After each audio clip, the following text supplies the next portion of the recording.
Bien, buenos días. Good morning. Bienvenidos a Ávila. Welcome to Ávila. Es para mí un placer. It's a pleasure for me Bueno, vamos a decir, presentar esta jornada. to present this seminar. Se encuentra a mi derecha Enrique Fernández Villamor. Enrique Fernández Villamor is sitting to my right. Él es el jefe de servicio de desarrollo rural de la Diputación. Is the service chief of rural development in the province of Ávila.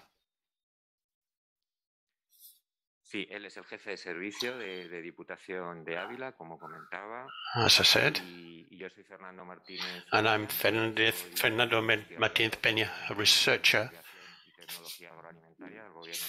from CITA in Aragon and director of the European Director. So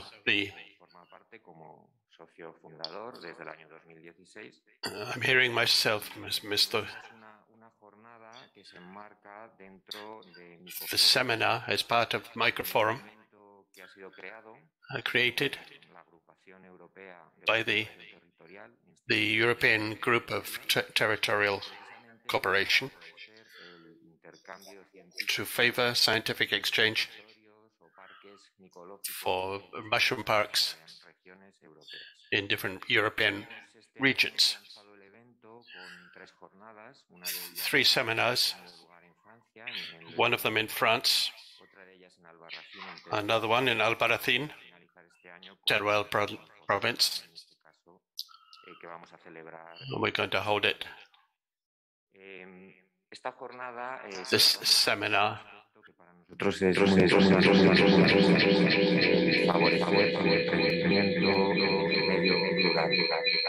y para ello nosotros nos vamos a centrar en un elemento dinamizador potencial sorry, a big echo on the desarrollo rural como es el recurso micológico. Mycological resources are very important for rural development. We're used to considering mushrooms as a food product. Here in Castilla y León, they've developed it in a remarkable way. It gives us a great opportunity in many other respects. The only thing that we set out to do really is to review our vision, the prospects for opportunities in our territories. Also to get down on the ground, look at companies, different countries, Spain, of course, France, USA, Australia, New Zealand, Canada, Japan, China. They will explain different business models based on mycology to find local entrepreneurs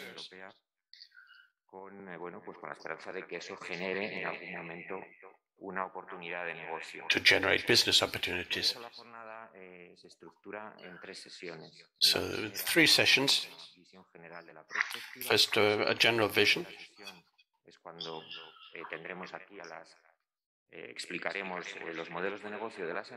We'll explain the business models of the different companies. Explain what instruments and tools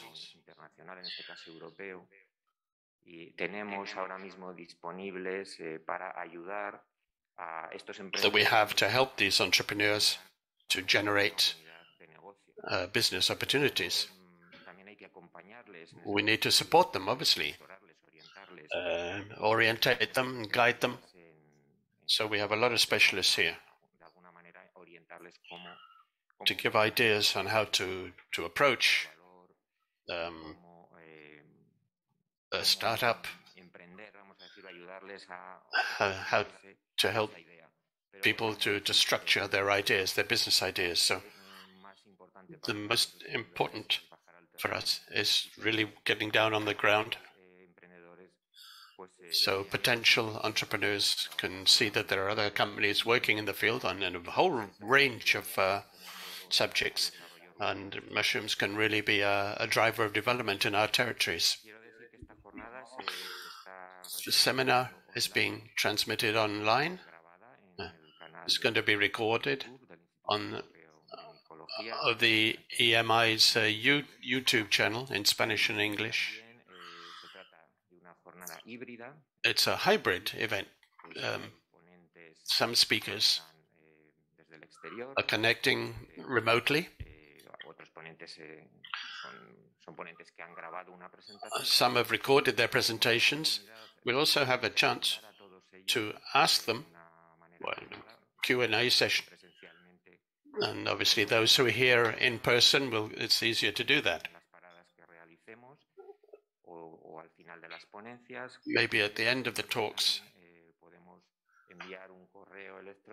you could also, if you want, send emails to the organization, and I'll be quite happy to answer your questions, or at least pose them to the speakers. So, without any further ado, both Enrique and I welcome you, and we're now going to hand over to present the first speaker.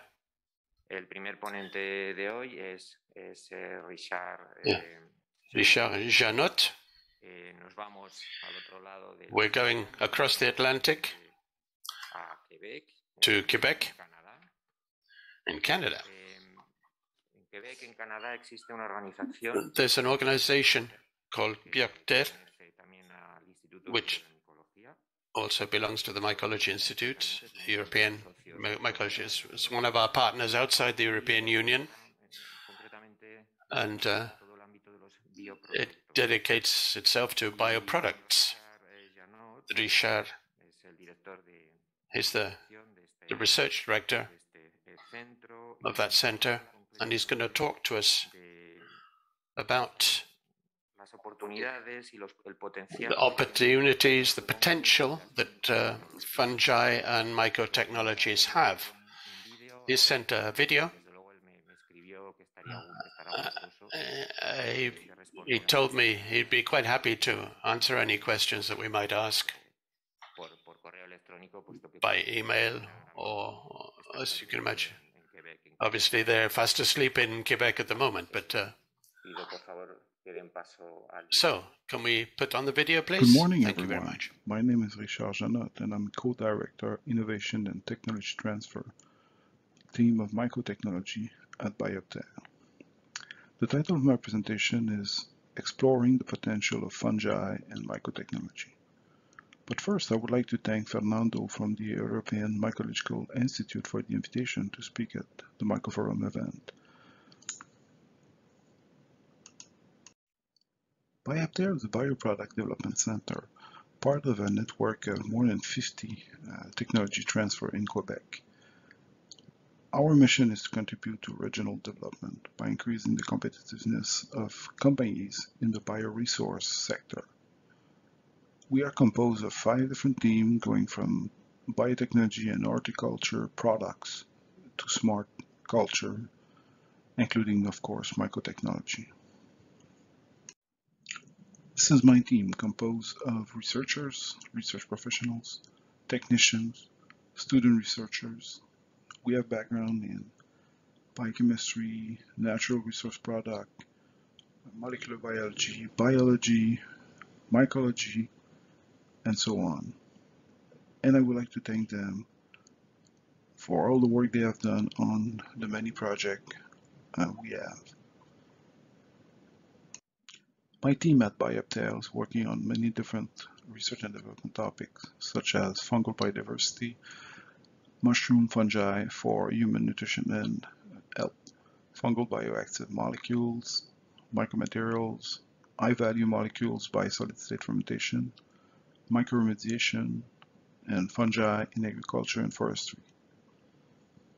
Fungi biotechnology has the potential to touch many different segments of the industry. Fungal biodiversity. Before the 19th, only 70,000 fungi had been described at that time. In 1991, a paper suggests 1.5 million fungi species exist on the Earth. Now, with high-throughput sequencing analysis, recent estimates suggest that there are as many as 5.1 million species out there. Knowing the importance of fungi for ecosystems and their immense metabolic capacity, the potential for application at the industrial level, at many levels, is immense. In line with my presentation, I want to cite this paper, The Amazing Potential of Fungi, 50 Ways We Can Exploit Fungi Industrially. It was published in 2019. This paper gives an excellent overview of many applications of fungi in a variety of industry, and is really in line with the topic of my presentation. The main topic of the day is entrepreneurship and mycological innovation, and I was asked to present about the potential of fungi and mycotechnology. So I thought a good way to do it is through presenting businesses that develop around fungi and mycotechnology. Up front, I want to apologize because I need to select a few of them because of the time. I was limited in the time, but many of them merit also to be cited. So again, I apologize. For people that want to learn more about the new startup company that are centered around fungi, their process, and their product, a good started this Fungi Database that was put together by FoodHack. FoodHack is some sort of a community of food entrepreneur and innovator, and it collects information about different topics regarding food tech, and they put together this database that's very useful, and you can download it, and I put the link in my presentation. You can then access to it easily. And it covers all topics, not only in food tech, but also in microremediation, as well in micromaterial. So it's pretty useful. So I encourage you to look at it to give you an idea about the various business and development, economical development around fungi and mycotechnology. Micromaterials. This diagram is summarizing the manufacturing process of micromaterials or mycelium-based materials.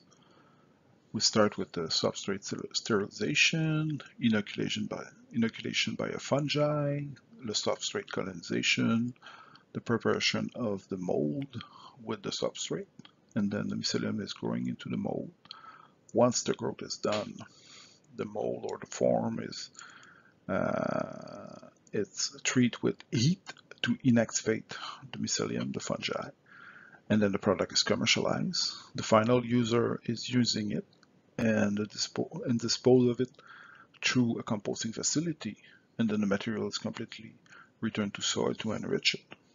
So this process is completely circular, and with this type of process, different kind of material could be produced, from packaging, from clothes, to construction materials.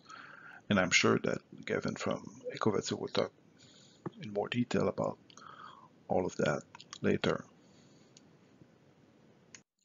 So in Canada, there is a few companies that want to develop mycelium-based or micromaterials. One of them is MycoFutures, that want to commercialize a leather alternative using this approach. And there's also the biotechnology Shroom or Shroomtech also that want to commercialize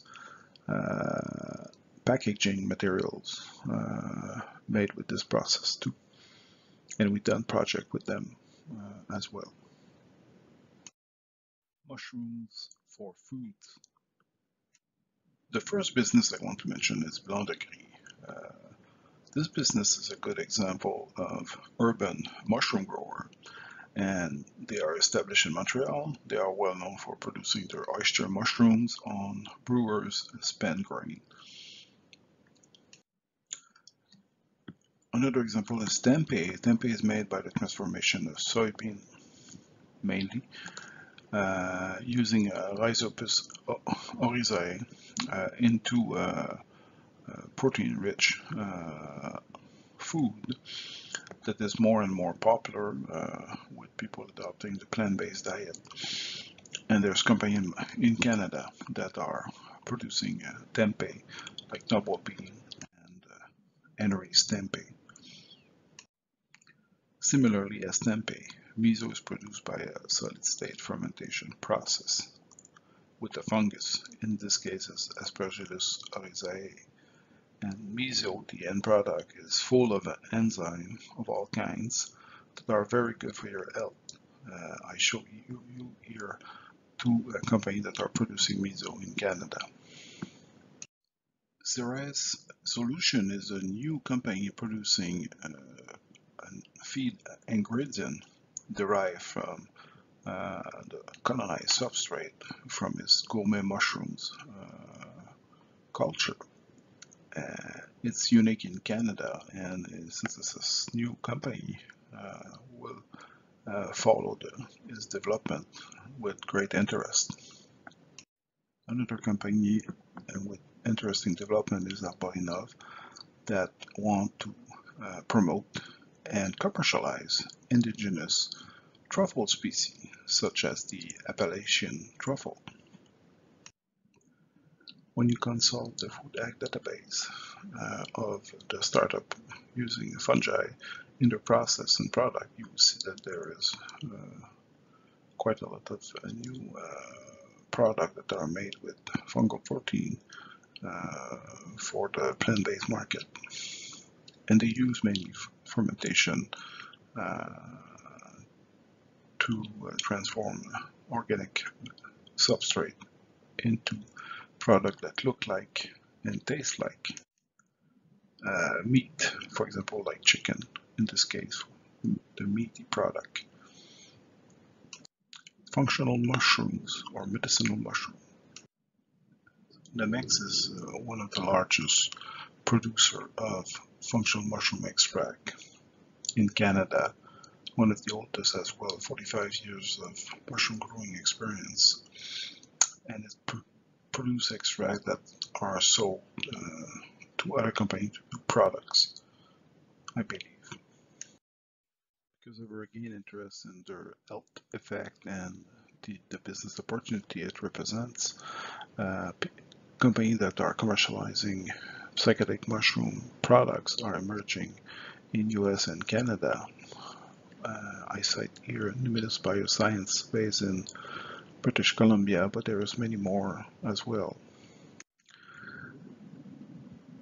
In the functional mushroom product area, there is also other companies like Forage Hyperfood that are based on harvesting medicinal mushroom from forests like Chaga and producing all kinds of product from them, such as tincture or coffee. Similarly with Boreal Botanical that use extract of these mushrooms to produce all kinds of drinks. Shinova Bioworks is extracting the stems of white button mushrooms to recover a fiber that they call shiber, and they use it as an additive that extends shelf life of many products. According to the company, this fiber, shiber, helped to improve the quality, freshness, and shelf life of many food products, beverage, dairy, plant-based dairy, plant-based meat, and so on. Microremediation. Scientific research has demonstrated that microremediation could treat pollutants such as heavy metals, pesticides and herbicides, phthalate, dyes, detergents, pharmaceutical waste, and polycyclic aromatic hydrocarbons. One of the companies that I want to mention to you in the microremediation segment is Millennium Technologies, that is working to develop a process to biodegrade plastics and transform them into biomolecules and biomaterials. The other company I want to mention is Microcycle. It's a company based in the US, and it wants to divert from landfill mainly construction waste. So its process is cleaning out toxin from the waste in order to create new product with fungi. So you can see more on the website about the process they are using and they want to use and what they want to develop. Fungal enzymes. So with this slide, I want to show you that fungal enzymes have multiple applications in many industries, from pulp and paper to food, to beverage, to biofuel, and so on. So they are important in many processes, industrial processes. They will continue to be important. More and more enzymes will be discovered, improve. More fungi will be discovered that are able to do things that were not known before. And then, so this is a field that will continue to grow, and there is room for innovation from well-known companies and new ones. So it's a field to continue to monitor. And one of the companies that I give you as an example is Novozymes, that develop enzyme, and it's a world leader in developing biological solutions. Novozymes has a strong basis in studying fungal enzymes and improving them.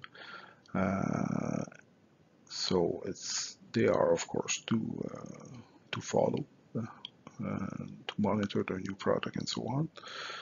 And there is new companies that are emerging and that are less known, but still there is new technology that are used now to create and modify and improve enzyme. And so it's a field that will continue to have a great interest and attention by many people for the years to come.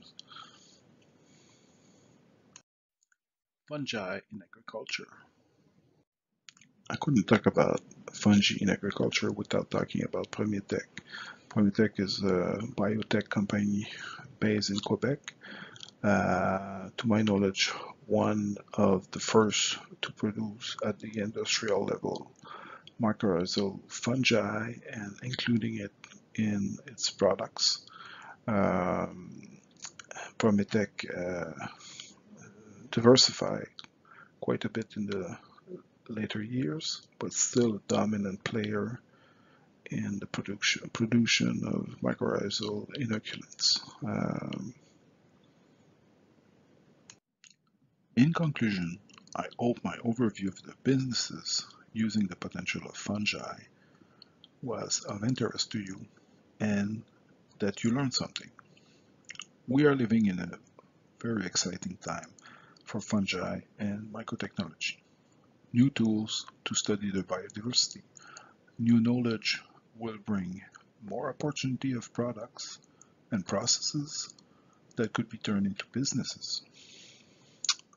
Finally, I want to thank my colleagues, collaborators, partners, and clients at Biopter, the main funding agency, Natural Science and Engineering Research Council of Canada, National Research Council of Canada, Canada Foundation for Innovation, Ministry of Education and Higher Education, Ministry of Economy and Innovation, et Fonds de Recherche Canada, Nature and Technologies. And I leave you my email in case you want to discuss further any of the topic I mentioned in my presentation. And again, thank you for your attention.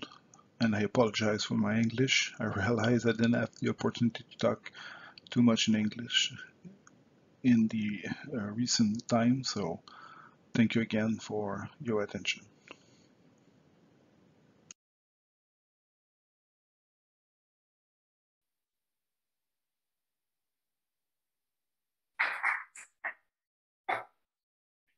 Bueno, pues damos. Well, we would like to thank Richard for his talk. If there are any questions that you can send it to our email address, and we will send it to Richard. We would also, and now we're going to hear the next speaker today, Eva Guillamon. She's going to change subject. She's going to talk about the potential of fungi in a more healthier and more responsible diet. Eva Guillamon is a doctor in science and technology, food science and technology at the University Complutense University in Madrid. She worked for many years in the Soria-based food quality center belonging to the INEA, and she is returning after some absence, which we're very happy about.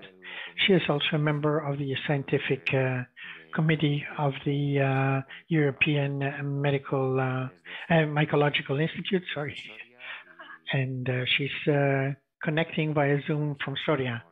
And let's see if we can settle the whatever technical issues that we might have. I wanted to say that this type of organization from a rural setting where we are right now is not that easy because of the internet connections we have, which are strictly mobile. So we're trying to solve this problem. Ya te vemos. ¿Y ves la presentación? From the presentation then? Yes. Okay. Sorry about the complications here. So we can start so we don't waste any more time. Fernando mentioned I'm Eva Guillamon, and I belong to the scientific committee of the EMI. I'm going to be talking a little bit about the role of mushrooms that they play and should play in a healthy and responsible diet. In the last few years, the concept of healthy and varied diet has changed a lot. The optimal diet is no longer a healthy, varied diet. The new dimensions now, according to FAO recommendations, diet should be healthy and also sustainable. So they give us some recommendations as to nutritional level, such as the fact that we must have a balanced caloric intake, reduced calorie intake from fats, and increase of consumption of fruits, vegetables, legumes, nuts, whole grains, and also reduce the consumption of red and processed meats, as well as free sugars, and reduce salt intake. But this new dimension is that it should be sustainable. This not only has to do with the environment, but also with social, cultural, and economic aspects. And this leads then to the consumption of local products, reducing waste, avoiding waste, and all those other aspects that should also be included in our food. Among the other nutritional recommendations, the WHO tells us that we should consume at least 75% of plant foods and less than 25% of foods of animal origin. In order to meet this recommendation, no, this recommendation should always be a principle in our food nutrition. So we have to resort to vegetable raw materials because it's what the WHO tells us, that 75 or 80% of food in our diet should be of animal origin. Should not be of animal origin. And for this we have the classification set out in Spanish law. Vegetable raw materials are divided into fruits and vegetables, and within the vegetables we have a great variety. So there are roots, stems, tubers, leaves, seeds, flowers, and algae. And within this group, mushrooms or fungi are included. Although it sounds a little strange, they're included as plant foods. Mushrooms or fungi, in addition to that value, they have already received that great culinary value they have because of their aromas and textures. We have to take into account that mushrooms have a very, very suitable nutritional composition, and also they have many bioactive compounds that have benefits for human health. The main component of mushrooms is water, more than 80%. The major nutrient is carbohydrates. We're talking about 30 to 70%. Notably, trehalose. And we should also take into account that there are compounds such as beta-glucans and others as well. So the content in they're very important in fibers. The protein content is 15 to 35%. Good quality protein. As far as amino acids are concerned, well, they have aspartic acid, glutamic acid, and they're somewhat deficient in methionine and cysteine. They also have two very important amino acids. One is GABA and the other one is ornithine, which are very difficult to find in food. And the former with a very important neurological function, and the latter is a precursor in the synthesis of arginine. They should both be noted for their importance and biological activity. Well, they have a very low fat content. We're talking about less than 1 or 1.5%.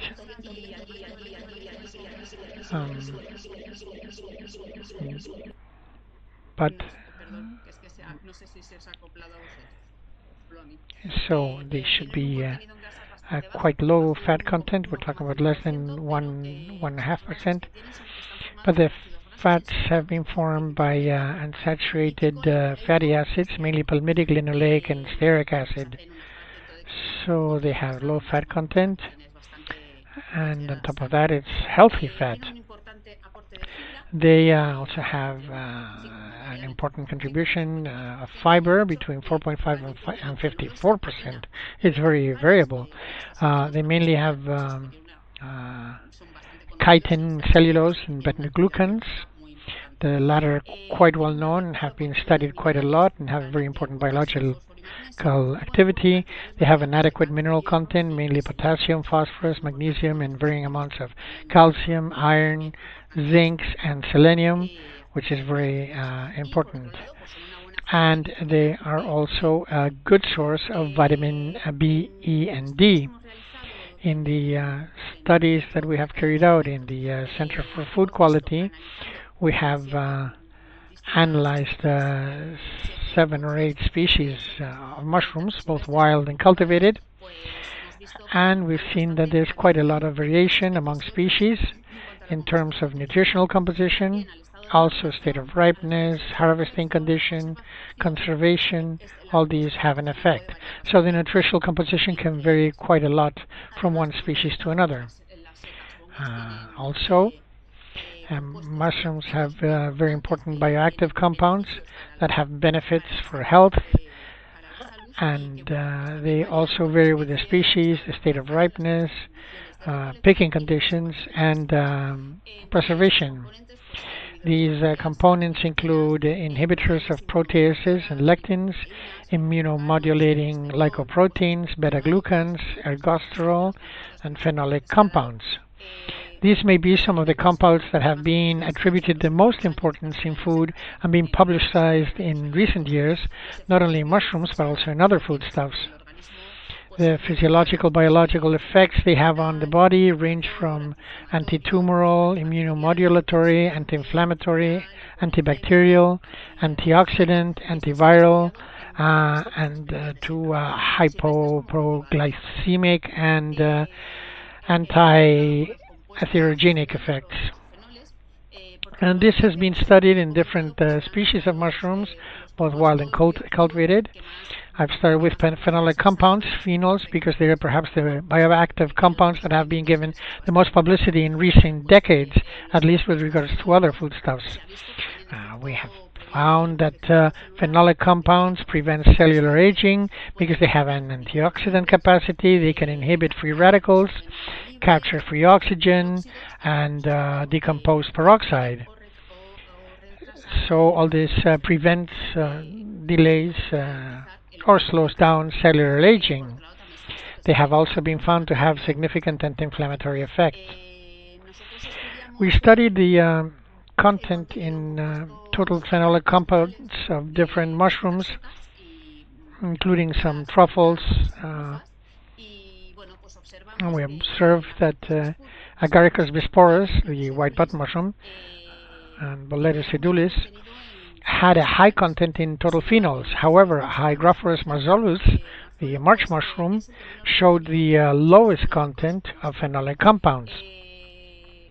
When we studied the phenolic profiles of all these compounds, all these mushrooms, we observed that there was a compound that was always present in all of them, which was homogentistic acid. This is present in all mushrooms, and in the highest proportion was found in all these mushrooms. Some of these compound patterns of these isolated compounds have been tested both in vivo and in vitro. So, like I said, one of the main functions of phenolic compounds is their antioxidant activity. So we studied the onset of this antioxidant activity of different mushrooms on people.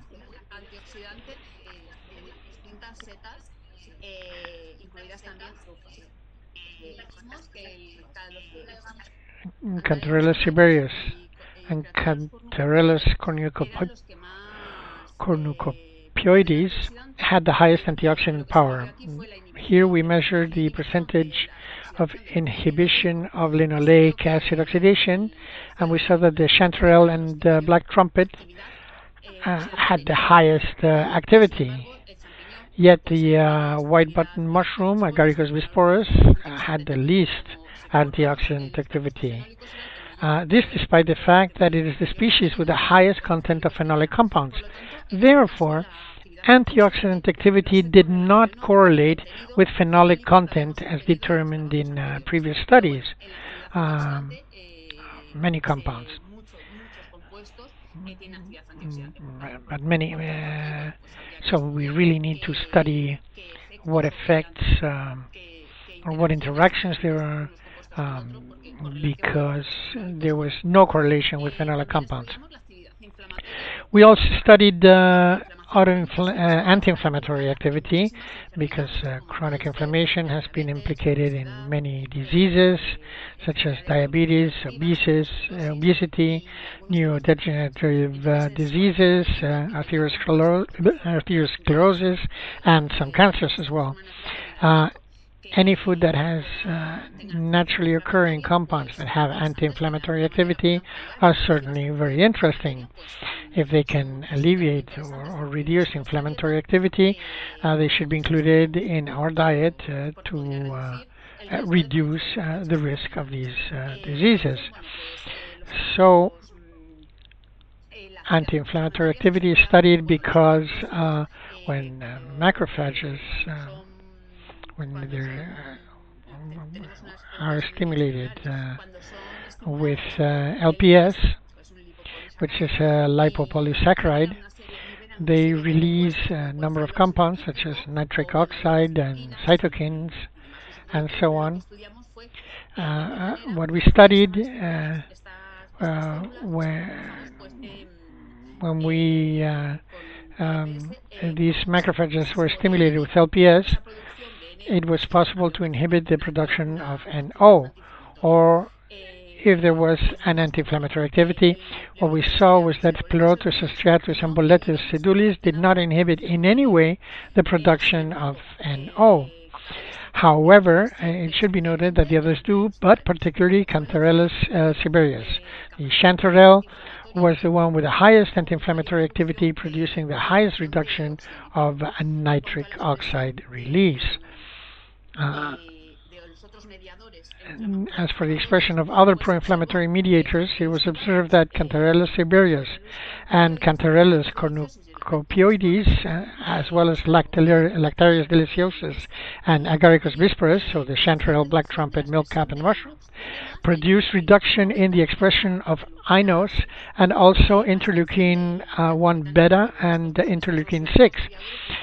Except for the black trumpet, in which these last two mediators did not undergo any reduction.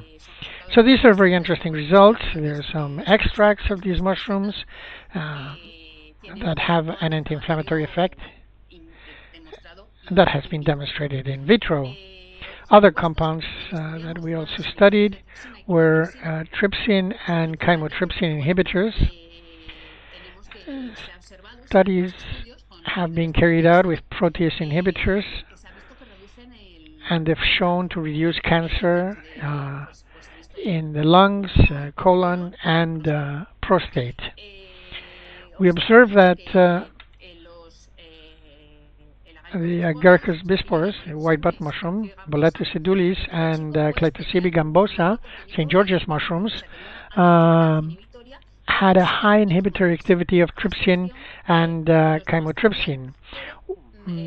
So did the others, but Cantarellus siberius and Cantarellus cornucopioides, the chanterelle and black trumpet, were both found to be poor inhibitors of these proteases. We also studied the different isoforms presented by all these mushrooms, and we separated them by electrophoresis in zymogram gels, and we observed that they all had different patterns and that almost all of them showed several isoforms. So it would be very interesting to isolate them and see what effect each of them may have. They were distinct in isoforms in almost all cases. We also studied ergosterol in the presence of ultraviolet rays. It is transformed into provitamin D2, which is very important because vitamin D is not usually found in plant foods, so including it in our diet would be very good. It has an antioxidant and anti-inflammatory effect, among others. When we studied it in all the mushrooms we have mentioned, including some truffles, we observed that Agaricus bisporus and Hygrophorus marzolus had the highest ergosterol content in different forms, whereas the Cantarellus siberius, the chanterelle,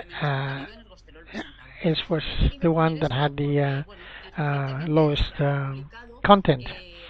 This has been I wanted to say this because it has been recently published in prestigious scientific journals, such as PLOS One, that an appropriate vitamin D intake reduces complications and deaths in patients in COVID-19 patients. So I thought it was very important to highlight this work. As I mentioned at the beginning of this presentation, an optimal diet is not anymore required to be healthy, but also sustainable. I think that mushrooms and okay, other talks will talk about the importance of forestry, but I think that mushrooms are foods that are quite important to forestry. They're essential for the functioning of ecosystems. They decompose organic matters. They're associated with plant roots that are essential to the survival. There are many species that contribute to biodiversity, and since they're associated to the roots of many tree species that are considered carbon sinks, they're very important at the forest level and for the functioning of all ecosystems. With regard to the environment, we must add that they have great importance for local and rural development, and not only for harvesting and marketing, but that this actually goes a little further. And I think other participants who know more about this will specializing in catering and mycotourism will talk about all this. So at the local level, particularly at the rural level, they also quite important because they help to develop economically disadvantaged areas. In Spain, we have a law. It's a Royal Decree 30/2009, which regulates the marketing of mushrooms. This is Spain. In other countries, there are other mushrooms that can be marketed, but I have put it as an example to show the great variety that is available. We're not talking about a single foodstuff with a single sensorial, nutritional, or functional characteristics. We have a fairly large range of species. There are at least 90 species of mushrooms that can be marketed in Spain. 58 of them are wild, and 34 are cultivated. And then it's a food that can be consumed year-round. And some fructifications overlap with others, so we can be consuming mushrooms throughout the year. We can be eating. There are a number of opportunities that we should take advantage of to promote the consumption of mushrooms, and I think we have to leverage those opportunities offered by the food market. One is very important, is that we get free publicity. So apart from the concern of the population, which has grown enormously, we can see that mushrooms are really fashionable, so we can take opportunity to increase consumption. There's also a significant segment of the population that is vegan or that avoids eating meat for ethical or other reasons, and so they're ideal for these diets, which are going to be have a low content in salt. They'll have a low fat content. They can also be consumed by lactose intolerant and celiac people, and they can also there's also a very important opportunity You can innovate a lot with this type of food, including in diets and also in the development of new foodstuffs. In addition, there's now a little more institutional, local, and sectoral support. And also, as I said before, a very important thing is that they contribute to the development, to develop particularly in disadvantaged areas. And there we can include Soria, which is where I am, or Teruel, or other areas that are also considered disadvantaged, particularly rural areas, as I mentioned earlier. And that is an industry that is continuous movement and is an active and committed industry. As I said before, there's a growing segment of the population the last few years that avoids eating meat. Some because they're vegans or consider themselves vegans, others because they view meat as an unhealthy food, others because of ethical, environmental protection, animal protection, the environmental impact of meat production, and also because of religious questions. There's some religions that already forbid certain types of meat or require certain forms of slaughter, and then also because of social and economic issues, and maybe also because it's fashionable. We can also include that aspect among people that avoid eating meat. So we can develop a lot of new healthy foods to be included in our diet. So we study also the techno-functional properties of these. So what we did was use mushroom powder of all these species. So we explored functional properties based on density, water retention capacity, oil retention capacity, if they serve to make emulsions or foams or to stabilize emulsions. We can see what foods, what dishes, what recipes they could be used in. So we observe, for example, that the oil retention capacity, Agaricus bisporus has the highest capacity of this type. Cantarella siberius, the chanterelle, would be very good to make meat analogues or soups.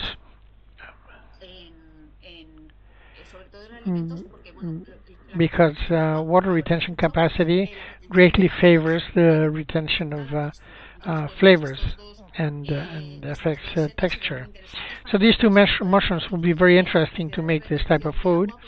Boletus edulis stands out for this, its water retention capacity, so it's good for the preparation of food.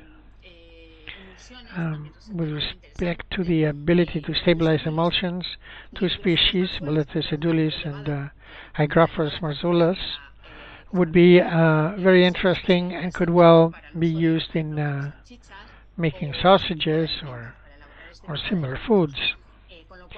So here we are opening up a range of products that could be made.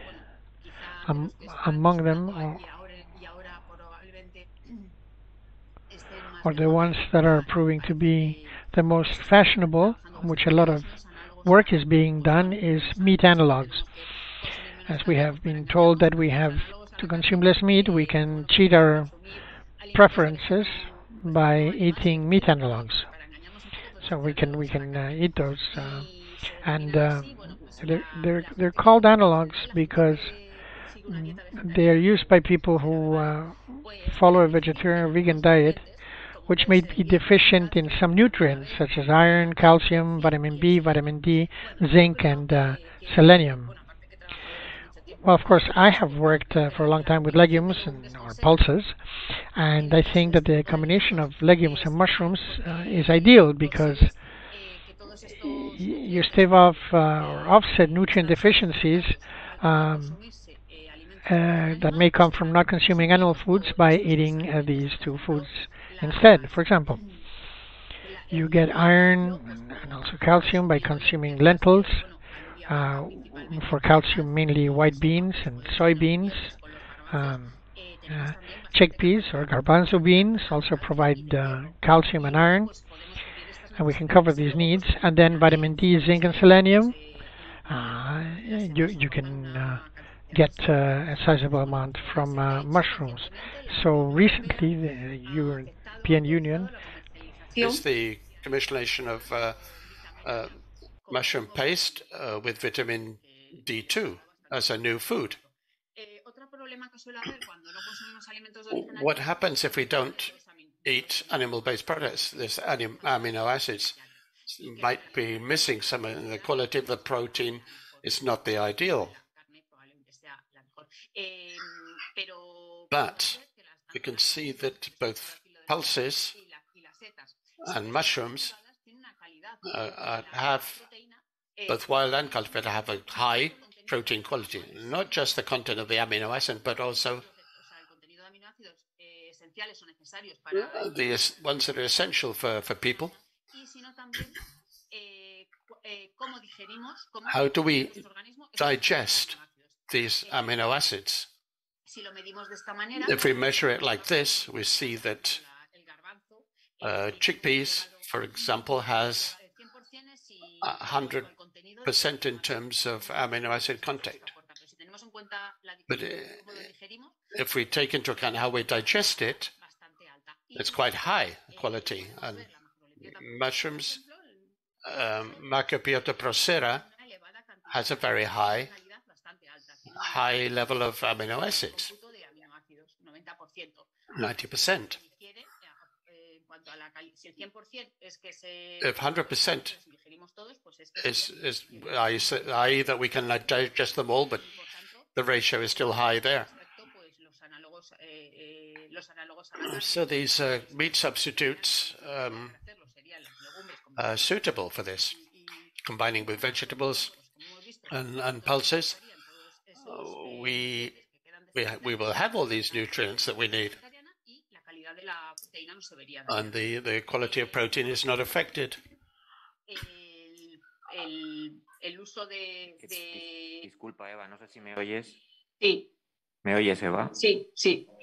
Sí, que estamos ya fuera de tiempo, puedes ir terminando, por favor. Vale, sí. Bueno, pues lo importante, pues que... The important thing now is that mushrooms also contribute this umami flavor, meat flavor. Plant-based foods usually don't have this, but mushrooms can. They have nucleotides, and using mushrooms in replacing bovine meat completely in a hamburger, for example, remove it completely. We've talked about meat substitutes, with the possible options for mushrooms to replace meat. Well, could do with a lot of other foods too. Breads, mushroom paste, cookies, mushroom soup, sauces, and boosters, so on. I think mushrooms have tremendous potential and should be included. It should be encouraged. The consumption should be encouraged in a diet that is responsible and sustainable. Thank you very much. Sorry for this technical problems at the start. I finished, Fernando. Muchísimas gracias, Eva, por esta... Thanks very much for that very interesting talk. I think there's maybe the odd question from the audience. Are you still there? Yes. Eva, buenos días. Soy Enrique Fernández Villamor. No sé si me escuchas. Enrique Fernández, can you hear me? Eva, pues nada, yo felicitarte por tu conferencia. Congratulations on the talk.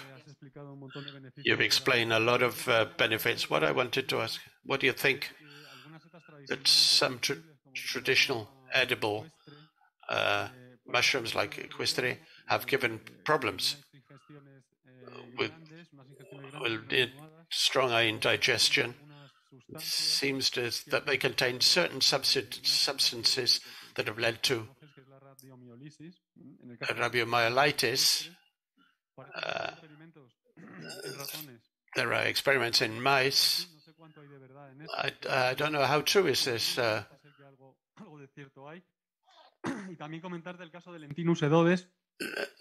Lentilus edolis. In some places, some allergies are being created by it because they have beta-glucans, immunomodulating substances. So, what do you think about that? Bueno, pues gracias por la pregunta. Pues vamos a ver, yo todos los, una cosa que está clara es que las setas. One thing is very clear, that mushrooms tienen muchos, bueno, y en general todos los alimentos. And all foods tend to have nutrients and bioactive compounds.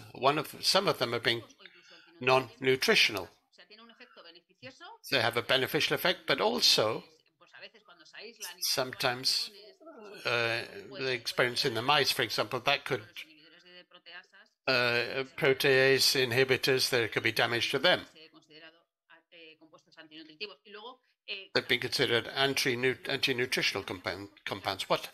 The composition varies enormously. Depends on the place where they're collected, how they're stored, and all these things. Sometimes some compounds lead to these situations. A lot has to do with where they're picked. There might be heavy metals there in the soil. So in some cases, I think they could be harmful, yes. It'd be very interesting to see from those studies how they were administered. What you took, the second point,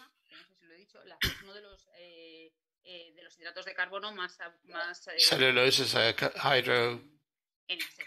carbohydrate very common in the allulose, similar to lactose in milk. It's one of the sugars that lead to intolerance sometimes.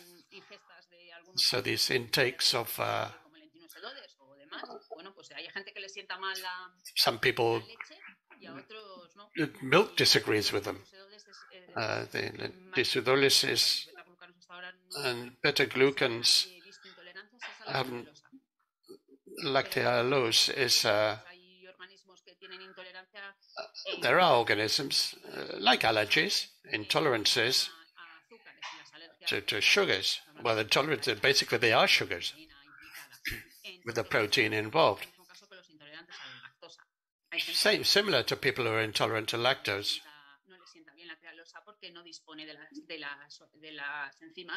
They don't have the enzymes to combat it. So that reaches the intestine and causes digestive problems.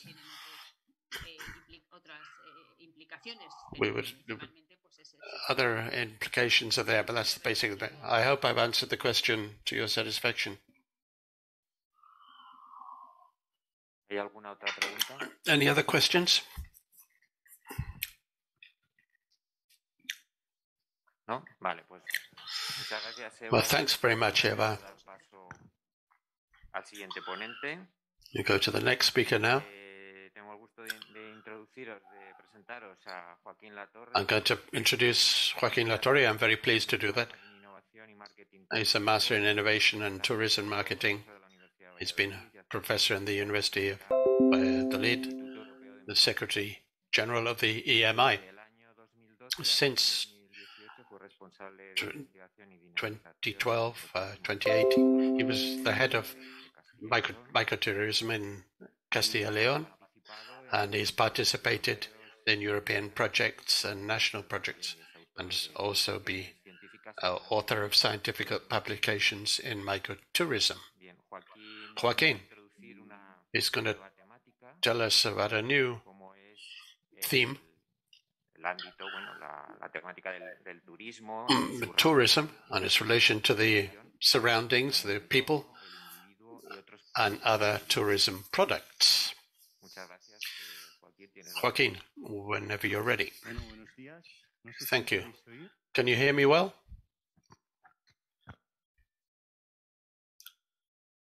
Sí. Vale. Bueno, buenos días a todos. Hello, everybody. My presentation is going to basically talk about microtourism with a relationship to the environment.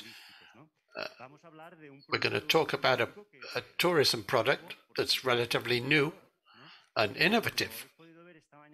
As you could see this morning, we've had the odd technical problems because we're doing a very innovative type of conference.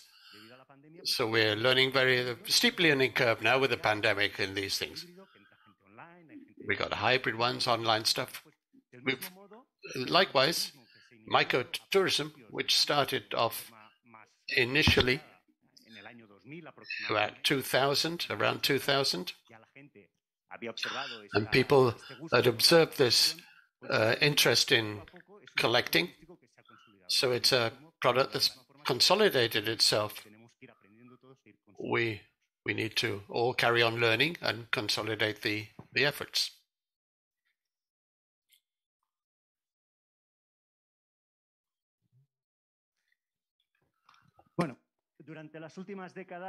Over the last few decades, the social economic discourse has changed, and the ecological value of woods, of forests, has changed. Societies are vulnerable, and the effects of climate change coincide in both space and time with the economic crisis. So that's where we've had a need by the forestry sector to diversify and to increase, to add value.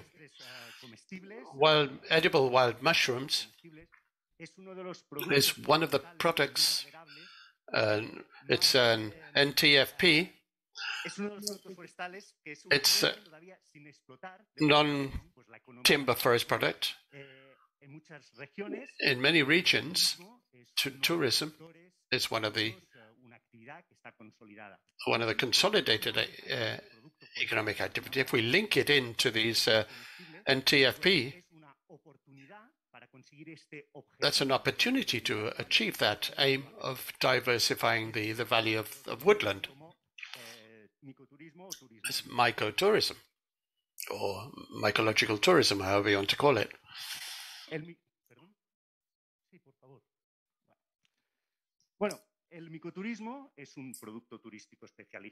It's a specialized product. It attracts individuals to collect in high production areas. It leads to economic development, gastronomy, microgastronomy, through the purchase of products or the organization of events that attract people. It's compatible with environmental protection. By doing this, we're protecting the environment according to the territorial plans.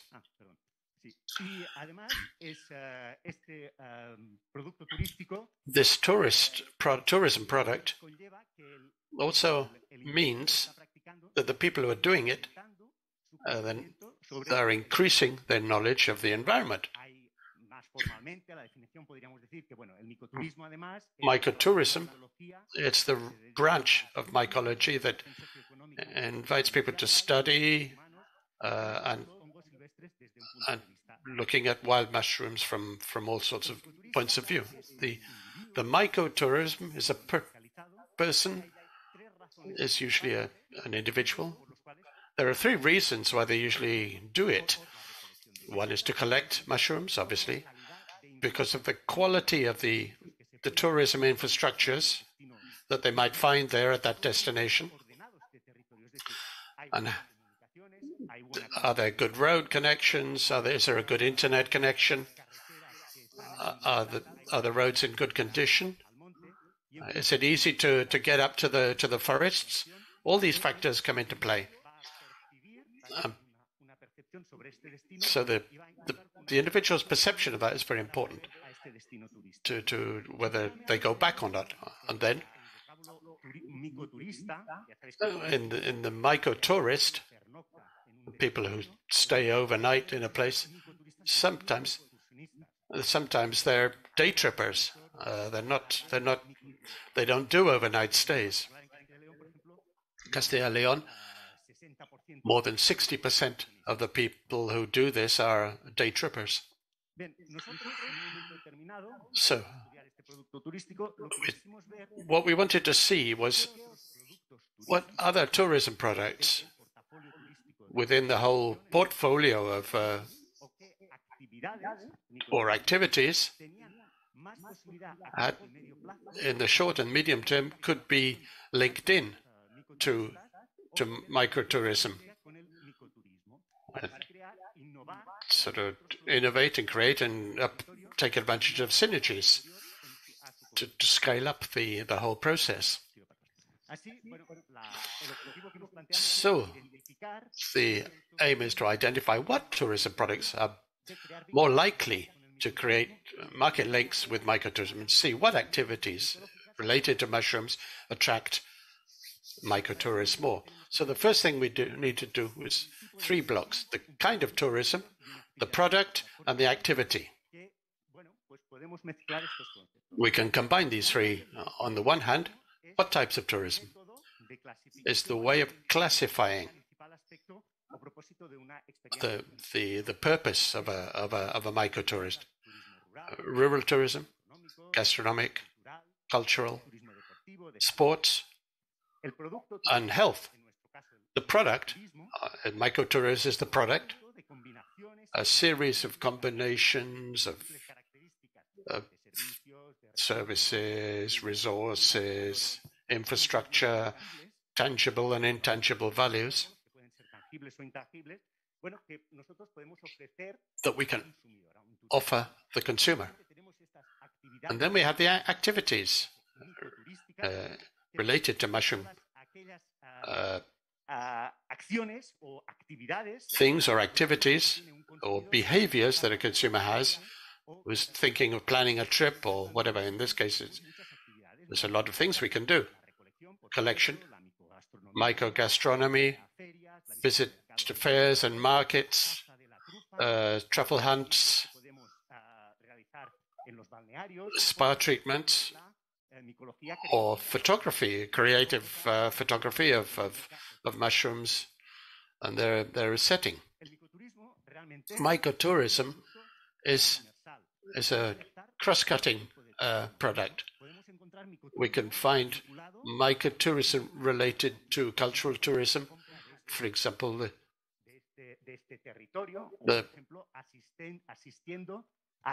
attending events, and then things related to gastronomy. We're like spectators of what's happening in that territory. We're going to taste these dishes that those communities prepare based on forestry resources. And then rural tourism are activities that are respectful of the environment, and they involve an aware use of and then sports tourism. For example, we do,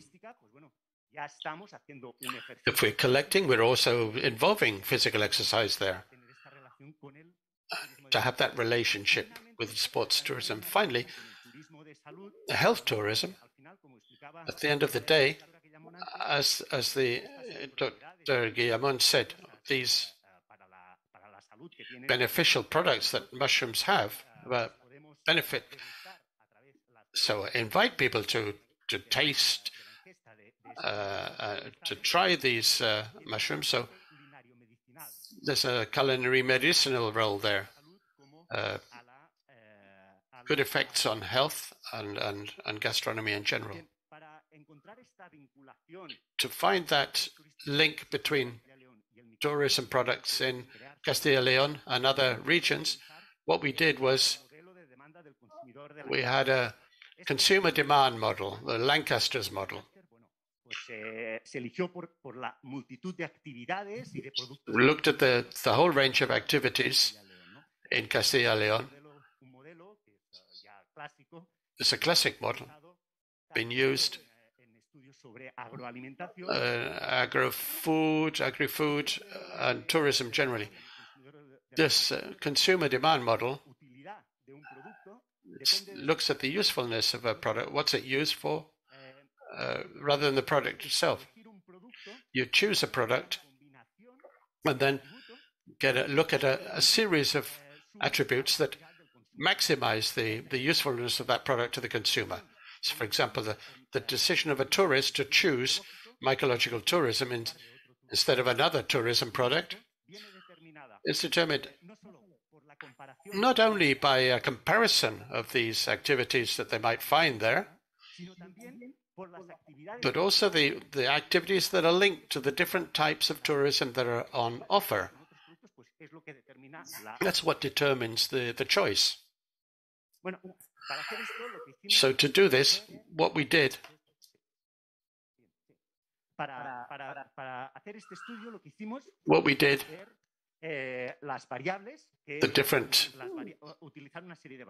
a series of variables using the probit model.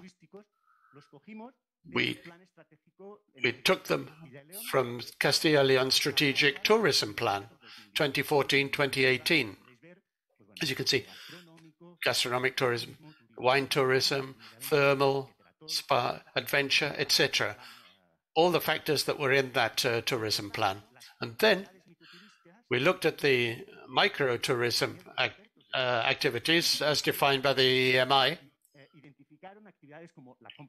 purchase of mushrooms, the use of guides, tasting of menus, attending seminars, attending markets, fairs. So, on the basis of these variables, we could take a snapshot of the current situation, of the use of other tourism products that micro-tourists do. When a micro-tourist is in Castilla y León, they could, as well as doing, they could do nature tourism,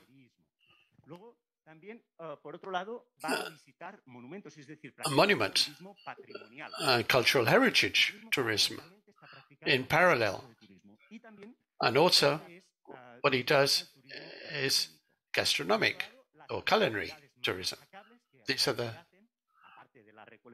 apart from collecting, obviously trying out the menu, attending seminars or conferences, or workshops, tasting sessions in one place. Obviously, they get to obtain picking permits.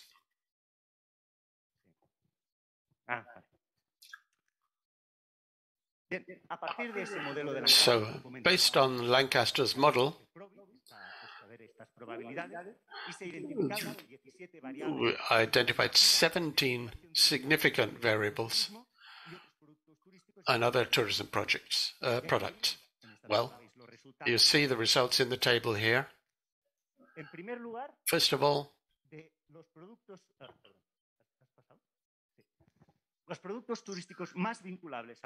the ones that are most linked to microtourism, first of all, wine tourism. There's a long wine-making tradition in Castilla y León, but we've been able to demonstrate there is a strong link between the two. Wine tourism and microtourism, obviously they're focused on the exploitation of locally based resources.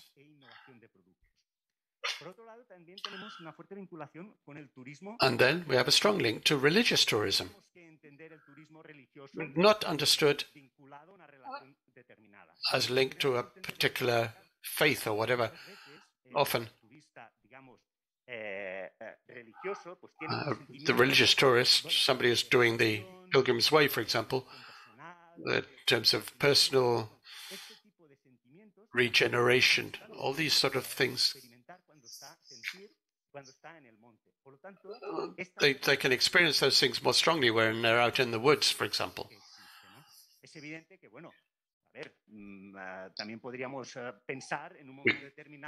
We could also think, carry a crucifix and do a procession through the woods looking for mushrooms, if you like, but there are plenty of things that can be done. What we're interested in here is the experience that that person has. And the fact that it's interesting. In the spring, for example, the religious tourism tends to take place in the springtime, so March, April. So it's a way of doing that.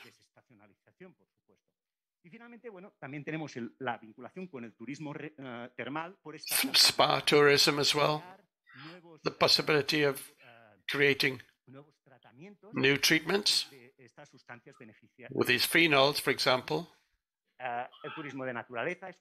Nature tourism,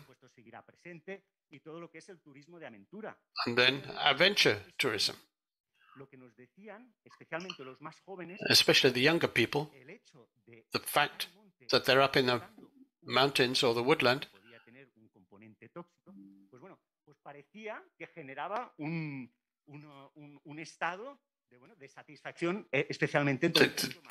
the younger people, especially, as I say, they found themselves very much stimulated by that environment.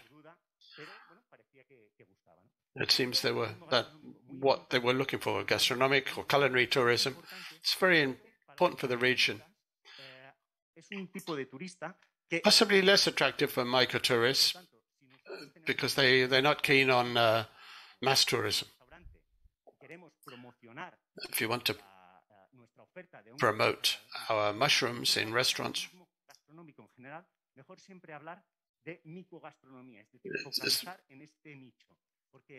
focus on this niche because these tourists like to go to a small restaurant, for example. They don't want to go to large ones and be with big crowds. In terms of the activities that have more activities, that attending truffle fairs, for example, this kind of events are often open to other species of visits to mycological parks. They give priority to the areas where there is a mycological park. And also, they want to get a picking permit, and that attracts mycotourists. When it's seen as part of a sort of secure and mycological governance that cannot be confused. People like that, and the use of guides or support. It gives people more security when they go out and pick. And these mycological seminars, tastings, exhibitions, congresses, and visits to markets, or mushroom markets, and truffle plantations is important. But it hasn't been very much developed yet.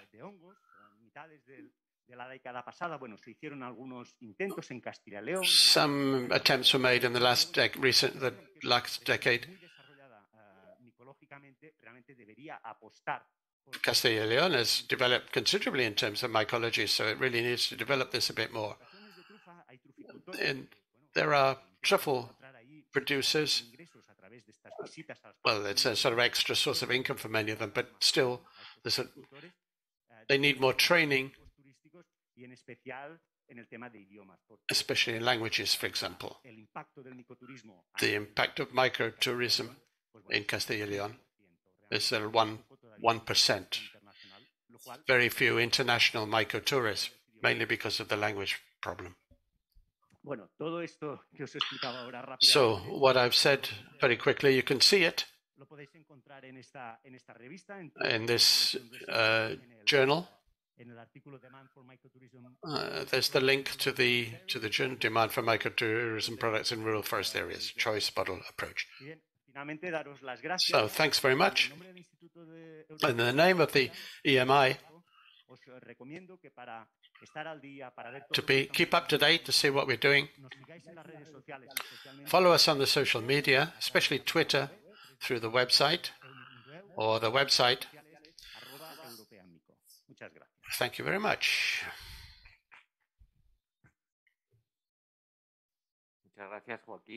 Thanks, Joaquin. Any questions from the floor?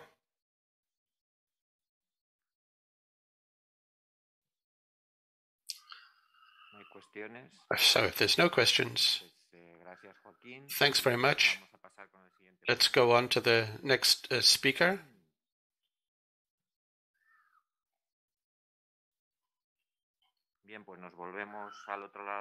We'll go back across the Atlantic again.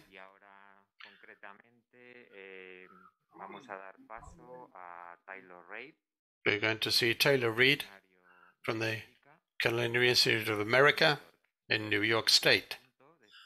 He's assistant professor of food studies on the Hyde Park campus. Was recently joined the EMI. He teaches courses on food systems and from farm to fork, and also the relationship with all the different communities involved. He's a graduate in botany and plant, soil, technology and agriculture. He sent us a video, so could the technicians set it up, please? Greetings from the Culinary Institute of America in Hyde Park, New York. We are thrilled to be a new member of the European Mycological Institute and honored to be part of MYCOFORUM this year. In this presentation, I'm going to introduce you to the Culinary Institute, talk about some of the things that we're doing with mushrooms currently, and discuss our future interests in mycotourism and research that we hope we might be able to enhance through collaborative partnerships with other members of EMI. I first want to take just a minute to introduce myself. My name is Taylor Reid, and I'm an assistant professor in the College of Liberal Arts and Applied Food Studies at the Culinary Institute. I have a master's degree in botany and plant pathology, in which I studied fungal diseases of vegetables, and I have a PhD in community food and agriculture. So I approach mycology through both a biological and a cultural perspective. I'm honored to be the Culinary Institute's representative to EMI this year. Founded in 1946, the Culinary Institute of America is the world's premier culinary college. Dedicated to developing leaders in food service and hospitality, the independent not-for-profit CIA offers master's, bachelor's, and associate's degrees with majors in culinary arts, baking and pastry arts, food business management, hospitality management, culinary science, and applied food studies. The college also offers executive education certificate programs and courses for professionals and enthusiasts. Its conferences, leadership initiatives, and consulting services have made the CIA the think tank of the food industry, and its worldwide network of more than 50,000 alumni includes innovators in every area of the food world. The CIA has locations in New York, California, Texas, and Singapore. For more information, you can visit our website at www.ciachef.edu. So why is the Culinary Institute of America interested in mushrooms? Well, mushrooms, quite obviously, are a big part of what chefs do. They offer exciting and unusual flavors and textures that chefs can use to create and explore unique dishes in the restaurant kitchen. And while the United States has traditionally been a mycophobic society, chefs are leading the way in helping Americans to recognize what many other cultures have known for a long time, that there are a wide variety of edible mushrooms with a host of exciting culinary possibilities. While we might be late to the mushroom party, today's chefs are eager to help us catch up. One of the reasons that we're particularly excited about mushrooms is that they offer culinary possibilities not only for our production kitchens and restaurants, but as educational tools for our students as well, both inside and outside of the kitchen. In recent years, our students have become increasingly interested in food production and in connecting the farm with the table. We've cultivated this interest by giving our students more opportunities to participate in agriculture and the production of food. Many of these efforts have been focused on vegetable and flower production through our partnerships with local farms and in the CIA gardens, such as our rooftop garden pictured here. But more recently, the Culinary Institute has begun exploring the possibilities of mushroom production as well.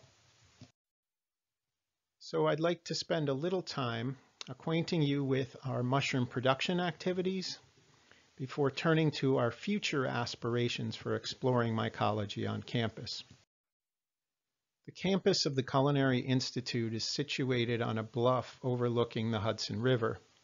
And while the campus has both architectural and natural beauty, its footprint is small.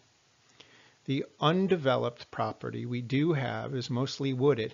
So in 2018, when we were thinking about expanding food production on campus, the most natural place to do that, it seemed, was in the woods.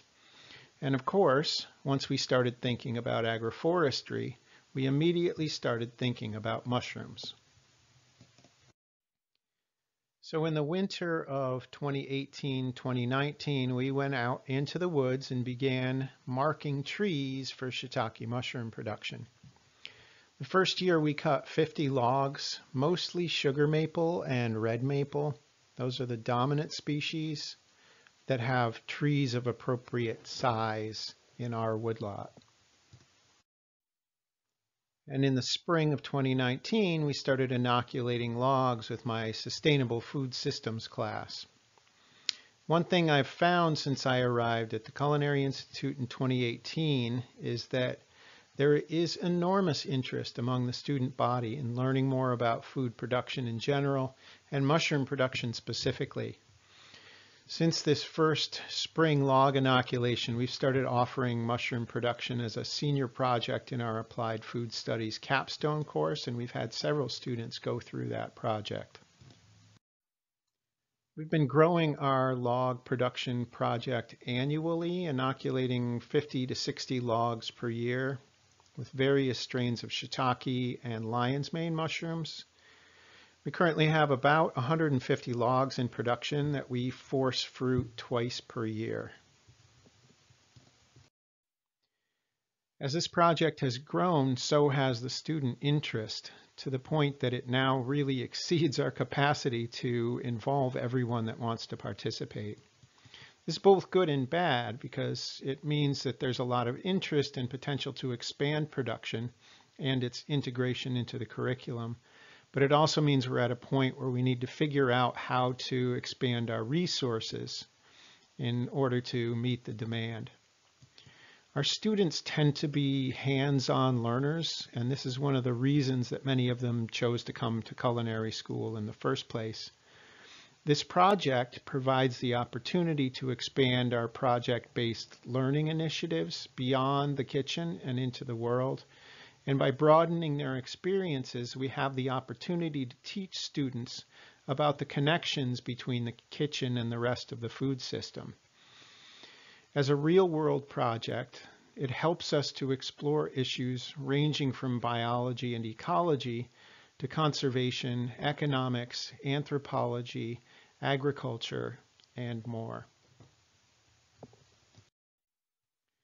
We're now experimenting with a number of different shiitake strains that fruit in different weather conditions and provide mushrooms with different culinary characteristics. One reason that we are interested in log production is because of the differences we've observed in the culinary characteristics, including flavor and meatiness, between log-grown mushrooms and those produced in indoor facilities. Growing our own mushrooms on campus has helped us to add value to the menus that we offer in our 3 campus restaurants, American Bounty, Bocuse, and Caterina. It allows us to provide both students and guests with a more authentic experience and helps to connect them with the processes, people, and places at the source of our food. Perhaps most importantly, it allows us to tell a story. Restaurant dining has always been about more than just the food. It's about the experience, and stories help us to enrich the experience of our diners. We've also had students explore indoor mushroom production in our Project and Applied Food Studies class, but we're limited in our ability to do this, most notably in terms of equipment like autoclaves and laminar flow hoods and those kinds of things, as well as space. We don't really have a space on campus to fruit mushroom bags, which is why you see these sitting on a desk in a student dorm, a practice that may or may not be sanctioned by our residence life staff. Another thing that our students have become quite passionate about is foraging. Their interest mirrors the explosion in recent years in the number of high-profile chefs that have committed to incorporating wild food on their menus. In order to meet their interest and to make sure that they are safe in exploring wild food, we've begun to introduce the topic of wild food foraging, both plants and fungi, into various parts of our curriculum, including a brief discussion in our Introduction to Food Systems course, which is taken by all of the culinary arts students in their first semester at the CIA. It's as clear to us as it is to our students that mushrooms have a vital role to play in our changing world, ecologically, economically, and gastronomically. And while we've just begun to experiment with mushroom production, we have much bigger dreams for the future of mycology, both on our campus and in the greater food system. This picture is an artist's rendering of a new hotel complex that will be built along the banks of the Hudson River on our North Woodlot. This partnership will allow us to expand our hospitality offerings and increase the appeal of our campus as a tourism destination. We're intrigued by the idea of a mushroom walk or myco park in the old growth woodlot adjacent to the hotel, and are extremely excited about the potential of mycotourism to support our campus and the greater Hudson Valley as a travel destination. We're also quite naturally intrigued by the culinary possibilities that mushrooms offer, both in terms of flavor and texture and with respect to the connection between food, diet, and health. In particular, we're excited about the potential of mushrooms to enhance a style of eating that can lead to healthier people and a healthier environment. Our Menus of Change initiative, a partnership with the Harvard T.H. Chan School of Public Health, works to realize a long-term practical vision integrating optimal nutrition and public health, environmental stewardship and restoration, and social responsibility concerns within the food industry and the culinary profession. Its goals include 1, showing that changing menus is a powerful and previously underappreciated way to drive improvements in our health and our planet. 2, bringing attention to protein, both animal and plant-based, to show how that macronutrient category has the largest impact on the environment, including climate change. And 3, making plant-forward dining a mainstream concept in the culinary profession and food service industry, with a clear vision for a new way to cook and serve food to others. We believe that mushrooms can be used as a tool to introduce plant-forward foods to meat eaters. Examples include things like lion's mane crab cakes, sulfur shelf cutlets, which provide a rich, meaty flavor and texture, and things like puffball pizza. One of the questions we're interested in asking and this is a place where we feel we might be able to contribute to research with EMI partners, is how do we design deliciousness? We've been asking this question for a project that we've been working on with Google, who, as part of their corporate culture, has always offered free food to their employees, but would like to improve the quality of the food choices their employees make. As you can imagine, sitting at a computer all day and eating whatever you want does not always promote good health outcomes. Deliciousness, which is caused by the stimulation of pleasure in the brain, is a key to good food choices. We develop a sense of what is delicious through exposure and familiarity. We even develop food preferences prenatally. Studies show that compatibility of certain flavors triggers a deliciousness response in the brain. For instance, the taste of sweet can be used to counterbalance sour, and salt can be used to counterbalance bitter. This was all fine until it was scientifically proven that there's actually a fifth taste, the taste of umami. The taste of umami is found in things like fish sauce, ripened cheese, aged meat, fermented vegetables, mushrooms, dried fish, cured meats, browned meats, and browned vegetables. One thing you'll notice that all of these have in common is that they're produced through the process of decay, often mediated by microorganisms and driven by either time or heat. Is it any surprise then that the fungal kingdom, so important for decay in nature, embodies this taste so fully? But the next question we need to ask is, what is the counterbalance for umami? And can we use this to enhance the deliciousness of healthy foods? The answer, we think, is that we already do this intuitively in the kitchen. We just haven't named the counterbalancing taste yet. We propose calling this taste vigor. It's found in things like fresh herbs, citrus, green olives, green chilies, underripe fruit like papaya, and green vegetables like asparagus, green beans, and spinach. It's the taste of things that are young, alive, and growing, things that are vigorous, and it tends to be found in plant life. So isn't it interesting that the taste of decay can be counterbalanced by the taste of growth? Along with taste, there are a number of physical attributes that need to be balanced in order to stimulate a deliciousness response. Mushrooms are soft and silky, while vegetables are crisp and coarse. We think that mushrooms have an important role to play in helping us to make crisp, vigorous plants more delicious. We all know that if we add steak to a salad, it becomes more delicious. But can we add umami and silkiness in a healthy way? And might mushrooms be the key to doing this? We are excited about being a new member of EMI and are looking forward expectantly to collaborations and cross-pollination that spans mycological research, culinary creativity and inspiration, mycotourism, pedagogy, and so much more. Thank you all for welcoming us.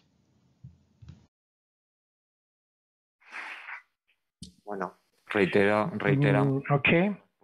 We apologize for the technical problems. We wanted to say that all the information, both in English and in Spanish, is being recorded, and it's going to be appear in the YouTube channel of the European grouping. If anybody would like to ask any questions through the our email, and we will send it through to Dr. Taylor.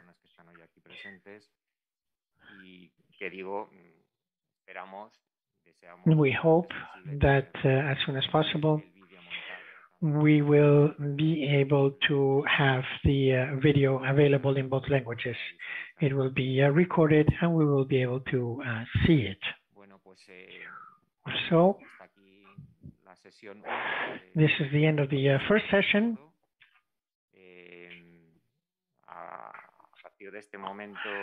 From now, you can have a coffee when we finish the inauguration. I don't know if the authority is already here, so we can open the floor to them.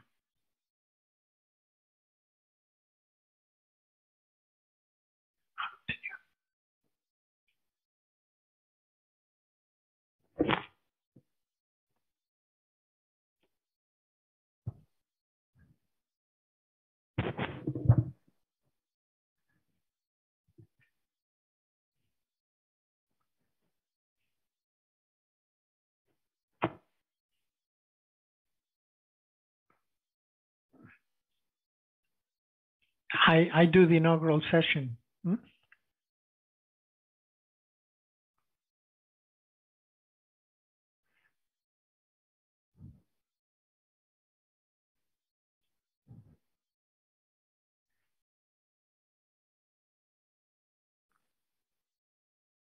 Bien, pues, buenos días a todos. Okay, good morning, everyone. We're going to have the inauguration for the medium.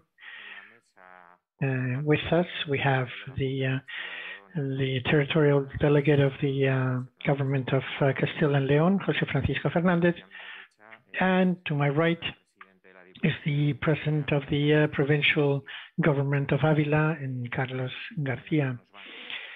They are going to give us a few words to inaugurate this session, and then they will answer any questions that might be asked by the media. Well, thank you very much, Fernando. Welcome here, the technical people. Enrique, thank you for this very important word. And I would also like to thank the presence of the director of the Febrero wine designation of origin. First of all, I would like to welcome you to your house. And I want to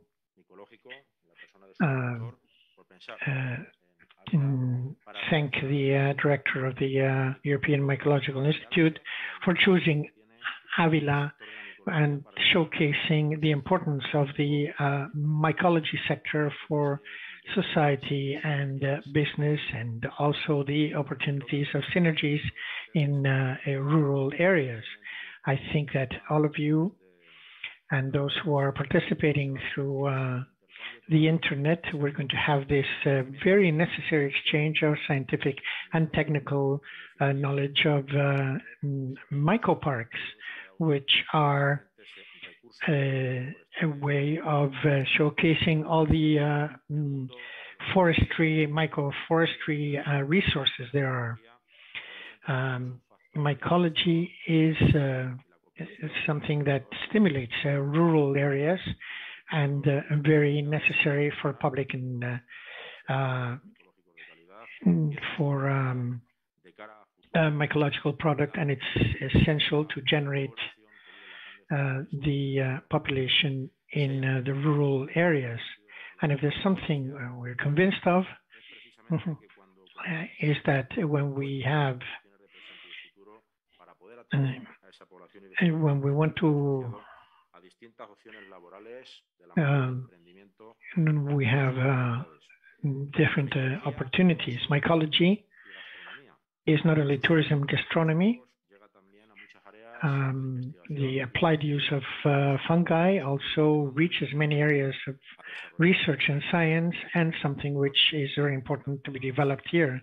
However, in these areas, we have abundant natural production, and also we have they should be the ideal setting for controlled production to offer new dynamism of the 147 municipalities that are in this province. But in the government of Ávila, we want to place the province in the center of debates on the future of discussions on the future of these markets. Thank you for having participated, and each and every speaker for their interest and this positive balance that we're going to find in the future. Thank you, Fernando, for having chosen our region.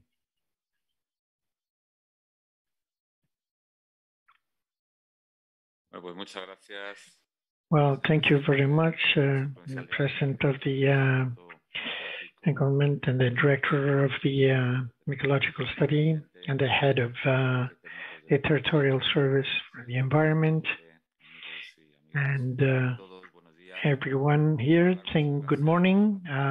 Thank you very much for having come here, either in face-to-face or virtually, to this international event with a program and a selection of speakers who are absolutely magnificent. And of course, thank you all for participating in MYCOFORUM and for being interested in this region and also in this province. Of Castile and Leon, which I represent in this province. It was a pioneer in 1984 with the Center of Forestry Research in Soria, and throughout its history, it has had a mycology program, which is providing a lot of results. We have always opted for cooperating with other regions and countries and for fostering innovation and the development of networks and platforms to maintain these areas. The European Mycological Institute, which was created in 2016, is proof of this. Castile and Leon has just approved a new strategy,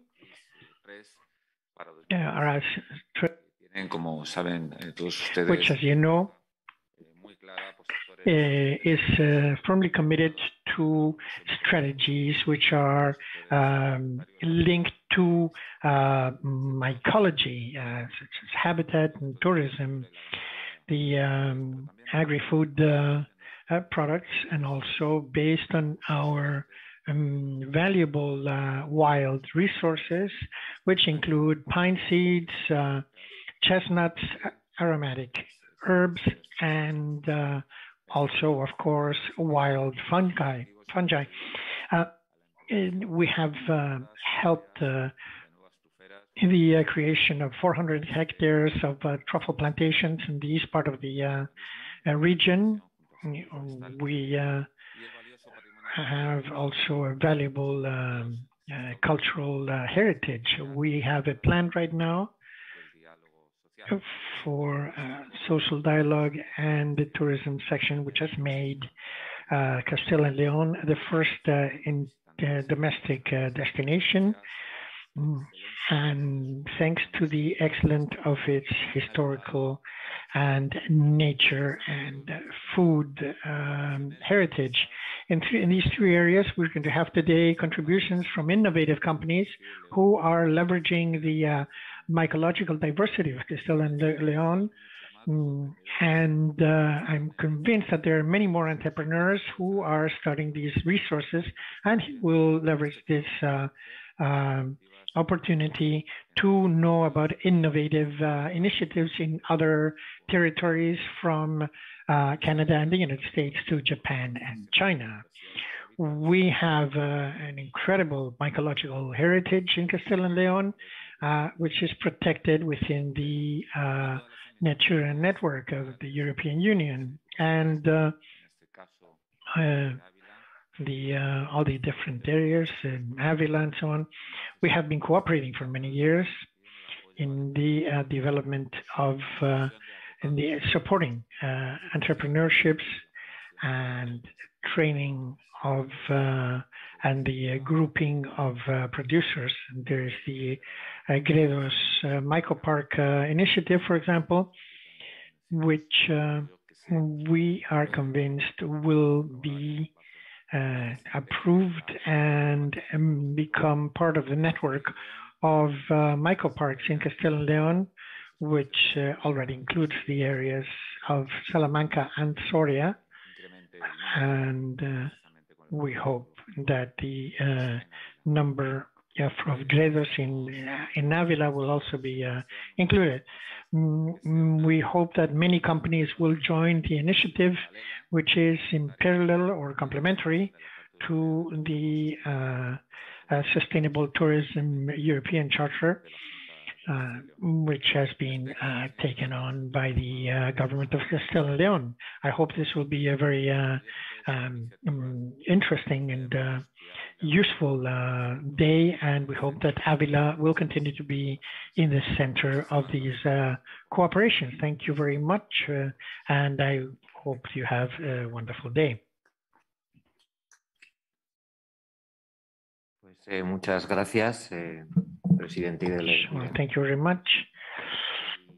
And I don't know if there are any questions. If you have any questions. Necesitaré el micrófono, por favor, que si no, no le van a oír. Sí, yes, and good morning. You talked about this future mycopark in Gredos, and I'd like to know what the situation is right now. Well, we're taking the first steps, but with the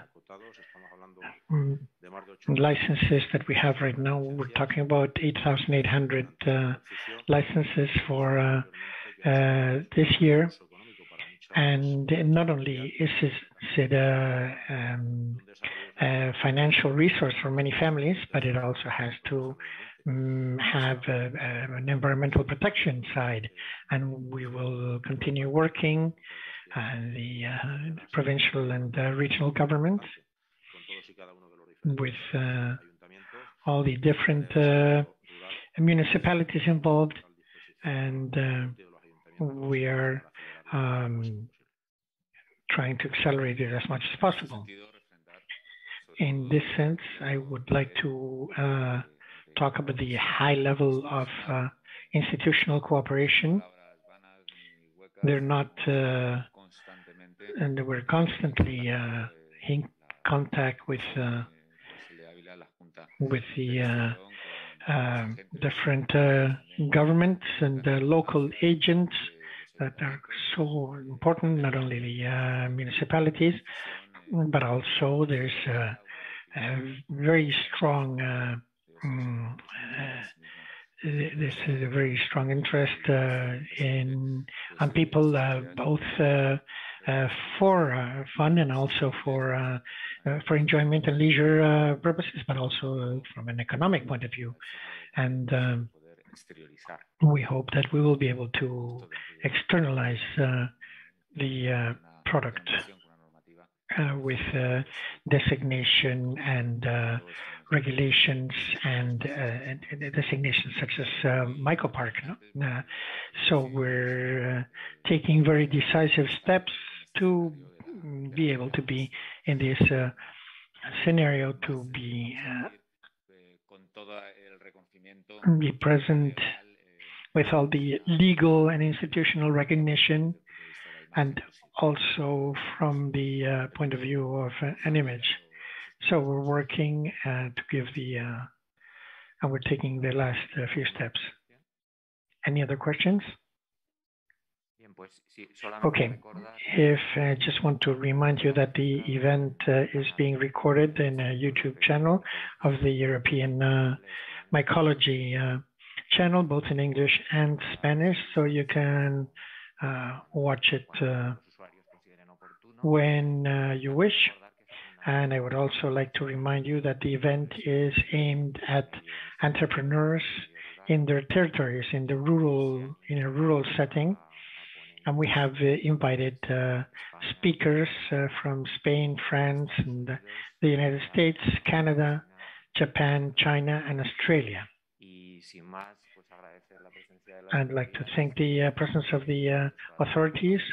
We have 10 minutes for a quick coffee, and then we'll be back at 11:30 to start the second session. Thank you very much.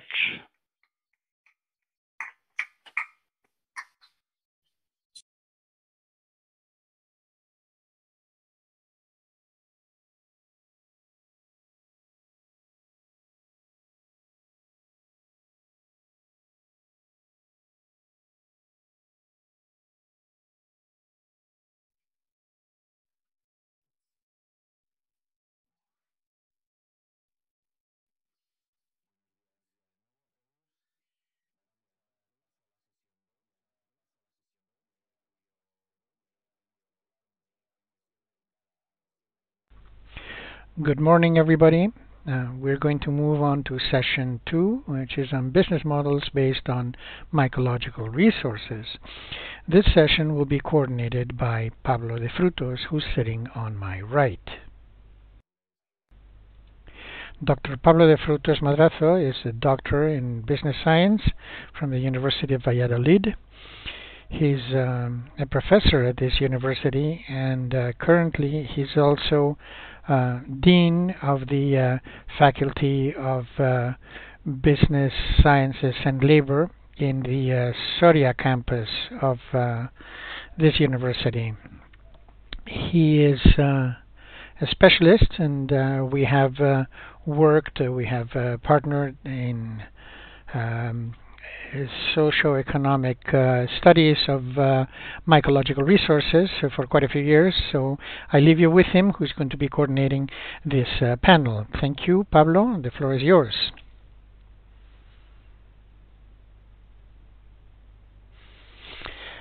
Thank you. I'd like to thank the organization for having invited me to this event. For me, it is a challenge as Dean of the Faculty of Business. It is a panel which is titled Business Models Based on Mycological Resources, and which I call the Panel of the Immaculate Fools. I'd like to thank all of you who are going to participate, whether you have sent a video clip, whether you're connecting online, and particularly those of you who have come all the way here, because we know that in a rural world everything, all kinds of transportation are always more difficult. We hope that this will be a dynamic and fun panel, and I will give you a brief presentation. Why do I call it the Panel of the Immaculate Fools? Well, maybe of you will probably identify with what I'm going to tell you. You had an idea one day, a dream, like Martin Luther King when he said, "I have a dream." So you had a dream, and against all kinds of difficulties, you decided to get your dream turned into reality. But when you did a market study, you realized that you shouldn't have thought of your business, but rather set up an opticians. Why an opticians? Because every time you knocked on a door, people would say, "Well, I don't see this, I don't see this." So maybe better an opticians. But no, you continued with your project, you continued, and I have been able to see a large amount of entrepreneurial initiatives which are so much needed in the rural world where many of you come from. We're going to see many different things that we would have liked to start up, many ideas that have a long way to go, and which have already come a long way when they initially thought that you were mad. But today, some of these businesses are already mature, other ones are incipient, but they all look like they're going to continue. So the first group of immaculate fools, we have gone from pond to pond, so we cross the pond again and we go to Green Island in New York, United States, where Gavin McIntyre is going to give a presentation on his company, which is devoted to the creation of materials, new generation materials, which are biomanufactured using mycelium. Gavin McIntyre is the founder and CEO of this company. It's limited company, and he's going to tell us about all these partners which they have, who have been able to bring a lot of people together in this project, and he's going to tell us about what we can do with mycelium and what ideas we could think about to generate things that you could sell, things which you can use to make your company more profitable. I don't know if the video is ready. Here we go.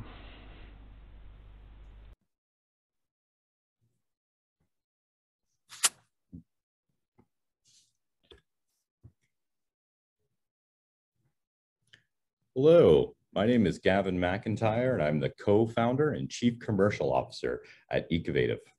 Today, I'd like to share with you how Ecovative was started, the challenges that we seek to solve within the marketplace, and how we leverage mycelium, the vegetative or root-like structure of mushroom and fungal species, to grow advanced materials for a new market.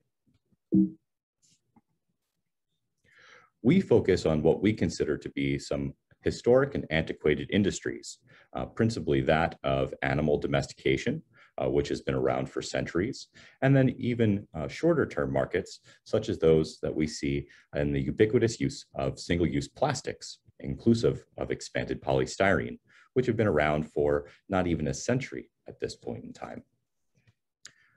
Today, we focus in two areas which we think have some of the most tremendous impacts on our planet today, and those are principally the use of single-use plastics and animal agriculture, which impact our planet both in terms of waste generation, resource consumption, and of course the emissions of greenhouse gases. When we consider plastics, over the last decade, there's been increasing awareness both of the toxicity of these raw materials as well as their impact on our planet. Single-use plastics, especially those found in everything from applications within building construction or within protective packaging, are perhaps some of the most egregious uses of plastic foams. These are non-durable goods which tend to make their way into our surrounding environment, contaminating nature and not passively returning to the earth. As it comes to animal agriculture, this is one of the largest contributors of greenhouse gas emissions and global warming, consuming a tremendous amount of arable land, which can be used for other forms of agriculture, as well as consumption of things like water. Yet animal agriculture is important for our everyday lives, both for food as well as the production of everyday materials. At Ecovative, we truly believe that we need to grow better materials. And that's why back in 2006, we started to work with mycelium, the vegetative or root-like structure of mushrooms, to create structure and to grow alternatives for both synthetic materials like plastics, as well as alternatives to conventional animal-based products. Back in 2007, we focused on mushrooms. And the reason we focused on mushrooms is because mushrooms are nature's recycling system. They're decomposers or saprophytes, so they're incredibly adept at taking the leaf litter and coarse woody debris that's found in nature and growing the mushrooms you may find growing out of the side of a tree or along the forest floor. At Ecovative, however, we are focused on mycelium, once again the vegetative or root-like structure of mushrooms, which are in essence the glue that is binding that mushroom into the side of the tree or along the forest floor. Mycelium is a vast network of unicellular strands, individually known as hyphae. And as you can see in this micrograph, they are individual filaments, which we use at Ecovative either as a standalone material or natural adhesive or grown glue to create a wide range of products. The reason why we focus on mycelium in comparison to other natural materials is for a number of reasons. We as humans have leveraged natural materials for literally centuries. These range from small molecule producing single cell organisms, be it yeast or bacteria, which we have used to create everything from pharmaceuticals, even to things that are fermented like beer or liquor that we drink today. If we look at more complex life forms like trees, we use those in building construction materials quite readily. But trees, of course, are always within the shape of trees and therefore generate a tremendous amount of waste or reduce the value of the native structure of the trees when we employ them within our everyday lives. What's unique about mycelium is that it's not only capable of producing small molecules like a yeast or bacterium, but it can also create complex structures that can be regulated or influenced during their growth process to create unique and high-performing materials. One of the other interesting aspects of mycelium is that its biochemical backbone is chitin, the same biopolymer that you find in lobster and crab shells or insect exoskeletons. Chitin is an amazing biopolymer in the fact that, one, it's water insoluble and is incredibly heat tolerant. Its melting or temperature is approximately 165 degrees Celsius, making materials grown from mycelium incredibly robust to both the elements as well as heat. One of the other distinct advantages that we saw when we first started the company in 2006 is that it can take advantage of any form of locally sourced biomass. If we think about fossil fuel-based materials that are derived from either natural gas or petroleum, they're dependent upon finite resources that are increasingly more challenging to capture and come by. Working with filamentous fungi, they are quite adept at breaking down and transforming any range of lignocellulosic biomass. These are raw materials that can be sourced within 800 kilometers of manufacturing facilities and are available year-round, be it byproducts of the forestry industry used to create lumber or those of the agriculture industry. They're abundant and found anywhere our agricultural systems exist today. When we talk about how we produce our materials, we focus on growing materials. And what this video here is it's a time-lapse video that takes place over the course of 4 days. As you can see within the video, is that we start with a bed of agricultural residue. We introduce a trace amount of mycelium. And over the course of just 4 days, the mycelium derives all of its energy for growth from that biomass, in this instance, cotton gin waste, while binding the rest of it together, transforming it into a cohesive, solid material that has performance characteristics very similar to conventional plastic foams. Because all of the energy for growth is derived from that farm waste, this process is far less energy intensive and better for the environment than a conventional plastic foam. Today, with our product lines inclusive of mushroom packaging, we're able to grow custom molded geometries that serve as drop-in replacements for conventional plastic foams that are entirely home compostable over the course of just 45 days. That means that these materials can passively return to the earth in just 45 days after they're broken up and put into a plant-based compost pile or even into your yard. We've done extensive testing to both European, US, Canadian, and Japanese standards. And what have we've discovered is that these materials don't present any type of ecotoxicity to the surrounding soil, and plants that are grown predominantly on compost derived from mushroom packaging and other mycelium-based materials can support conventional plant growth, be it from soy to cucumbers, making these products truly cradle-to-cradle materials. At Ecovative, we have principally 3 different mycelium-based platforms. The first is what we call Microcomposites, and the primary product in which we sell in that category is mushroom packaging. This is a method of creating custom molded geometries in which mycelium grows on and binds to agricultural residue to create custom molded geometries. The second is what we call our air mycelium platform, which we have employed today to grow a wide range of different products, be it elastomeric foams or textiles, as in terms of alternatives to conventional animal leather, which are tough and tenacious, all the way through to whole muscle alternatives to conventional meat, be it things like seafood alternatives or even products like bacon, which are illustrated here. Our Mycocomposite product was the first one that we introduced to the marketplace in 2009, focused on protective packaging. This is an area where we take locally sourced agricultural residue, and we're able to grow custom molded geometries in just 4 to 6 days. These range in size from building construction materials all the way through to applications in furniture and even interiors. We produce these products through partnerships with other local manufacturers where we train on process, as well as help develop both locally sourced raw material streams, such as agricultural forest debris, as well as local mycelium strains, which are already well suited for that particular environment. Today, these materials serve a wide range of product applications, be it within environmental restoration, like marine rafts, fire retardant door cores, building construction products like rigid board insulation or acoustic insulation, and then of course, protective packaging.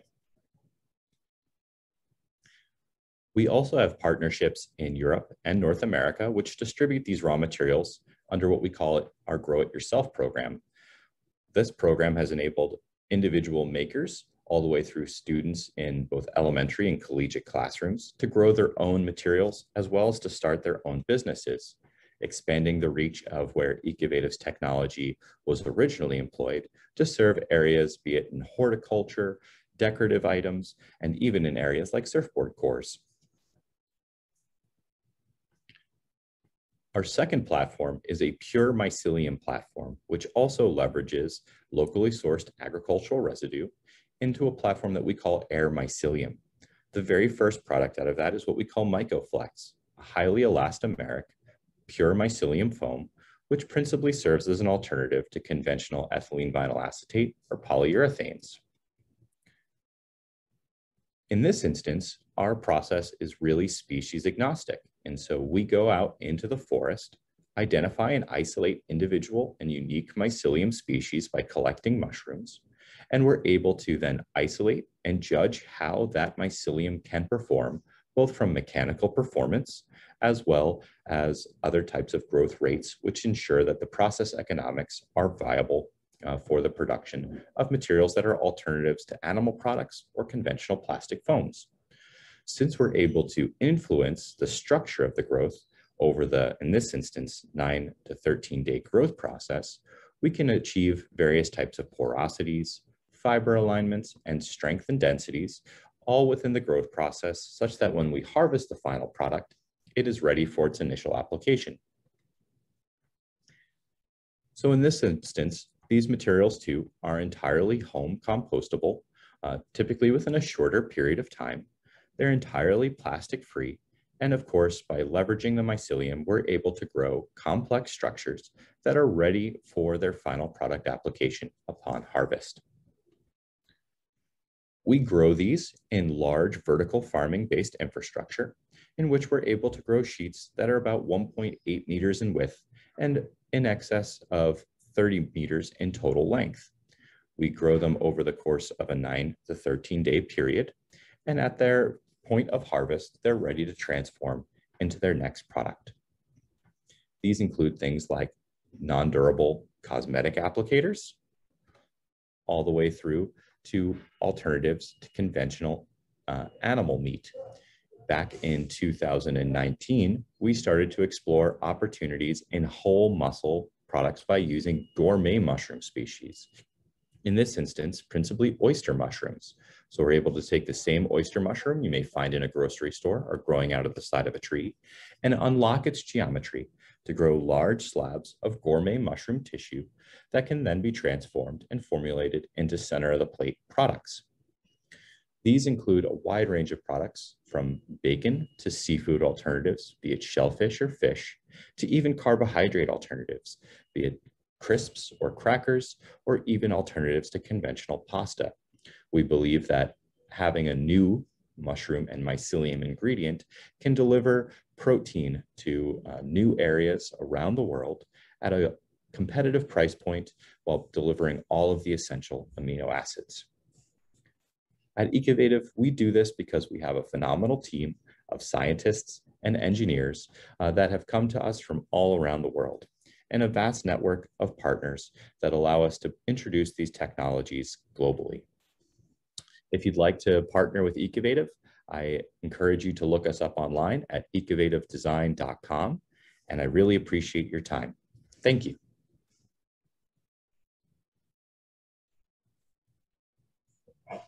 Okay.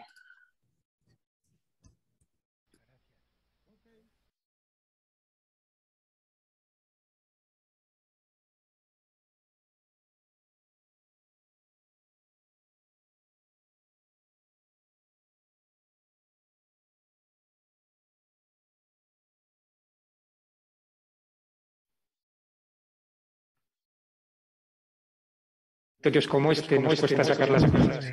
To bring them more, and we'll hang in here in second place.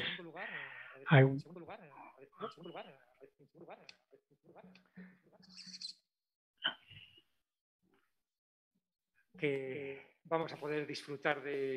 hope we're going to be able to enjoy the presence of the next speaker. Marta de Pablo is the marketing manager of Trackbox Innovation SL. She's in Soria and Aranda de Duero. I think that you're...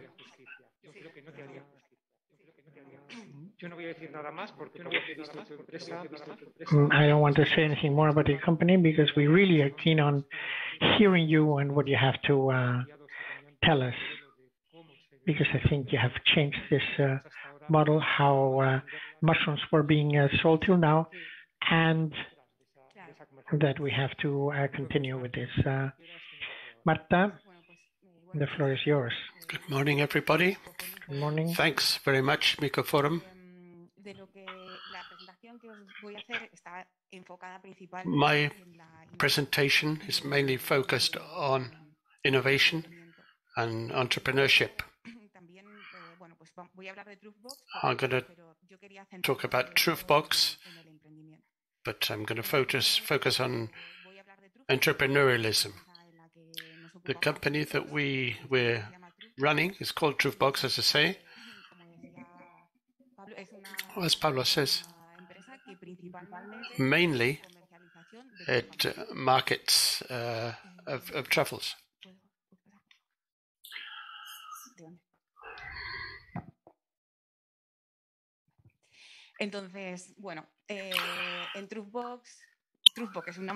It's a brand of truffles. Obviously, we haven't invented the wheel, but we tried to be ahead of our competitors. There's quite a few of them now. When we started out, there were very few.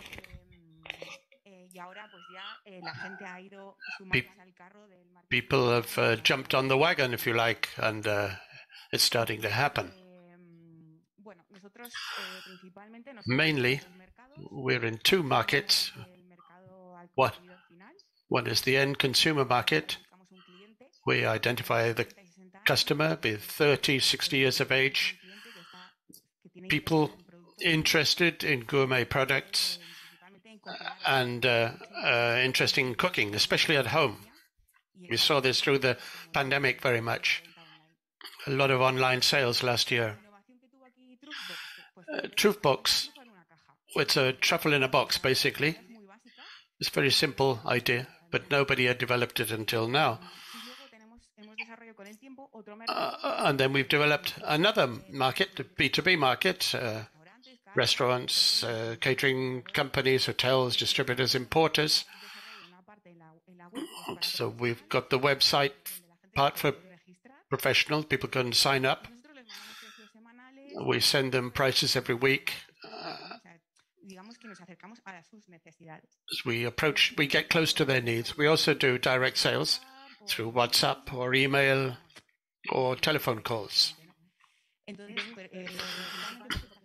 Mainly because these people want information, they want speed, and they want a good price.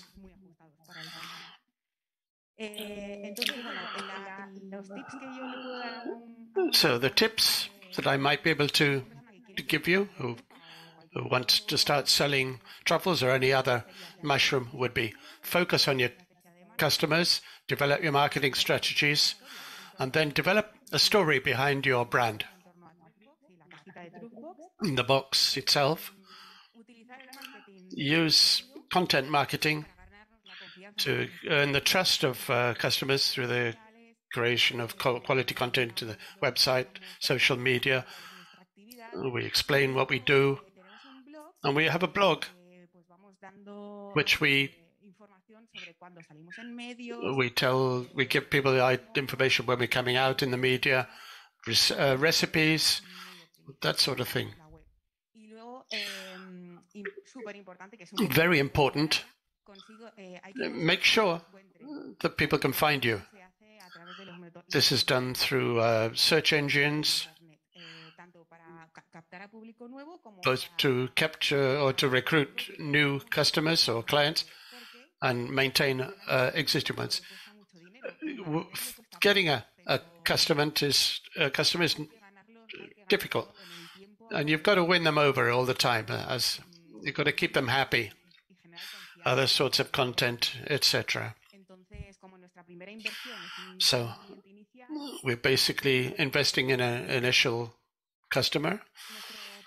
What's our process when we work on innovation? First, customer focused, as I say, always. Put the customer at the heart of our conversation. Who are you? What do you need? How can I help you? We listen through social media or emails that people send us, or what we hear in different meetings or seminars. How can I get to that person? How can I treat him or her well? Listen hard. Keep your ears open. Communication. Adapt the methodology to each type of customer. Not the same. A customer who wants to buy a box and then a Michelin star restaurant who wants to buy a load. So you have to adapt to those needs. And finally, the promotion. That's the moment of truth, where we have to really get across, and that's the moment when the customer will decide whether to buy or not. And if they don't choose us, they'll choose somebody else. So there's the technology on the one hand, and try and get them on board. And we have to set up sort of emotional bond there as well. Do you like cooking? I remember an anecdote last year. A lady wanted a truffle in Andorra. She wanted it there.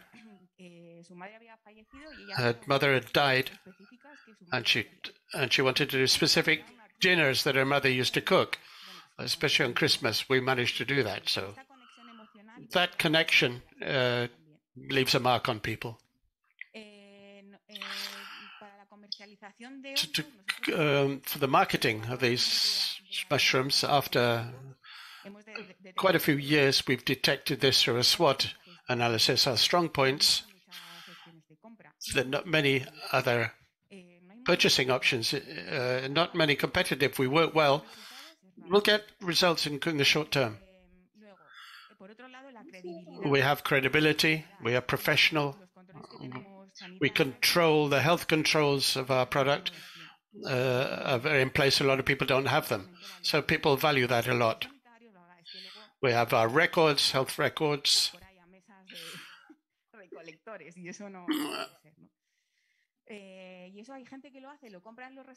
Some restaurants buy them.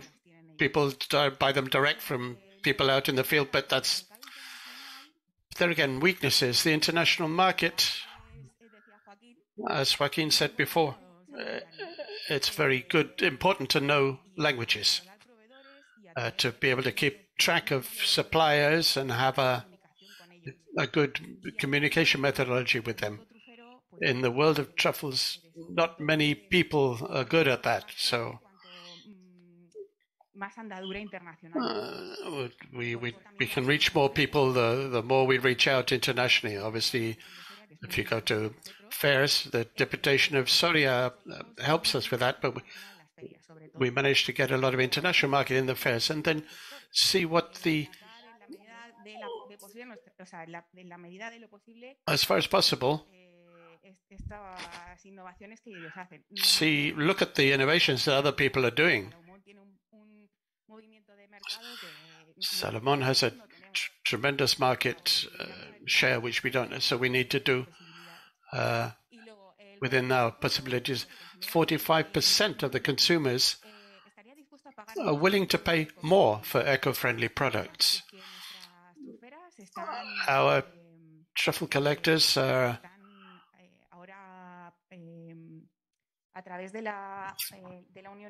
through the European Union, our products are specified as ecological. So that's added value for us that others don't have.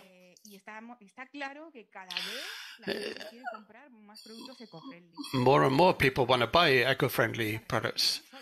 This in Carrefour has a bio shop, for example, just for that. I was struck by that. There is a market out there. Weak points. Truffles are expensive, so our cash flow is it's difficult to keep it up at the present time. We tend to depend on market prices. If Salomon or other big companies come in, or the French market, the Italian market, there's a lot of fluctuation, so we can't plan or make a really good long-term financial plan. The prices are fluctuating a lot. It's very difficult to do this planning. Threats, international competition, it's fierce. The price of Italian truffle is very low. So you go to Germany, they say, no, I got a supplier in Italy. And a French one and Spanish, who's got the lowest price? The Italian, usually. So sometimes we can't even compete. Purchasers don't know much about these products because there's not much regulation. In this world, you see, tell me, what have you bought and at what price? Or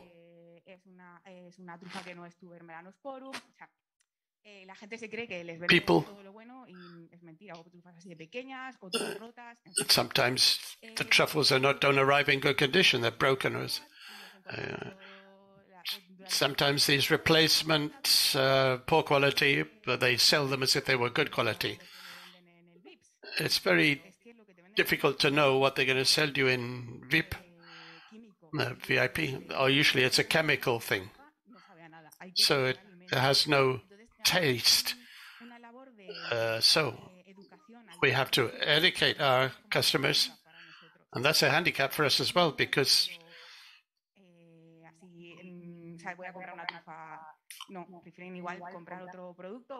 some people really don't care about the quality. They're not that discerning about what they're buying.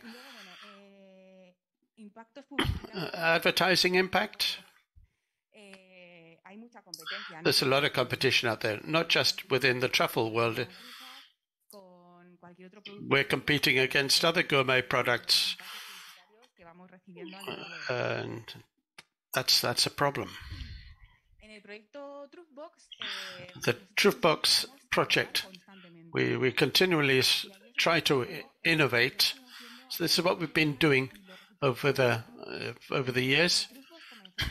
We started off in 2016 up to 28. We developed the idea of a truffle in a box. We did that internationally as much as possible, only working for months a year. A company is not viable if it's only working 4 months a year. When you get to August and you might have run out of money. So that was the first. We did the first website, and we started to attend events, fairs, and make ourselves known. So we got a good SEO position, and then brand knowledge. When I go into Google Analytics, mainly people go into Truthbox not because they find us straight away. They are recurring customers. They come back regularly.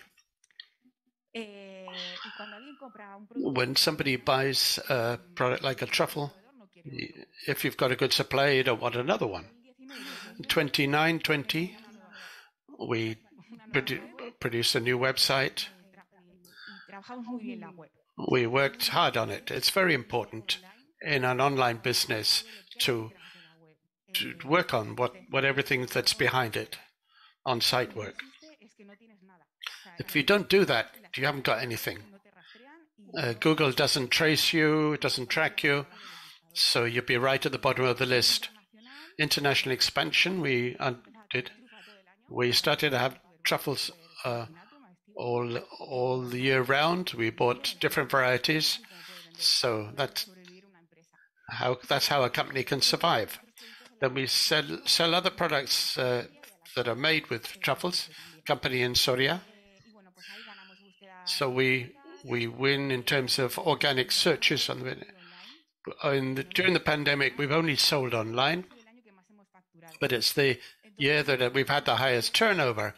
So I think we're on the right track, and we'll improve this year with our exports, especially now in 2021. A new box, a new advertising slogan: the pleasure of the truffle.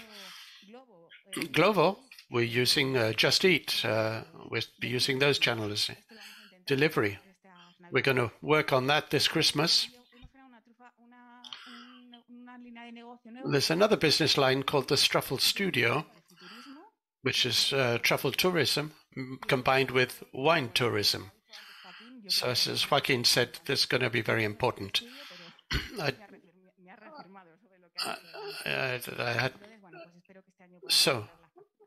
We hope to double our turnover. This is our website if you'd like to come and visit us.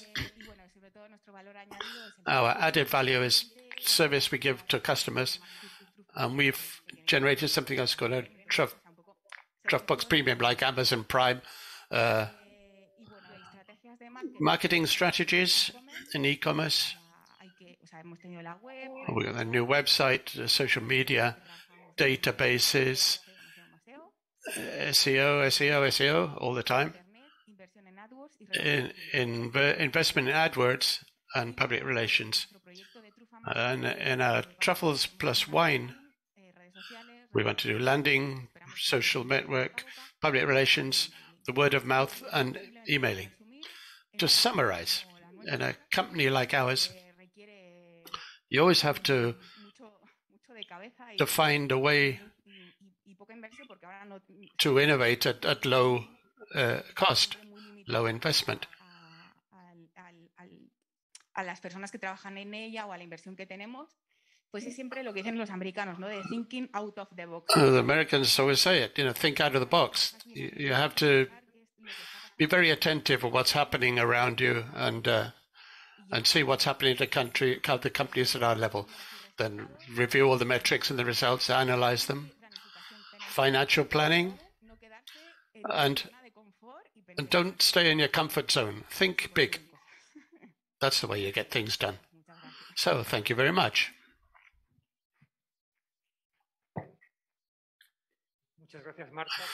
Thanks, Marta. Brilliant presentation. That's really captivated us. There'll be questions later. There might be some other things we can talk about later. Does anybody want to ask a question now? Anything that particularly struck you?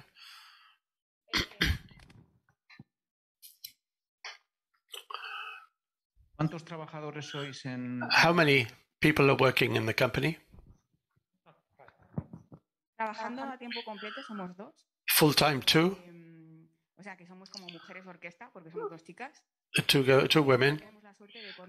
We're lucky to have support from a laboratory, all the technical issues that they deal with. no son de nuestra propiedad, pero contamos con 50 hectáreas de trufa. And then 50 other people out there looking for truffles, and other people in 2 people in terms of marketing and sales. How fresh are your truffles? From when they leave the ground till they reach the customer, how long goes by? How much time goes by? I'm selling white truffles today, and they're coming from Croatia. So the picker said, how many truffles do you need? In the case of white truffle, we sell them. I place the order now and I get them next week. For example, the other easier ones, we pick them at the weekends and sell them during the week. The white, what price out of interest, the white truffle? For the circumstances of this year, there's a lot of people asking for it. There's been a lot of drought where they're picked. It's very expensive. 4,500, 5,000 the kilo. 75, 80 per item. Thank you very much. I'm sure we'd have hundreds more questions, but let's carry on with the next speaker. Thank you. Now, this time, we're going to Fumi Nomata in Japan. She's going to talk about how to scale up wild mushroom production. Introduction on a large scale to the MyCat. She works, I hope I pronounce it well. It's a multinational of the sector. She's a laboratory employee in the company. Is the video ready?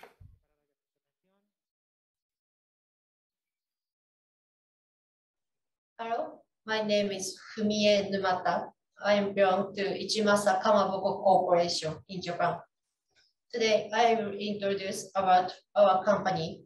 We produce maitake mushroom and sell it as a fresh mushroom and some supplements.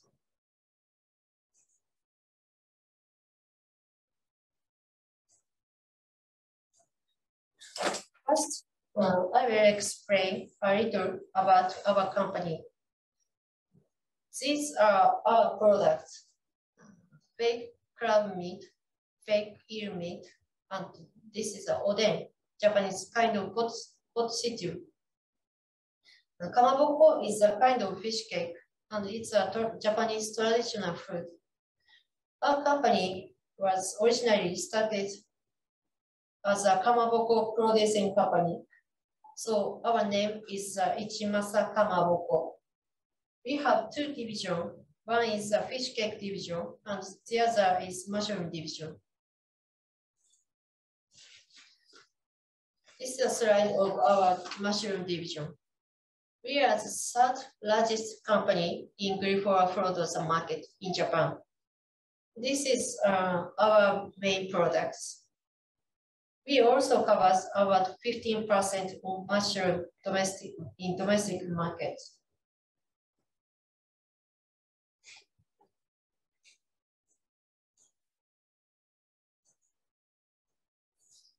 Next, this is a map of Japan. We have many factories and branches in all over Japan. This is our headquarters and main factory located in Niigata City. This is our mushroom factory. It's located in Agano City. Our mushroom factory is little far from headquarters, but it's surrounded by abundant nature. We think it's very good for mushroom.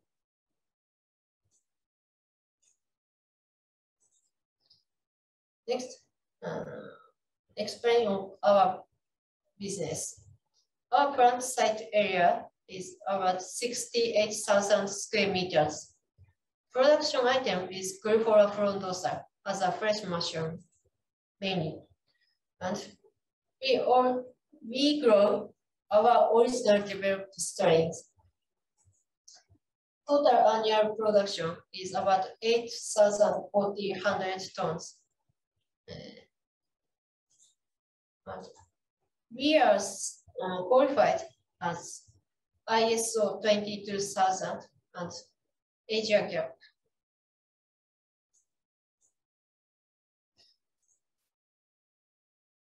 Next, I will explain about Glyphora frondosa. Glyphora frondosa is also called hen of the woods in English. We call it maitake in Japanese. They grow in the wide mountain. Usually, it's on stumps or the base of hardwood trees. The best season is from late summer to early autumn. They grow all over the world. For example, Europe, North America, China, and Japan. Maitake is known as edible, but very rare in the wide mountain. So it is said, if someone found maitake in the mountain, that person starts dancing with a great joy. We breed maitake strain by ourselves too. So we try to get new wild type strain in the mountain every year.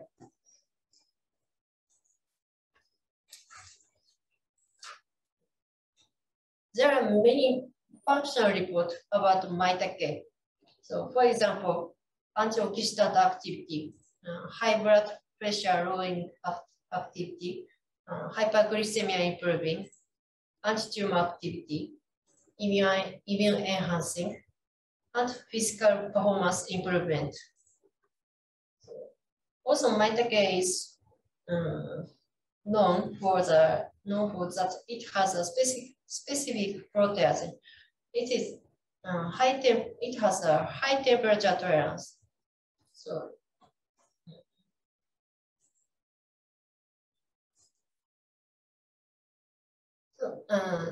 that's all. Thank you very much for your kind attention.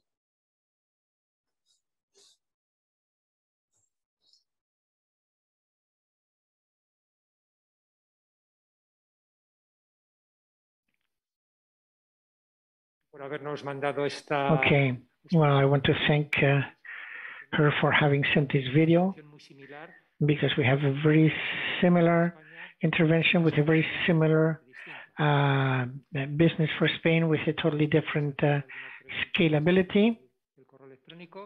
If you have any questions, you can send it through the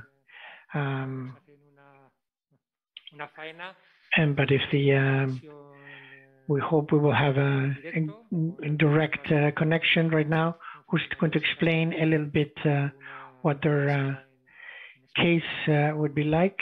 This is in Murcia. They're businesses that can be scaled up tremendously, and we can do it as a multinational or as a small company. As we'll see later, we continue with our trip. We're going to continue to Helmont,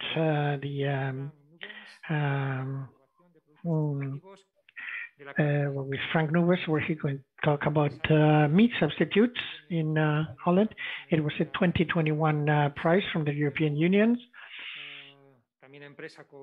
Also a company with a strong basis for research, focusing on something which is very much in fashion, which is how food can achieve the Millennium Development Goals, where companies will have to go from one kind of market to a different type of market where edible mushrooms are certainly going to have a niche. If we have the Frank's video, let's hope the best. All right. So welcome to my presentation. My name is Frank Nouwens. I'm the founder and owner of Beefy Green. And I have some slides for you to share. So Beefy Green is established between myself and a big mushroom farmer, oyster mushroom farmer in the Netherlands. And in the recent years, last, let's say 3 years, so more oyster mushroom farmers joined us.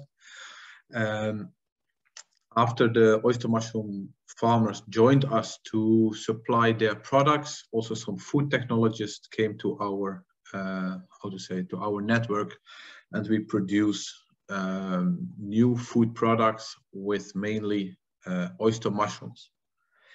Our biggest aim is, of course, to process as much oyster mushrooms as possible and also grow them. At this moment, we mainly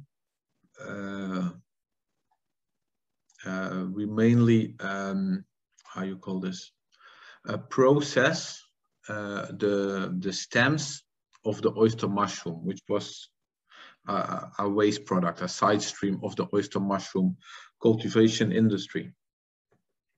We have different ingredients to sell to the Dutch food industry, and recently we also introduced our own consumer products. I will share a little bit later on that. So I think you are familiar with oyster mushroom cultivation, but this is the beginning how we do it in the Netherlands. This is at a mushroom farmer in the south of the Netherlands, where we chop and wetten the wheat straw to prepare for the mushroom cultivation. So some pictures you'll see. Bottom left, there's the spawn. In the middle, on the bottom, there is a blockerator from Italy, which is producing the oyster mushroom substrate blocks. So what we mainly use for the oyster mushroom in the Netherlands, or in the oyster mushrooms which I collect and process, is above all it is the wheat straw. Also there is sometimes used miscanthus or elephant grass, and we also have a recipe with coffee grounds, but I assume you know a lot of ingredients can be used for oyster mushroom cultivation. So bottom left, a bunker which we use to aerate the phase 1 compost. Then bottom in the middle and on the bottom right, you will see how we put it in the tunnel for further processing of this substrate blocks. We have mainly one cultivation manner in the Netherlands, which is in the middle photo. We're using the shelving system, but in other countries, some of my suppliers grow on the ground. You see on the right side, which is just a cultivation room without the shelves. But in the Netherlands, and mainly of the farmers which have joined Beefy Green, are growing in the shelves. So the oyster mushroom, of course, it grows in different colors, natural colors. We mainly work with the gray oyster mushroom, and one of the products we process moist is this the stem, which you see on the right photo. It used to be cutting waste. We found a way to valorize this side stream and we are supplying it to the food industry and produce our own food products. And mainly it is to imitate actual meat or animal meat. The products go into in a mix with real meat, mainly beef or chicken, or they go into vegan recipes. This is one of my production partners. Here they are producing minced meat, but based on oyster mushroom. So we have prepared this oyster mushroom stem. Then we grind it, put some extra protein and flavor, and then put it in these bowls. And that is kind of a vegetarian minced meat. Bottom left, this is the way we are packing the oyster mushrooms. So mainly we chop it, put it in a bag, and then make the bag vacuum. And then depending on further application, we use different preservation techniques, starting with frozen, but of course we can also pasteurize, sterilize, or use some other techniques. Above all, our most used preservation technique is pasteurization in the bags. In the Netherlands, with the consumer products, we are now focusing on this mixed meat concept, or hybrid meat, as we call it. It is a mix between real meat and then adding plant-based ingredients. We are using mainly oyster mushrooms for this. So, for example, we take 1 kilo of beef and 1 kilo of oyster mushrooms. We are mixing these, adding some binding ingredients and flavors, and then forming it to a burger or a bowl. The ratio between mushroom and meat can be any ratio. We mainly focus on the 50-50, 50% real meat, 50% real mushroom. Maybe some words from my side as a Dutch consumer. We are very much focused now on reducing our intake of animal protein. We try to eat more plant-based or reduce our meat intake. So I believe in this combination. It is not only very tasty, the combination of actual meat and mushroom, but it's also a little bit better for health, and sure, a little bit better for the sustainability and our planet. Our goals is to improve the food quality and food safety for our industrial processing. We try to reduce the labor costs. Mainly this is at the farms, where we try to put some more techniques for picking. The oyster mushroom, it is now mainly done by hand, and the labor costs are rising. My task is mainly to develop innovative and tasty food products. So this is vegan, but also the mixed meat concept. So in burgers, meatballs, sausages, nuggets, spreads, all kinds of different products, we would try to put oyster mushroom in. And sure, together with the oyster mushroom farmers, which are join Beefy Green, we want to bring the exotic mushroom processing to the next level. So this was my short presentation. Thanks for your attention. Sure, if you have questions, then of course reach out to Angel, and he can share my contact details. Thank you.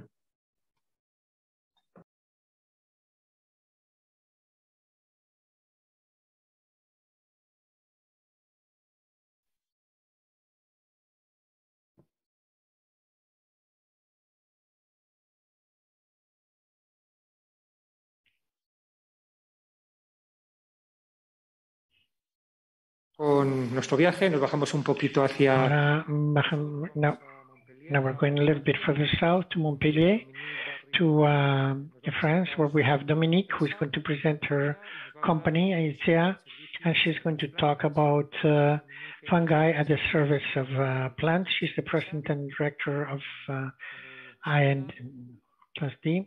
When you can, here we have the video.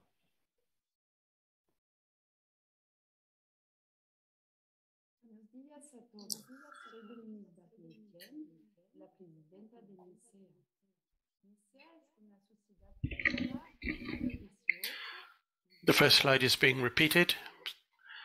I'm the president and R&D director of the company.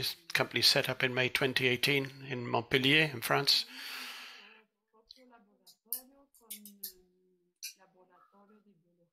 We have molecular biology, microbiology, chemical, and cultivation chambers.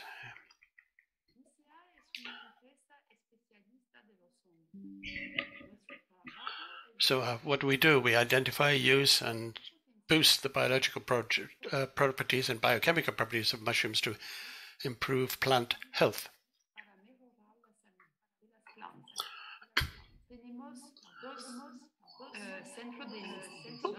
We have two parts. One is biostimulation, and the other is biocontrol. Sorry, the sound has disappeared from the original. I can't translate at the moment.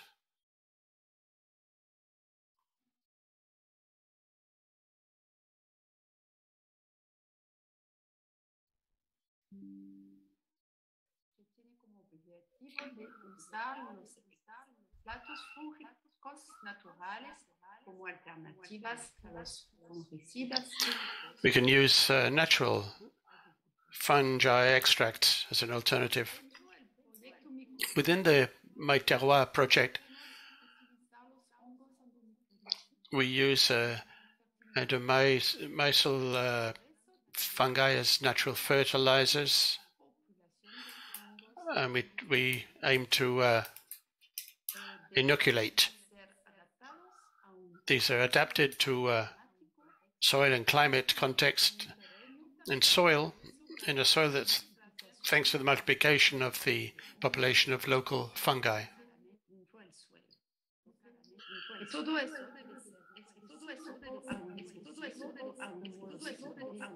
Again, sorry, the echo, I can't hear what she's saying in the original.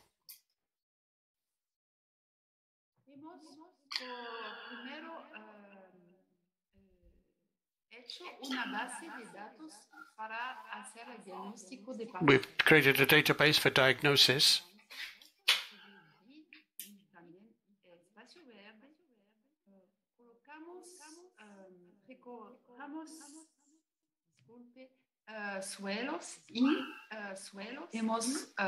We then analyze what's taken from the soil and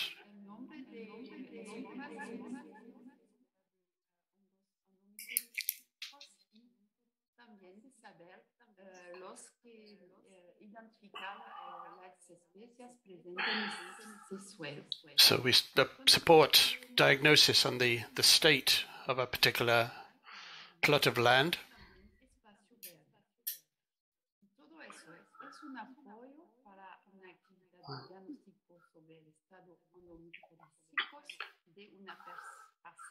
It's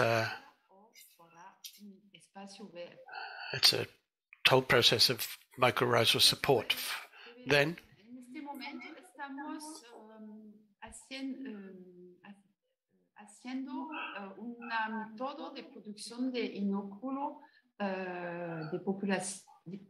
we're now installing a chamber for cultivation at the end of 1920, production of the inoculation mechanism. We're working on optimizing this multiplication, quantity and quality of the population.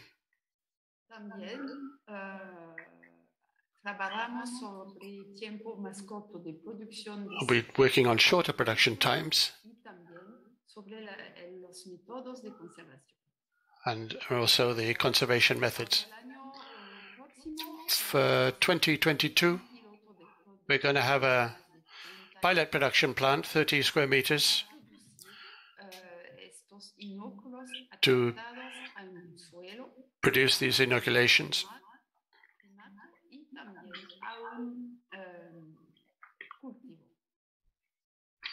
Later for cropping. The second project, Be Safe,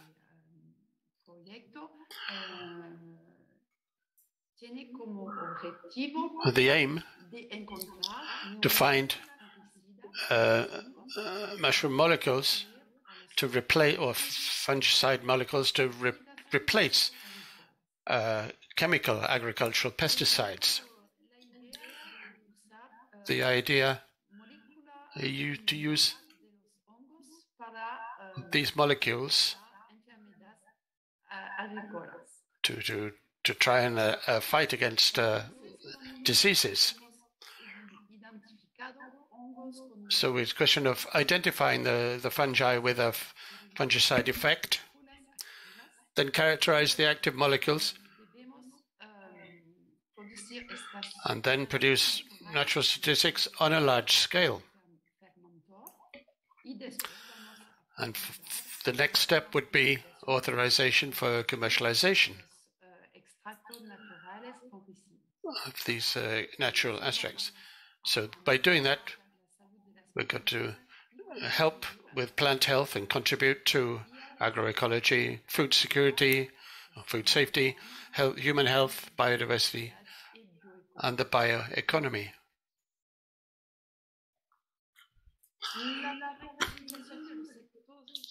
Then characterize of these active extracts. We do in vitro screening of natural extracts on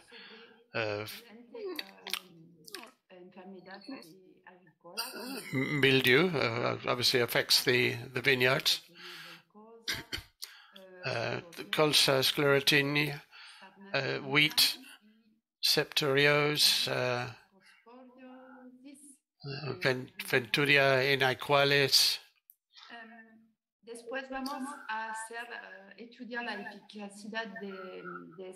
We then want to study the efficiency of these systems in the plant,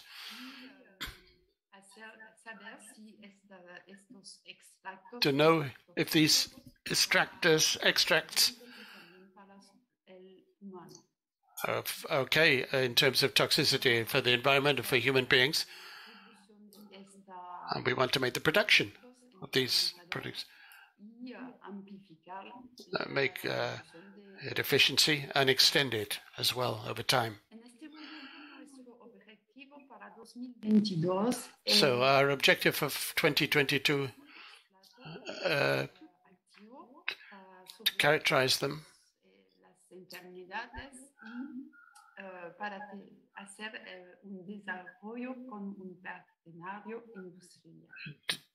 then carry out developments with a very different scenario. To finish, I'd just like to say that Mycea is open to collaborations with other entities and institutions, research institutes, and thanks for everybody for your attention, and see you.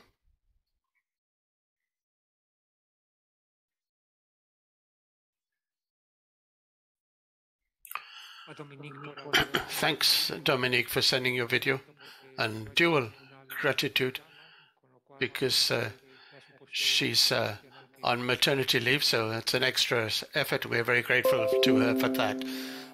Next, the speakers that I could see are pearls, even though it's because he comes from where I am, Jorge Iglesias, and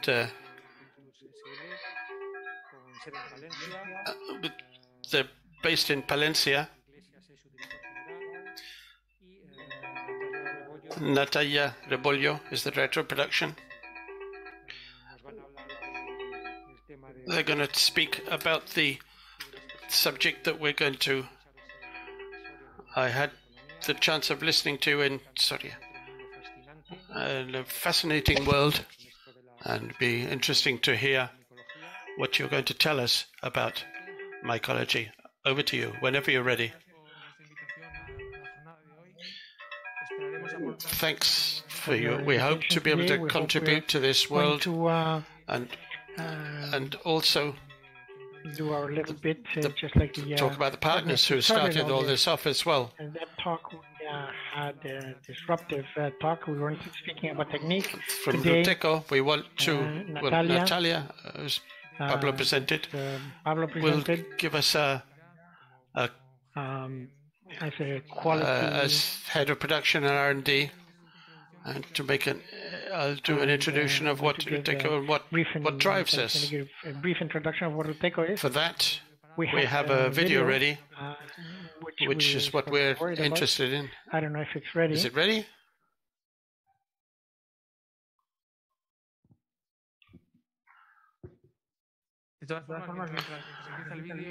While the video starts, I'd like to say that in this professional world of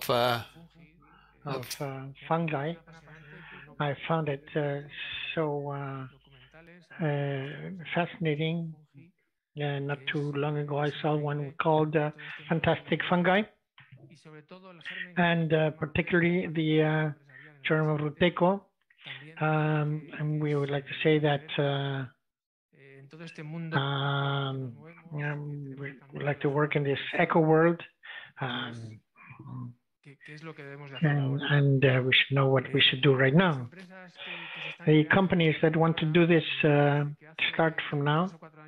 Until 3 or 4 years ago, I saw some really clarifying data on in the world where we move much faster than in the last 25 years is the SP 500, where they talk about span life. In 1960s, companies that appeared there were the companies we know in all our lives. So in the span life was 35, 40 years, maybe 50. In the 2000s is lifespan he's talking about is 21, so that it may go down to 15. That means that companies that were created 4 or 5 years ago will be moving the economy in another 5 years. So Ruteco, analyzing the market and seeing what was coming, we were particularly concerned with this business world of biotechnology, which is something that is still to be discovered. I know Pablo says they're mad, but for me, researchers, which is the result of 15 years research, the researchers are the geniuses, not the madmen of the 21st century. Another thing that is changing is that before companies used to invest in R&D, and they have gone a step further, and it's R&D that has to create the companies. They have to reach the end of their studies, which is commercialization, because since they're creating it, they should be the ones to develop it. Now, Talia is going to give us her presentation. It's a little bit more technical than we normally do, so please don't ask me any question, ask her.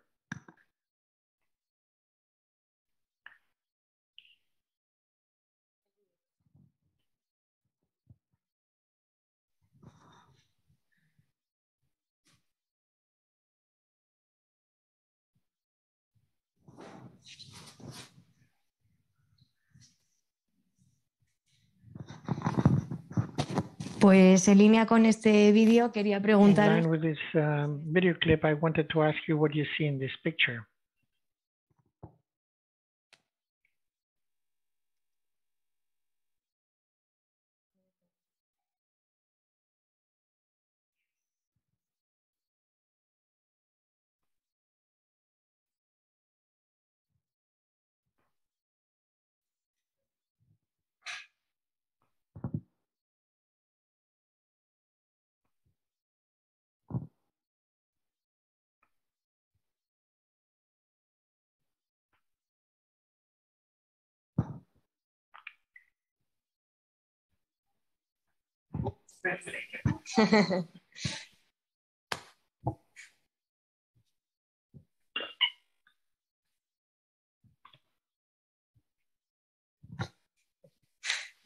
una planta, ¿verdad? Pues esto es lo mismo que se veía durante el boom de la That's what you could see during the Green Revolution. Agricultural practices focused on giving the plant everything it needed without focusing on other factors which would allow for sustainable and sustained agriculture. So what's missing here? We're missing the soil. The soil is the main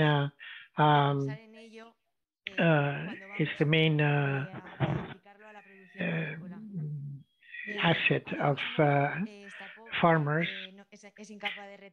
Right now, this it's poor and it can't retain nutrients, and it's the biota, which is the microbiota, which is losing out. So what we want to do is to increase that microbiota, which is creating products that can be returned. On the organisms we're talking about, we have soil bacteria, vegetable items, and the most important part is the mycorrhizic arbuscular fungi. They're obligate, they have an obligate symbiosis, and they colonize 80% of land plants. They produce spores which are freely found in the soil. When they find appropriate conditions, they flower, they enter the cortical cells, and they create these arbusculae and hyphas. Here's where we have the exchange. We give nutrients, and nutrients provide sugars. The advantages of a mycorrhized versus a non-mycorrhized plant is the increase in the where the root cannot be achieved, and it goes beyond the lithosphere. And they're also capable of solidifying minerals, such as cases, and they also increase the cultivation.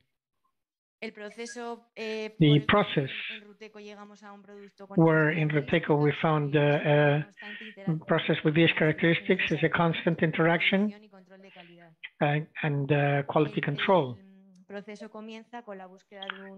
The process starts with the something which is suitable. We start with trap plants. Then it's identified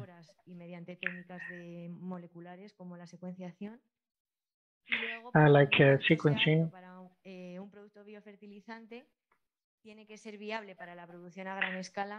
And it has to be viable for production, large-scale production. There are fungi which do not produce. We're not interested in those. And also, we should have an effect in production. And then the product is formulated based on product, the formulation, the machinery that has to be created, and so on. Once we have found the ideal fungus, we do it in vivo or in vitro. Both have advantages and disadvantages. In vitro produces a lot of spores and is free of contaminants, but it doesn't work with all species. And the species are adapted to the in vitro system. Then they don't adapt well. So we're doing in vivo production so we can get to the desired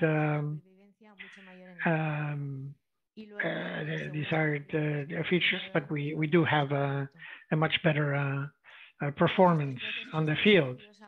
All these processes are subjected to quality processes. We can see that the mycorrhization can be correct, that there are no contaminants, that we have the desired concentration, and so on.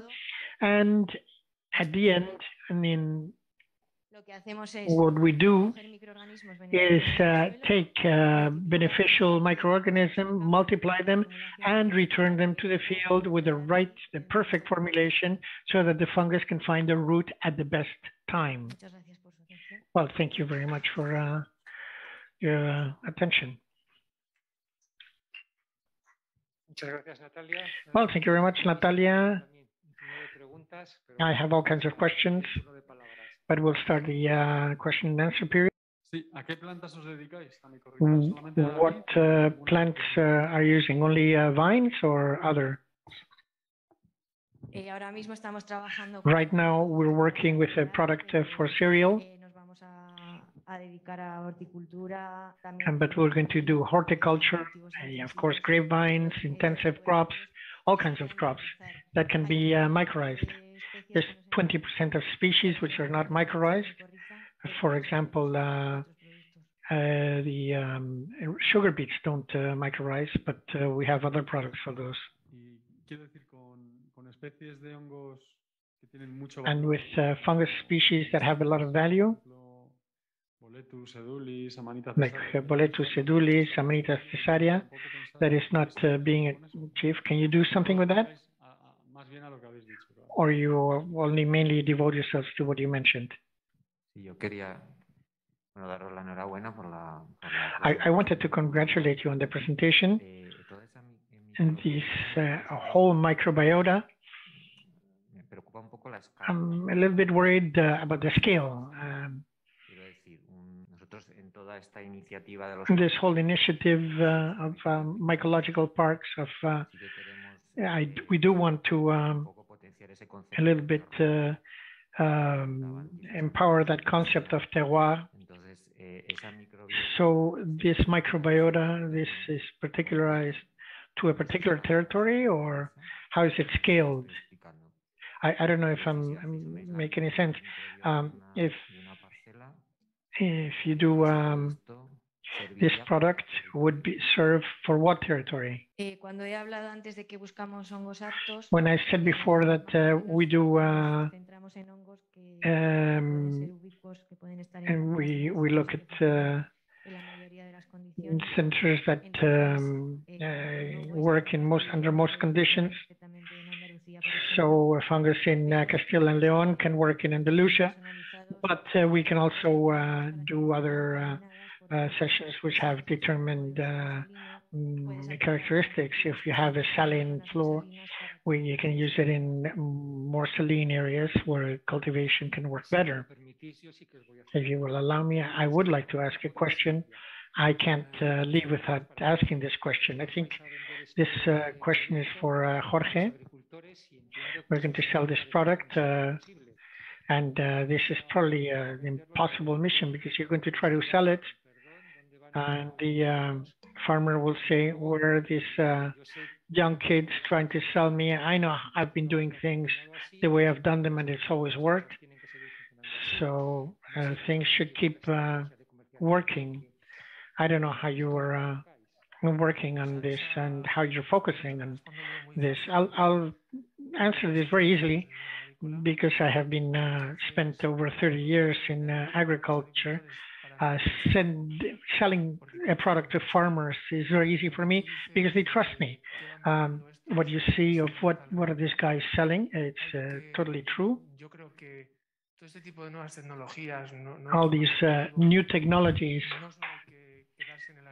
not only should they stay with the farmer, but also the consumer, because what the farmer is thinking, if I'm going to spend more money, which is going to, for a technique that is going to produce less, if my partner, my colleague next door to me is using traditional methods and they're producing more, then I'm going to be at a competitive disadvantage. So we're going to create something that is competitive, which they can use.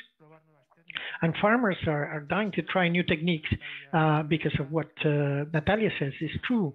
We're seeing in areas like La Bureba in Burgos, where cereal production used to be very high, but due to that first green revolution, which was making everything very easy for the plant, what we've seen is that they have stopped producing. So you can give it as much 3 times more inorganic fertilizers, and it's not going to work. We have people who've seen that over the last 25 years in places in Palencia have a very low percentages of organic matter. And what happens to those lands? So that the lands that had very little start to give more. They're seeing that when 10 years have gone by, they're in better condition, their land is in better condition and can produce better. So it's really difficult to make the commercial product, but we firmly believe that that's the way things should go. So as soon as we have a general awareness at all levels, then this will change. The new CIP is looking at the reduction of 20, 30, and 40% reduction of traditional fertilizers. So farmers are going to have to find alternatives. I don't know if I made that clear. Yes, definitely. Regulations have to support us in this sense. Because otherwise our road will be much more difficult. Thank you very much, Jorge. And Natalia, we continue with our table. Now we're going to go to Murcia, where Alfonso Navarro Ródenas, who's technical director of Tader Biotechnology, which is a spin-off from the University of Murcia, devoted to knowledge transfer to society and the market, is going to tell us how you can have business opportunities based on negotiation and the growth of then the title of this presentation, which is growing the desert truffle. He's online, and I think we can connect. Can you hear me? Hola. Hello. Buenos días, Alfonso. Hello, Alfonso.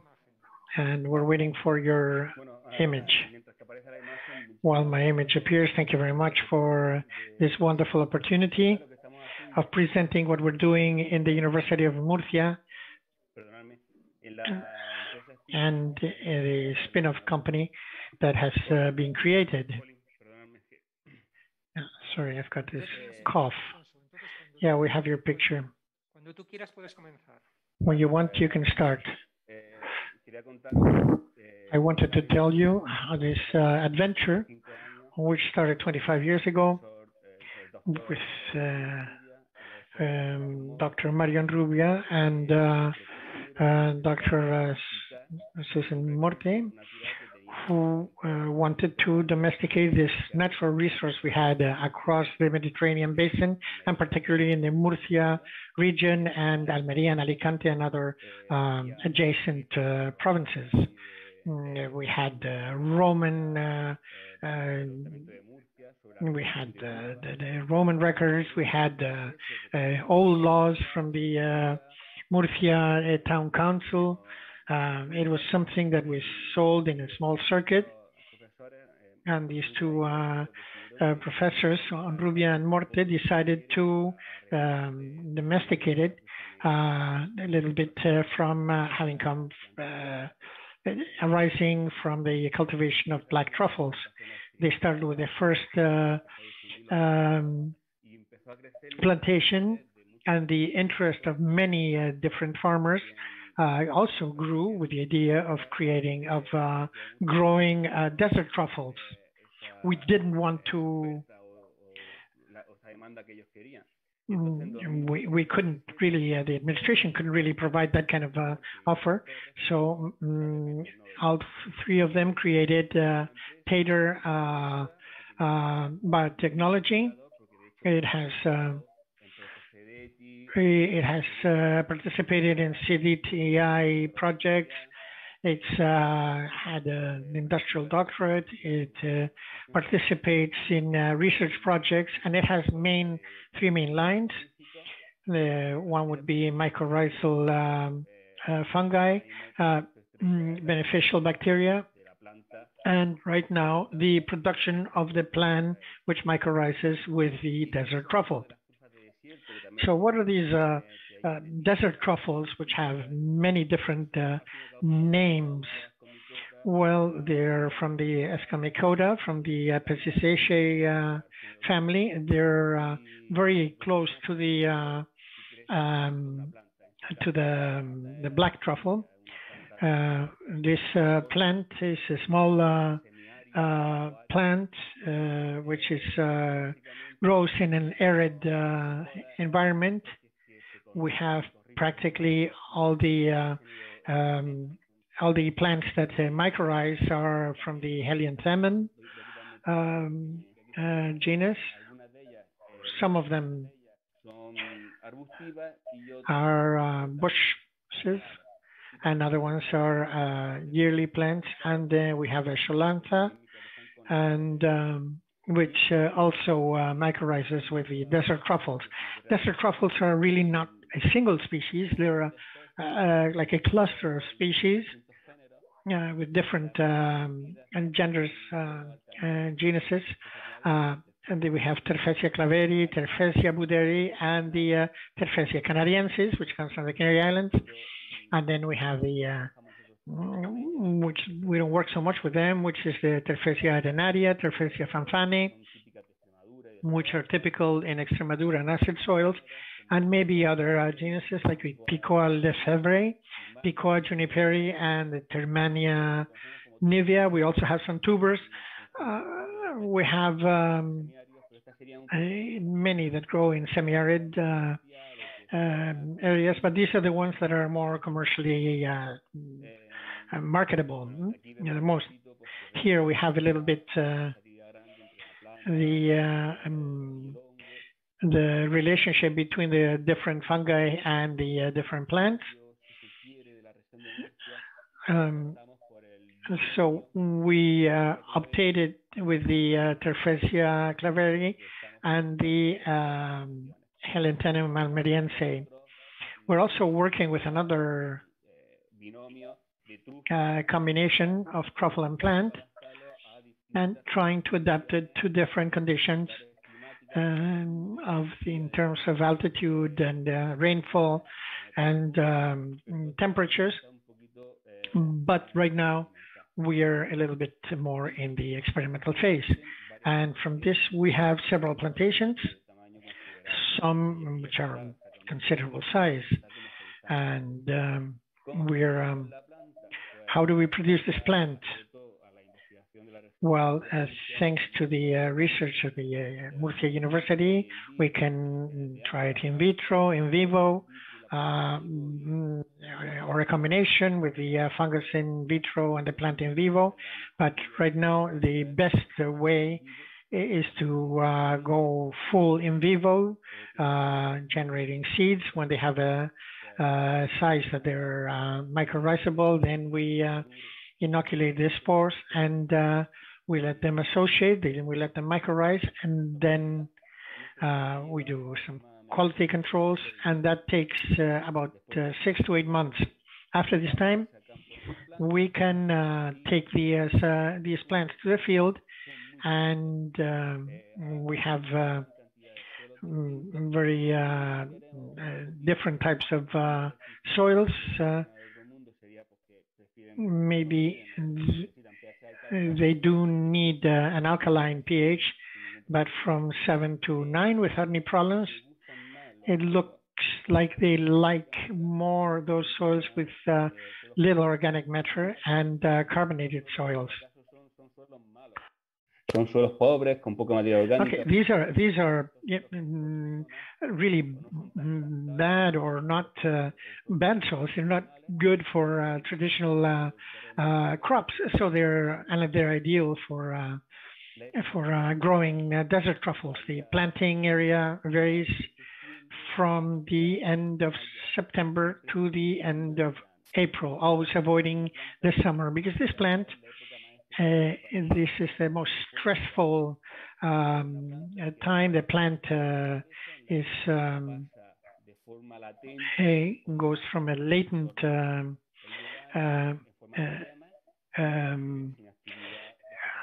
and it's deciduous in the summer, so it's a summer deciduous plant.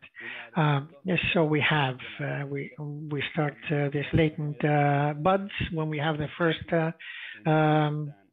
rainfall. You start getting you have the small buds, and then you start seeing intense mycorrhization in the roots. In the winter, you have the maximum growth and vigor, and highest amount of photosynthesis. In the spring, we have this early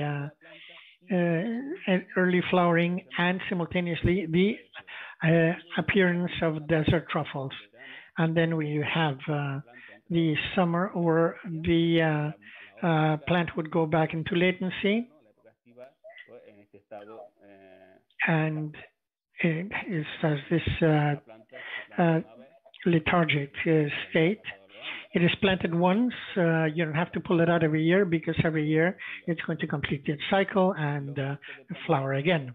The plantation densities, we started with very narrow densities of 0.5 by 0.5, and all the plants started going together. This plant creates a lot of seeds, then we had new plants, and it was a mess. So now we're doing 1 by 1.5 meters or 1.5 by 2 meters, because this plant also needs quite a lot of sun. And apart from that, the weed control and some other tending facilities, the tending activities do require that. Productions, well, one of the plants that we have right now, they're very erratic productions. This is the first plantation we had in the world, and within 2 years we could see the production. But we saw that this plantation had no irrigation control. We just let it go as it was, and we see these tremendous fluctuations from one year to the next. So, and the median for these last 20 years, it's about 360 kilos per hectare. But when you're trying to set up a market, this production is relatively small. And at the University of Murcia, we carried out a survey, and we recorded all productions, and we found, and we have a weather station which is very close to the plantation. We set up some correlation and analysis with the weather variables. And one aspect which was particularly interesting was precipitation. We saw that there were periods, like in the summer, whether it rained more or less didn't really matter, or even in winter. But there were these critical windows where, if rainfall was high, we had good production, and if the rainfall had been low, we had bad production. So just at those times, which is in autumn and in spring. So what we're doing now is in different experimental plantations, this difference can be supplemented with irrigation. So we're trying different irrigation products. So humidity sensors and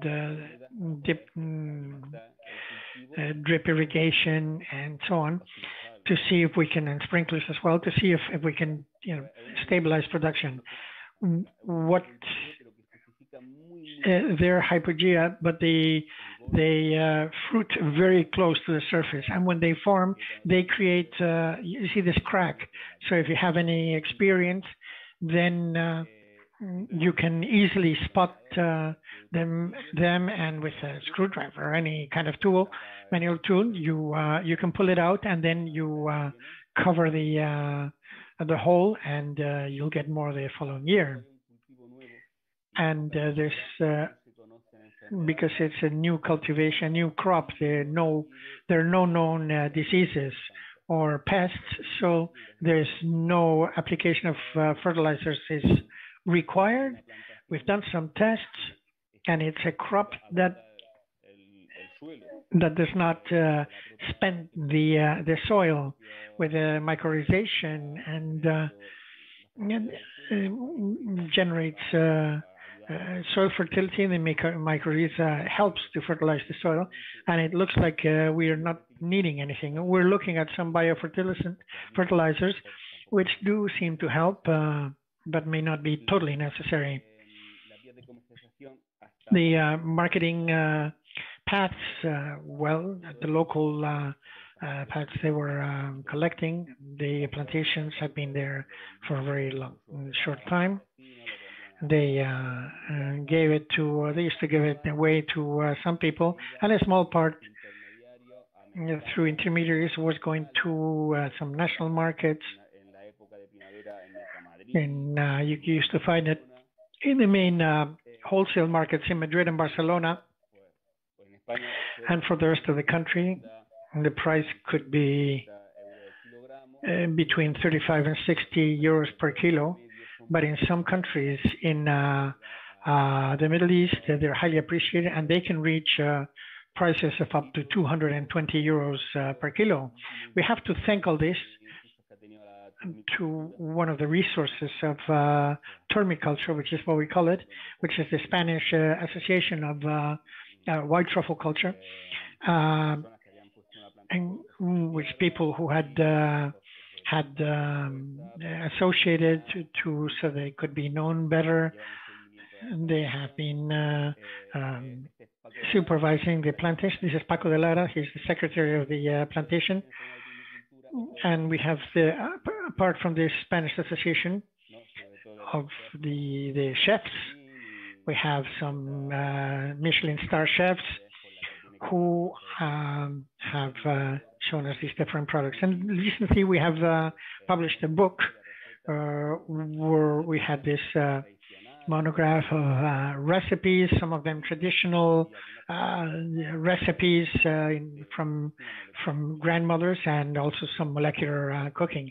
Potential areas for cultivation are practically the whole southeast of Spain, and the more acid areas used to grow this Terrenaria effort, which in Extremadura has a lot of culture, but it doesn't really, we don't have really the cultivation there. And a little bit to show the strengths and weaknesses. We have, it's an alternative to non-profitable crops. When you have to irrigate, irrigation is very low, and it's also relatively short because the plant is small, and it can be, it doesn't have any inputs, so the amount of CO2 for production is very low. So it's a sustainable, even with negative ecological footprint, and has very little maintenance. So it's very accessible to growers that are not so good. The weaknesses, well, it's still a bit expensive. We're a small company. This is done all manually. We don't have that much demand so that we could increase and scale production. But it is something that it is a weakness, but it can definitely, it does have a certain margin. And to set up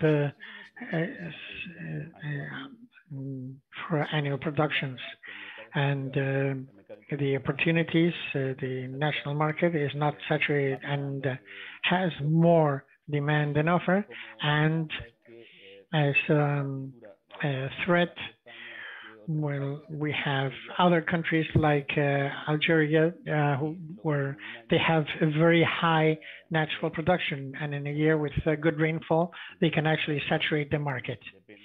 That's what they have. They depend on the that, and that's nothing more. Well, I have a lot more things to say, but I could. You can write to me and I will answer any questions that you may have. Thank you very much for your attention.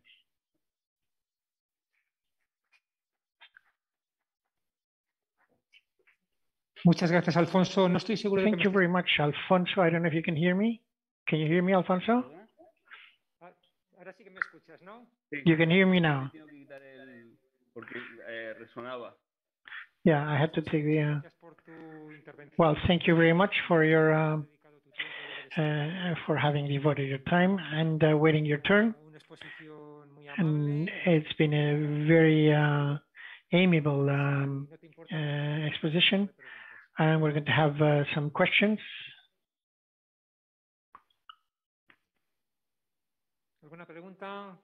Any question?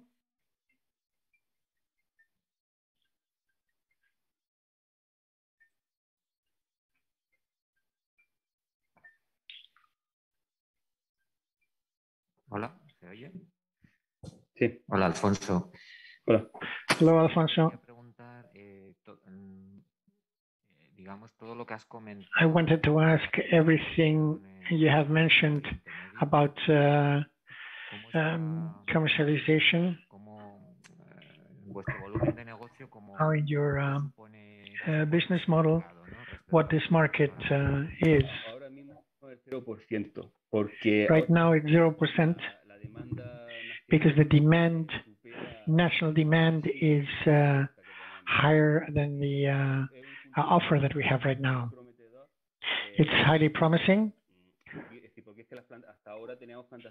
because until now we had no production, or they were very small. I wouldn't know how to say the number of hectares, but we have a number of hectares which are producing a process. We can get to restaurants right now. It's the restaurants that are actually buying up all the truffles, but we hope that we will have more plantations in the future, and then we'll have to actually go and export.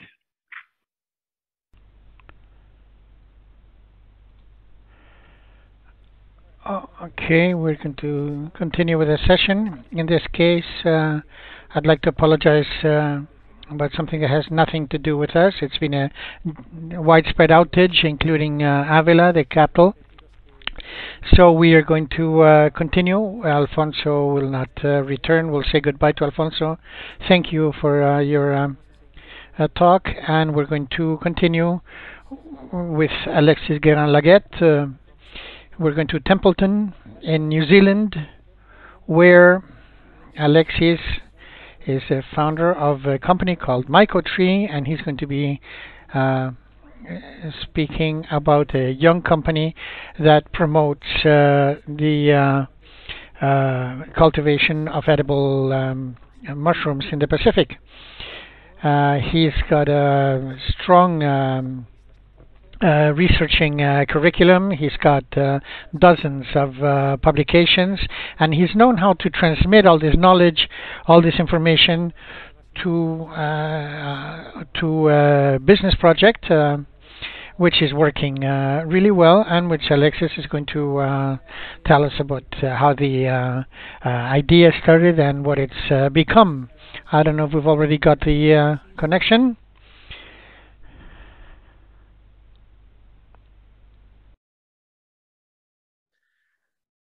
Good morning, everyone. It's a great pleasure to be with you now. I would like to thank Fernando Martinez Peña and the committee of MYCOFORUM in Ávila for inviting me to present my company, Mycotree, a young startup promoting the sustainable cultivation of wild edible mushrooms in New Zealand and a little bit in the Pacific. So first of all, a few words about me. I'm a scientist specialized over more than the last 25 years on the cultivation of edible mycorrhizal mushrooms, milk caps, truffles, matsutake. I've worked in several countries, especially in New Zealand over the last 18 years, where I've been permanently working.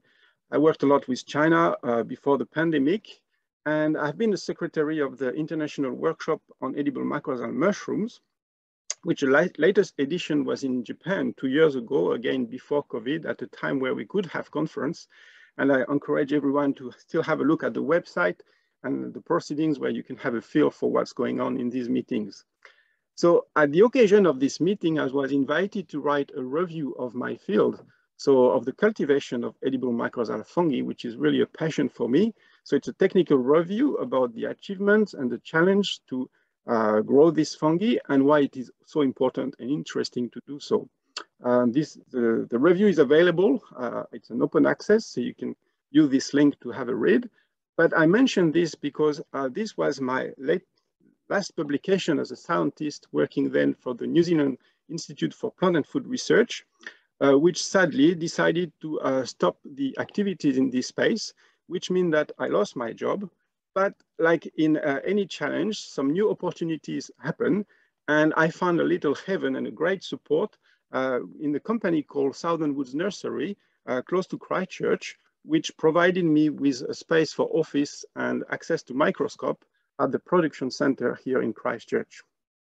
And here we go. A year ago, Mycotree was established in November 2020 in New Zealand. And you can have a look at the website here. A company that is now working both in New Zealand and a little bit overseas, as I will explain. So first, in New Zealand, what is Mycotree doing? So I'm basically privately providing different consulting and services, mostly microscopy work, working directly for a wide range of people involved in the edible mycorrhizal fungi industry in New Zealand. So this range from tree nurseries, growers, all sorts of growers, from people who want just to plant one tree to people with big plants planting thousands of trees, investors or industry groups such as the New Zealand Truffle Association. So for the nurseries first, one of the work that I've been doing a lot over the years with Southern Woods is to help them selling excellent seedlings to put on the market. And here on this slide, you can see photographs of the target species of truffles that are proudly sold by Southern Woods, thanks to our cooperation. I also help Southern Woods to diversify the production, not just truffles, but now mushrooms. The production here of saffron milk-cap seedlings relies on a different technology than truffles. You need pure vegetative inoculum. This is what I'm doing for them. And I'd like to thank some companies who helped me accessing key equipment that I don't have at the moment as a company. And why is it so important to work on saffron milk-cap as well is that because the results are often a lot quicker than for truffles. You can see here mushrooms starting to grow just 2 years after planting pine trees. And also because our research in the past has shown that you can reach incredible success with, for example, growing saffron milk-cap under Scots pines. After 10 years, you produce more than 800 kilograms of mushrooms per hectare, which is really important for people, impressive yield for people who know in comparison with truffle yield, for example. So now the work that I do for growers is basically testing trees in plantation. There's nothing worse than having a truffle orchard or a mushroom orchard not producing. And you know, the cultivation of truffle and mushroom is actually a knowledge-based process. And the more knowledge you use along the way, the better. And what I'm here doing is either by going to properties and sampling roots or by sending root sampling guidelines to growers, I am able to tell them whether they are on track or not to produce truffles by microscopy testing, or sometimes also by working with DNA company. In some cases, we do need DNA. But then with this service, I'm able to give growers a strong advice and letting them know whether they are on path to success or whether they need more help and planting better trees, for example, or focusing on the trees that are hosting the mycorrhizae. I also provide some soil test interpretation and recommendation, which is a really important part of the work, trying to improve the production of mushrooms and truffles by improving the soil condition or making sure it's appropriate. I also help growers to get starting from scratch. Here on the right, you can see a young plantation of saffron milk-cap established in March in Canterbury in New Zealand. But basically what I offer is a whole package from the site assessment, whether the land is suitable to grow truffles or mushrooms. I provide the growers with the choice of options in terms of trees, in terms of edible fungi species, how to prepare the soil, some advice on planting, and the advice on the pest management practices so that you can make sure you will grow the truffles and the mushrooms and optimize yield. Another group that I'm working for is the New Zealand Truffle Association, for which I have been a technical representative since now 2016. And we have two major areas of work with them at the moment. One of them is very important. It's a verified seedlings program for New Zealand. And I've been commissioned, Mycotree has been commissioned to develop the first stage of this program, which is to develop a standard for the quality of edible mycorrhizal fungus seedlings. And this is going very well. Now we are in the final stage. The standard has been developed and it's been peer reviewed. And we are going to adopt the standard very soon now, which will be a great step forwards, with the end goal being having certified seedlings for growers in New Zealand. Second area of work is a nationwide research trial on truffle spore traps, also well known as Spanish wells. This is work funded by the association itself and a government body called AgMart. So we are in the third year since the establishment of the traps, and I'm finalizing the results now. So it's likely that this work will be confidential to the association, but we will see what can be published. Then outside New Zealand, Mycotree is working overseas. So in a COVID world, this means that unfortunately it's mostly on Zoom so far, but I think I hope the situation will change soon. And one of the greatest news is a local project with the sister island, New Caledonia, north of New Zealand, with which I've developed contact with scientists from the Institute Agronomic from New Caledonia and the local Mycological Society, alongside with some New Zealand mycologists. We have put together a project which has been funded by the French Embassy in Wellington, and with the different objectives being first, an inventory of native edible fungi from New Caledonia. You would not think first as a subtropical island as an ideal place for mushrooms, but as you see on this photo, you will be impressed to see that there are quite huge diversity. And also the second point is to do some ethnomycological surveys. New Caledonia is a mixed society composed of many local different ethnic groups. So it's very interesting to study the link between human and mushrooms, depending on the culture of humans. And finally, we will also explore the potential of cultivating some very important species. So a huge diversity, and as you can see on these photographs, there are mostly some saprotic species, but you can see a species on the bottom right of chanterelle, or here of bolete, which are yet to describe. So this will be a really exciting project, both progressing the science and also the applications of mushrooms.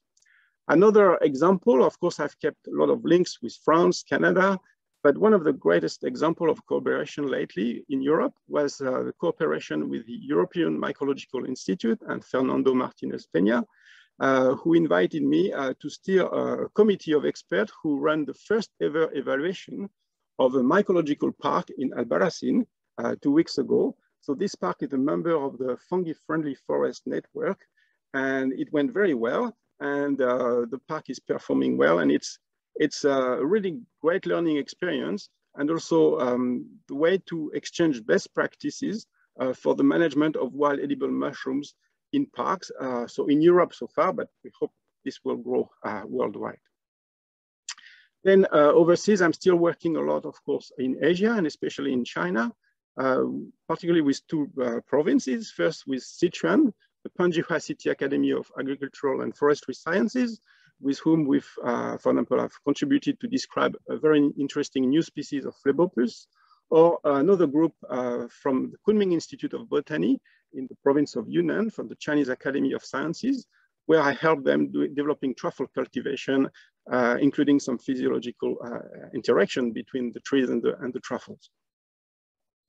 So what's the future for Mycotree? First of all, it's been a steep learning curve to go from an academic, as I was, and to run a private business. So it's been quite encouraging. And since the last 2 months, I now have a business mentoring through a New Zealand program called Business Mentors, which is very helpful.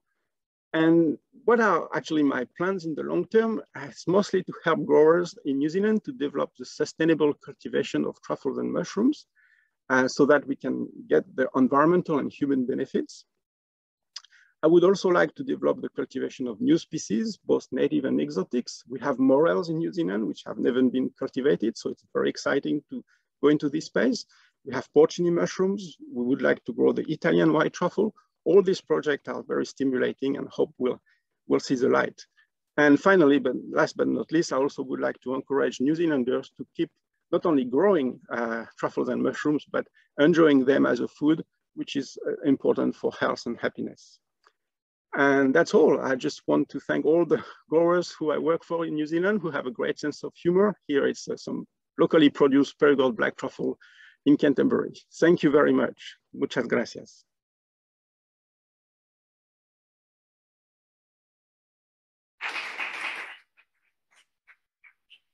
Muchas gracias, Alexis. Disculparnos con él por los problemas que hemos tenido al... Thank you, Alexis. Sorry for the problems we've had with the video. The problems that happen in streaming with echoes and things like that. We'll carry on. Ninth place, Valencia.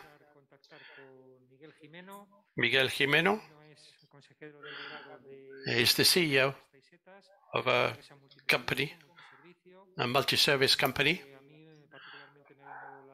I was struck by the work they've done on collection during the pandemic. As they carry out a range of activities. The title of his talk will be Communication and the Inclusion of Techniques in the Mushroom World.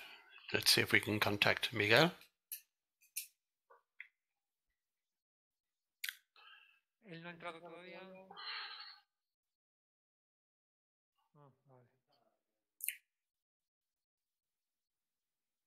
Vale, pero él lo está intentando, ¿no? You're trying, right?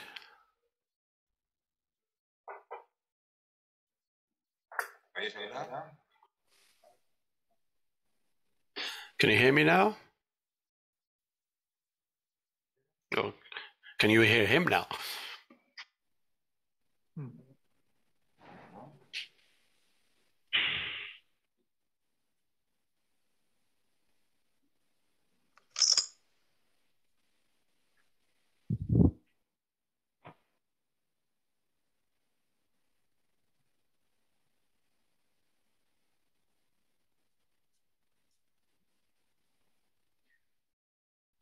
Buenos días, Miguel. Buenos días, ¿me oís? Good morning, Miguel. Good morning. Can you hear me? Yeah, we've got audio and video. There you go. ¿Nos llega? Mm-hmm. ¿Me escuchan ya? Can you hear me? No, nosotros no te escuchamos. I No sé can. si tú puedes escucharnos. Yo sí, a vosotros sí. We can't hear you. Miguel, ¿puedes oírnos? Sí, yo sí. Can you hear us? Pero vosotros a mí no. But you can't hear me.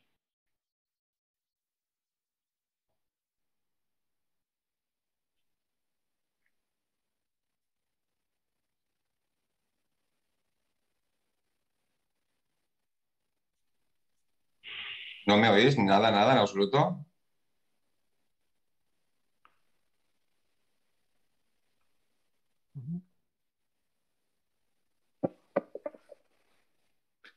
Miguel, ¿puedes ahora escucharnos? Yo sí, os escucho. Yo ahora. En primer lugar, disculparnos por la tardanza, por la espera, pero las cuestiones técnicas se nos han ido alargando un poco. Entonces, cuando quieras, tienes la palabra en relación con tu ponencia titulada Comunicación y difusión del reino fungal. Okay, sorry for the delay, but now we are ready to hear you. Good afternoon, everyone. And first thing I want to do is thank you for being here, the whole organization, of creating this type of event to reinforce and set up series which work. As you said before, we're a multi-service company doing other work like some tourism. We're a travel agency. And we also have an online shop. With respect to dissemination, on April 4th, 2012, we started constituting the company with the idea of creating a magazine to disseminate to mushrooms and people like us who are amateur mushroom pickers. We only had 4 issues in hard copy. And then we decided to continue and doing it online. And we started doing the dissemination. In principle, we have been doing the magazine on mycology. We talked about some rare species with the more edible mushrooms we've been talked about. We had major gastronomy terrarium.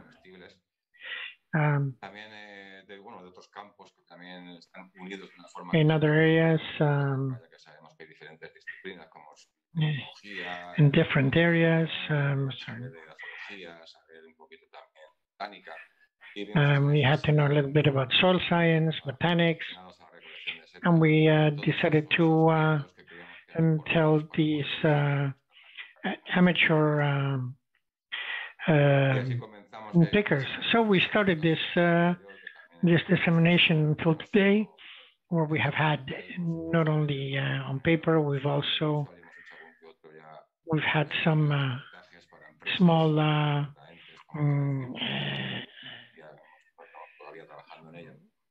and in the future, in the network of mycoparks, we did commercial, and now we have these mycological societies who started the scientific dissemination of mushrooms and mycological effects. And then we had the appearance on the forums, on the internet. This has been replaced by social networks.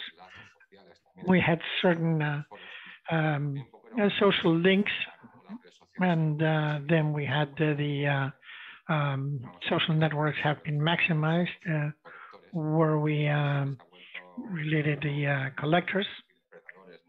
We've had different people who could see their who have created certain dissemination, which is good for mushroom picking. But there's still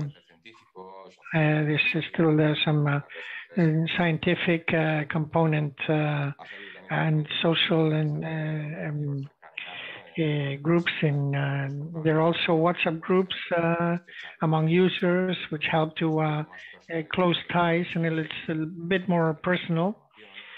We exchange information where we can not only about picking, but also habitats and plant species that are increasing the knowledge of this. And then we also have the official media, which is the official press, or the traditional media that look for more sensationalist stories.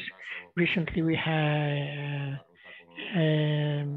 decided to create a route with one of the radio networks, and trying to raise awareness about mushrooms. So we have different types of mycological dissemination, not only sources, also information. We're providing scientific training information, which is being constantly produced. We have courses, events with the different scientists, like this events in botanics. And then we would have also the social cultural areas.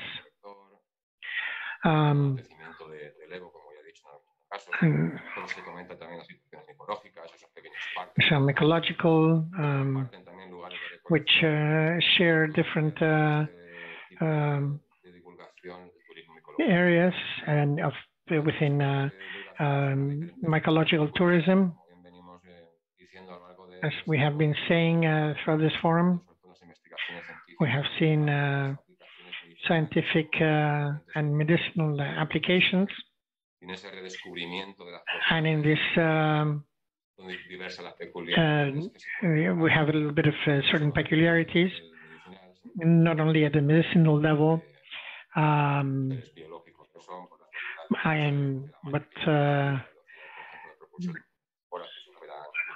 others which, and you have, for example, the 20 years that you can handle without food. And there's other types of dissemination too, which is talking about conducts, also the what we're trying to re-educate the sector.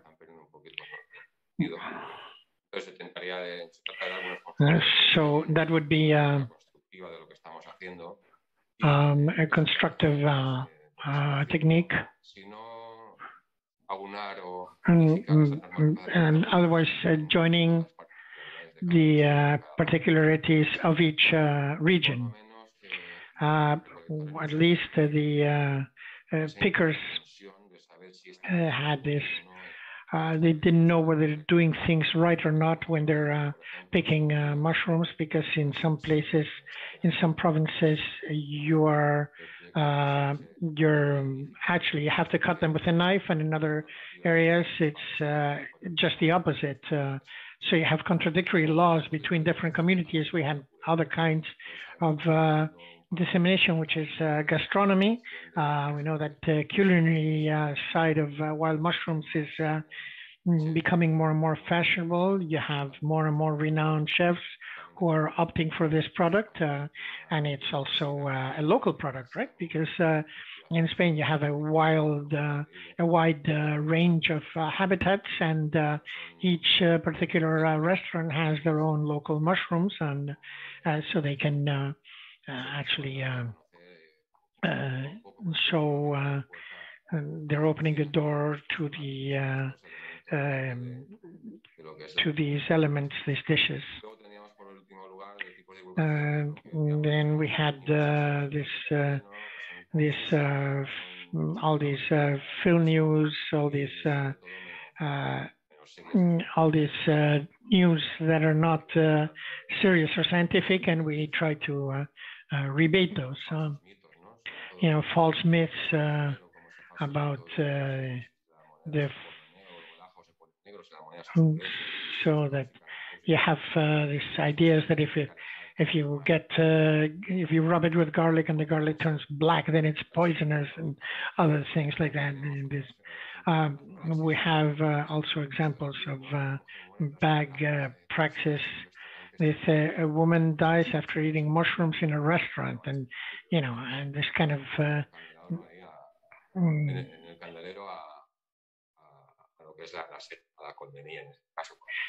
when we saw that with the and the taste that we had different ingredients, it is true that they were certainly bad. And to avoid all this is what we have done is to create a awareness in the mushroom picking world, to have more education about these values, good picking practices which ensure the sustainability of resources so we can maintain the diversity of habitats. And the last contribution that we have started recording a section which is going to be called A Terra como Rebost, which is the land as a pantry, and we're going to contribute, make a small contribution every week, not only about mushrooms and mushroom picking, but other species of plants, and which can also be, which are related to wild foraging. We hope that this dissemination will be positive, and we can give these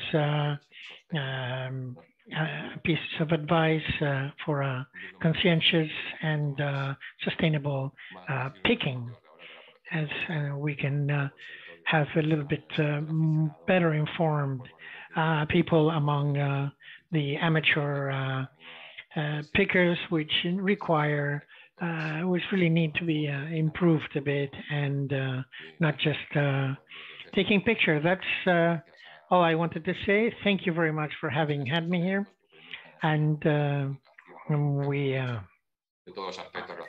have of all these aspects of mycology, and thank you very much. Muchas gracias, Miguel. Thank you very much, Miguel, for having us shown us that diversity is important for companies, and also showing us how private company can be placed at the service of communication and dissemination.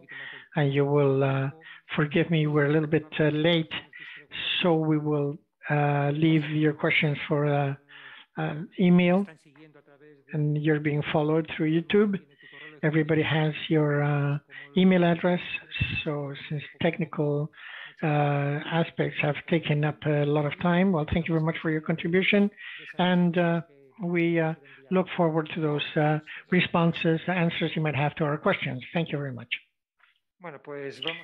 So now we're going to continue in the 10th place with Ángela Blas Casado. We are again returning to the city of Soria. The company is Biosfera Soria, which is a company with a double division of consulting and education and dissemination. She's also a researcher of the BioFor for the Institute for Sustainable Forestry. So she's also a success case of how a researcher in the end has an idea, they see something in which they can focus to in the end turn an idea into a business, and she's going to talk about guiding mycotourists through the Hello. Hello. We're just trying to get your video up there.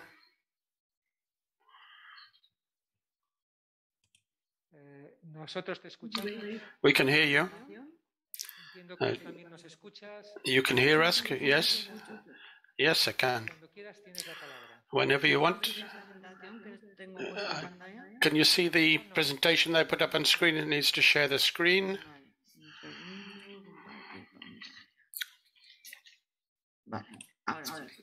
Here it is.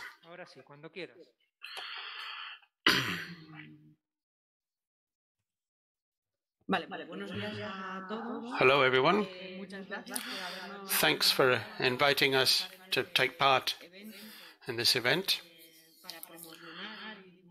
to promote and disseminate the world of mycology. Thanks, Fernando. You've been here with Biosfera Soria. I'm going to talk a bit mycotourism in the woods. One of our star activities in the company. We're a small company from Soria. We've been working for 11 years in this sector. So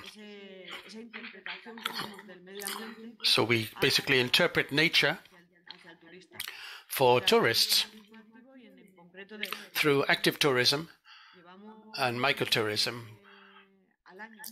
More or less, we take about 200 people a year for the tourism activities. Guided visits.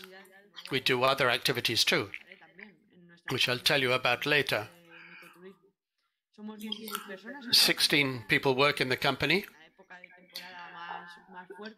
in the high season, and we've even had 500 people a day in particular guided visits. For a small company, we're very proud of all those the people who work there. We've gained a lot in terms of volume.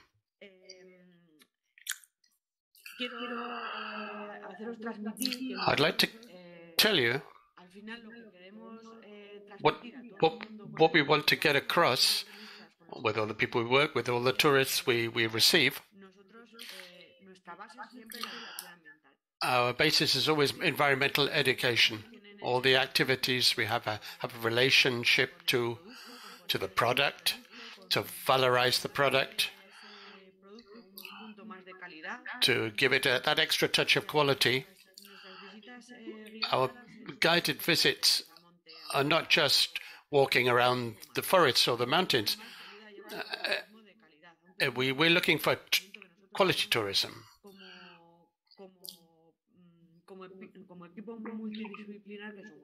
So we're sort of multidisciplinary approach in terms of training. We have agricultural engineers, forestry engineers, which means that we have in-depth knowledge of the product we're working with. So we're really focusing on quality for all publics, different target groups.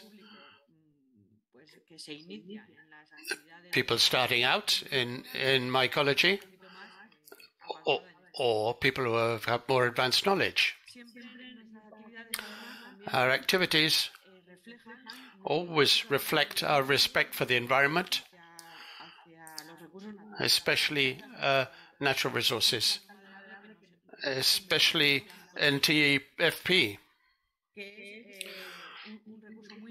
which is very important for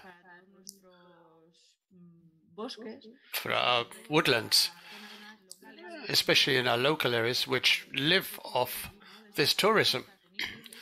This sustainable tool of tourism that we have means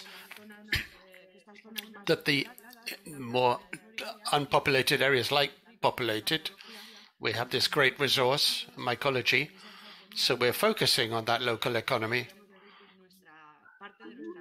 It's part of our bioeconomy.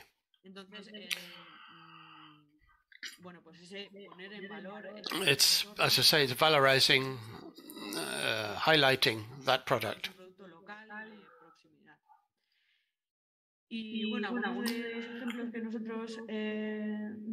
Some of the things we do, we have excursions, guided excursions. We also do mycology seminars with exhibitions of fresh mushrooms, identifying the different species. We set them up nicely. We prepare the rooms where we're going to display them very nicely, as you can see from the photos at the bottom. We try to identify the maximum number of species. Sometimes we don't manage it, but most of them, nearly all of them, we've found them. We've managed to identify them with the help of guides, people who are specialized in identifying them.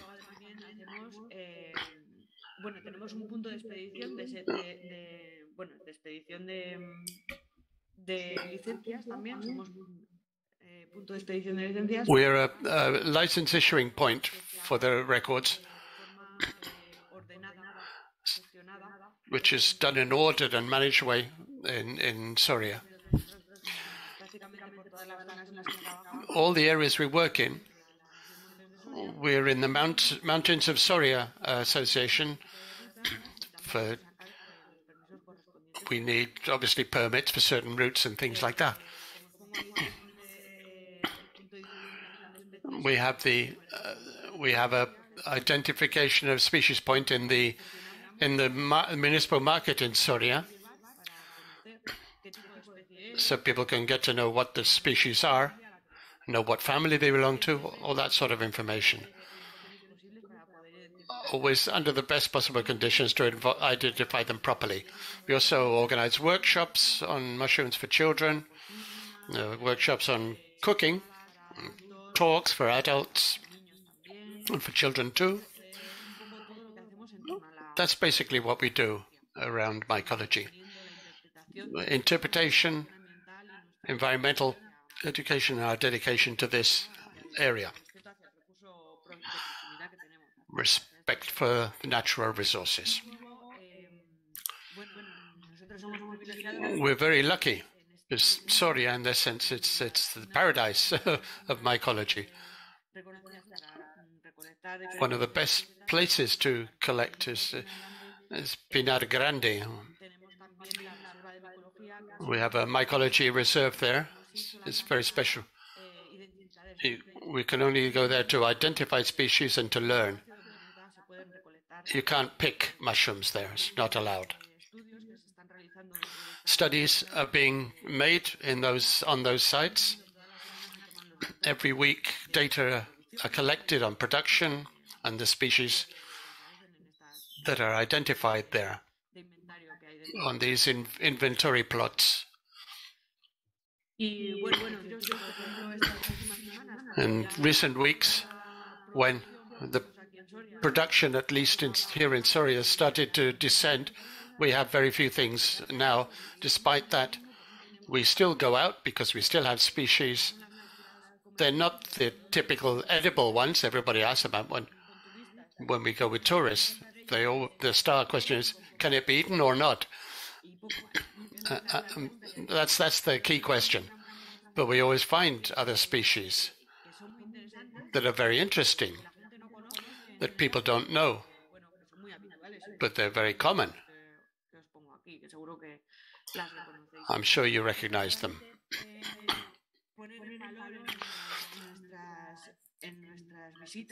In our visits with people, mycotourism is a great driver of the rural economy. It's a local resource that we need to take advantage of, and it's very important for that local economy that we depend on so much in unpopulated areas.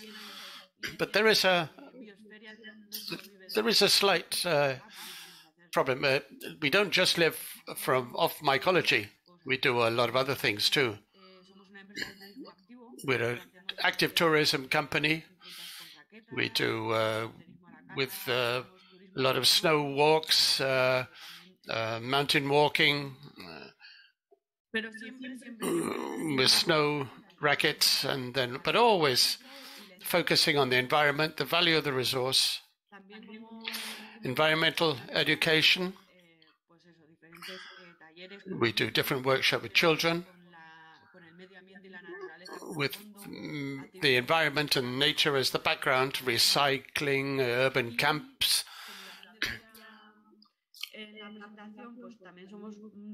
We're also a small part of, as an environmental consultant, if you like. We do cartography. We analyze soil use changes.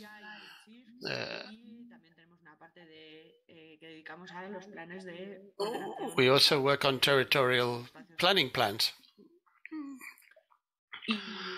So, that's all from me. I stuck to time that Fernando asked me to do, so I know you're running a bit late, so I could go on for much more. I've gone quite quick. Thank you very much anyway for inviting us and for participating in the session. Thank you, Angela. for your patience in waiting for us to start. You've also shown us the different activities that a company does that could be profitable and they're long-lasting. There's a lot of questions, I'm sure, that we'd have come up with, but let's do it through the email. Thank you very much. And we'll continue with the other talks. Thank you. We're close to the end. Let me present the last two speakers at the same time, just save some time. First of all, we're going to see a video from María José Meda. She runs El Batán in Albarracín, near Teruel, in Tramacastilla. We were lucky enough to have spent some time there recently, going to talk about cuisine with mushrooms. And then Bing Wang from China, from Guangdong, is going to talk about the business model of his company, Long Golden Travel Company. They offer mycological products that are for good health. It's a business model. So let's put the two videos on and off we go.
Las verduras de temporada, las setas, la caza, estuviesen presentes dentro de nuestra gastronomía y revalorizar esas materias primas que hacen sostenible este mundo en el que estamos inmersos. Poco a poco hicimos... Little by little, we have managed to get our gastronomy to be more about the territory. And in this video that I'm sending, I think what I want to underscore is that the mushrooms that we have both in spring and in the autumn have been one of the most important part of our offering. We have leveraged those mushrooms that we get in the spring, in the autumn. We have created more traditional ones. And we want people who come to our territory to taste them in season. So we have created this different culinary experience. It's not a question of success, but it's been a question of organizing ourselves as a destination. When you create a project, you really don't know if it's going to work or not. But I think that in our territory, we're in the middle of nowhere and surrounded by nature. We had to know what were our what potential we had, what we could offer. But peacefulness, that tranquility, that possibility of being able to see the stars from your hotel room, and those products that are unique and exclusive to this place when you want to taste them, and that when you go back to your land, you still remember them. And it's an incentive to recommend it to other friends who come, or incentive for you to say that you want to say to return to the hotel, to that restaurant, to taste these products, those mushrooms. As you can see, we're in the middle of the Sierra de Albarracin mountain range and surrounded by nature and vegetation.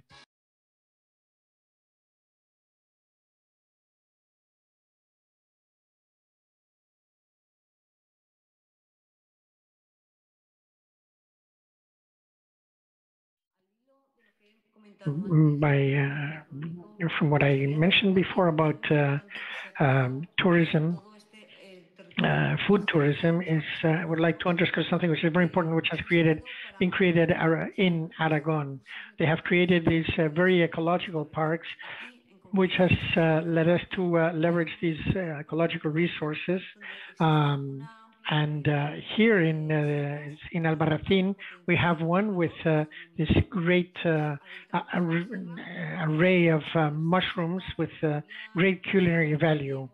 If you go to these high mountains, we're going to find boletus, we're going to have morchellas, we're going to have in the lower areas, you will find other mushrooms, and if you go in the Rodenas area, then you're going to find a lot of Amanite, the Amanite caesarea.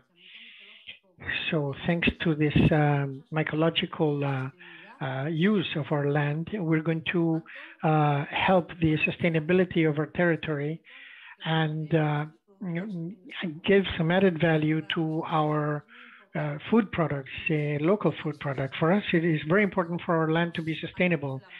So through gastronomy, we want to bring it all together and make it a place which is unique for visiting, a place where you can come to enjoy these unique products like mushrooms. I await you in El Batan, and I hope you enjoyed this small presentation which we created about our land and our mushrooms.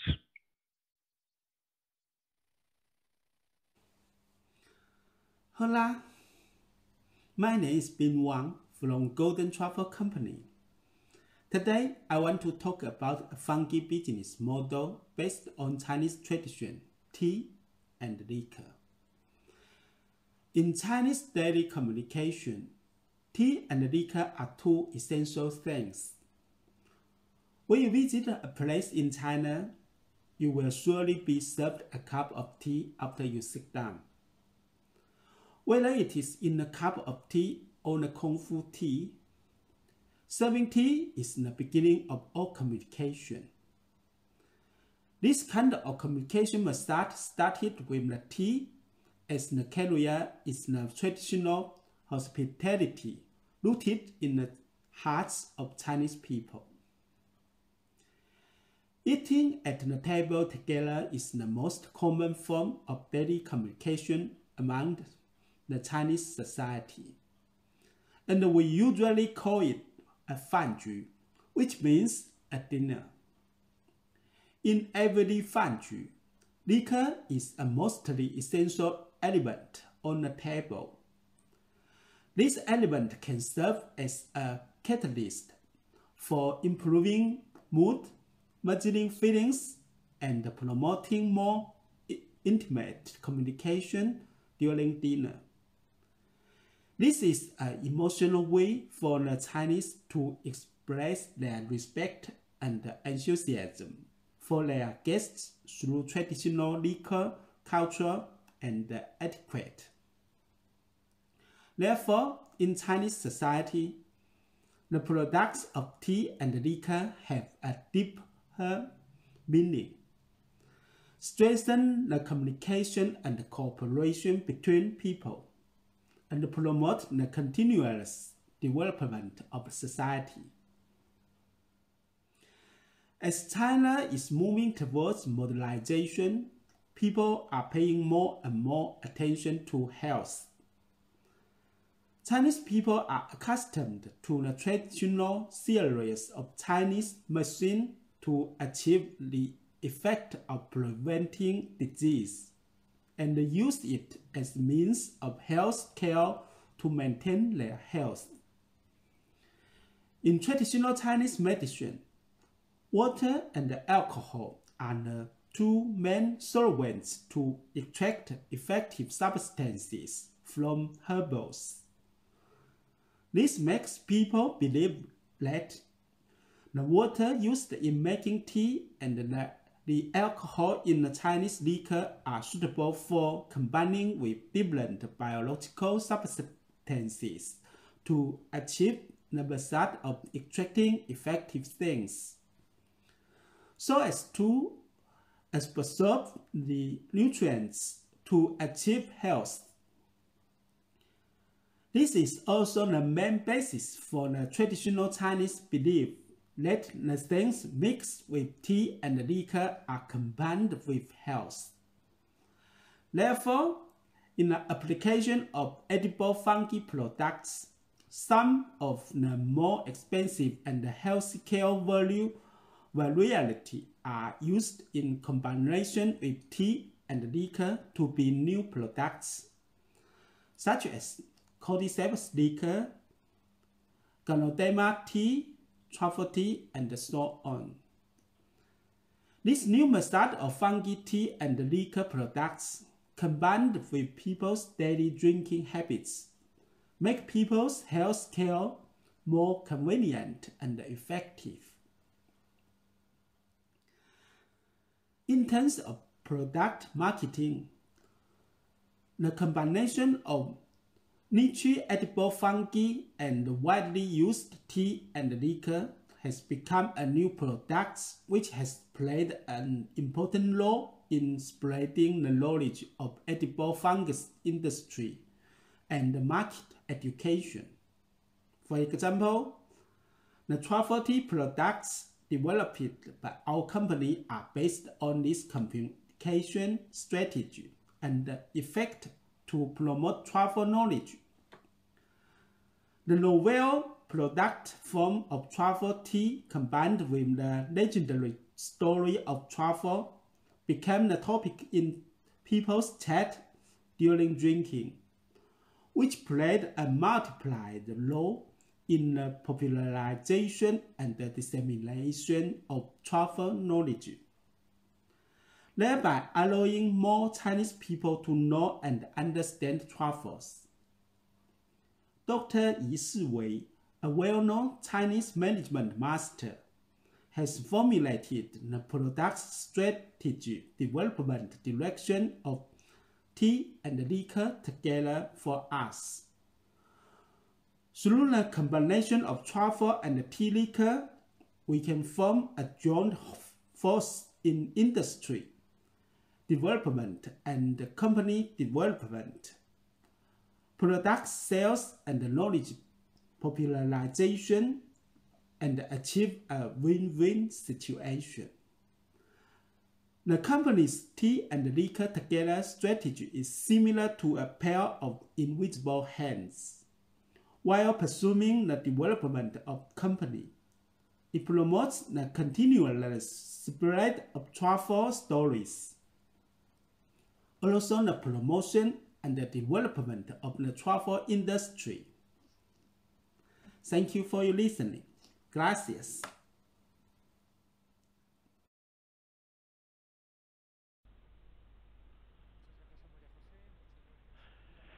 Thank you, Maria Jose. Thank you, Bing, for having sent us his videos. And I just wanted to say that there are so many differences between our society and Chinese society. I think liquor certainly joins us all. And if it's anything related to mycology, even better. Thank you all for having come to this session, both face-to-face and through streaming. It's certainly been a long session. I think it was well worth it.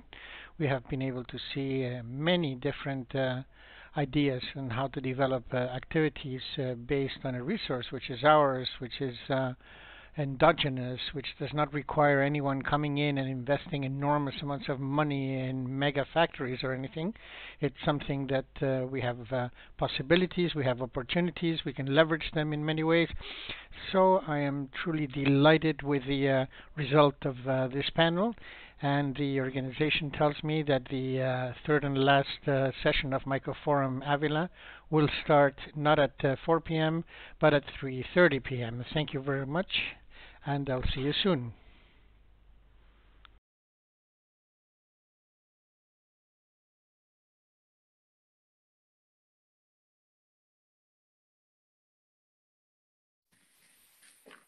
Pues buenas tardes a todos. Vamos a continuar con la sesión 3 de MYCOFORUM y tengo el placer de presentarles, en este caso, a María Martín. Okay, we're going to continue. María Martín viene de la Fundación Parque Científico Tecnológico Aula Dei, es licenciada en Geografía e Historia por la Universidad de Zaragoza y cuenta con gran experiencia en coordinación y gestión de proyectos culturales. The speaker we have today. Participado en el apoyo al diseño, puesta en marcha y coordinación de varias iniciativas de innovación micológica y de colaboración público-privada. And this is going to be on a private-public Maria Batti, who is going to give the first talk. En primer lugar, buenas tardes a todos. Voy a intentar llevar esta mesa lo más ágil, lo más... Okay, I'm going to be try to be as quick as possible. First, I wanted to excuse Ana de Diego from the Aula Dei Foundation, who was going to come with me because she finally couldn't make it.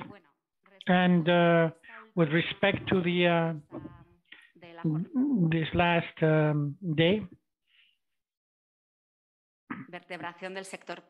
on the vertebration of the public-private sector of the on fungi, we're going to have different initiatives related to mycology and mycological innovation, which have been executed, we have been implemented by public-private partnerships.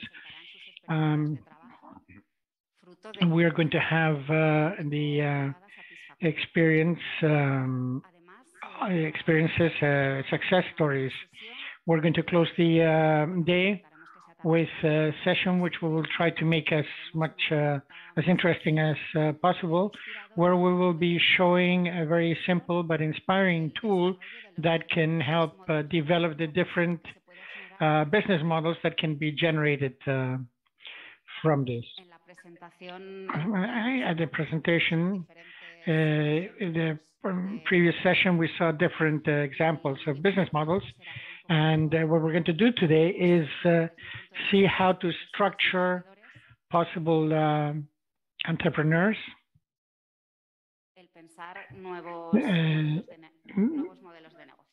looking at new business models.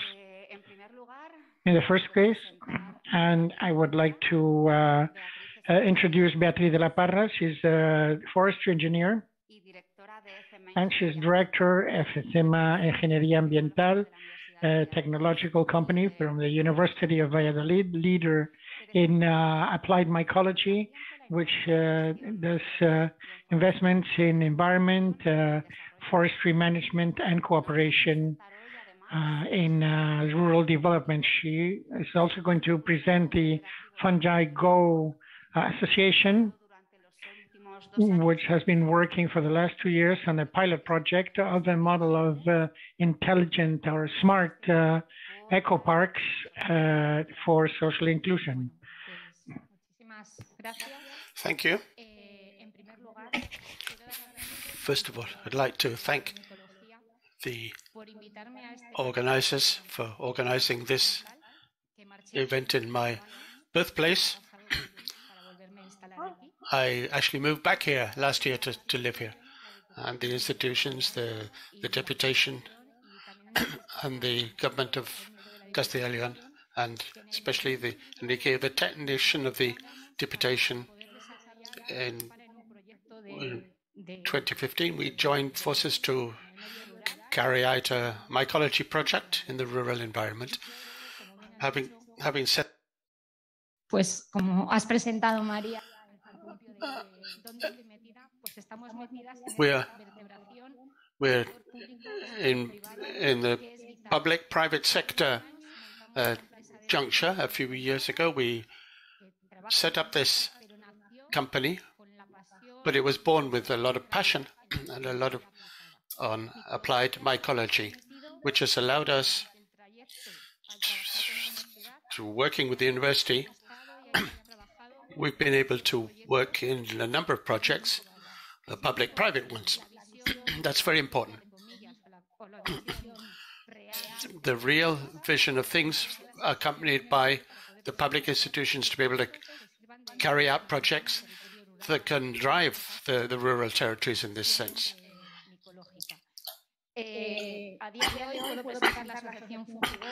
I'm glad to also present Fungigo. It's a result of a group of people working in different areas. It created a lot of services and products.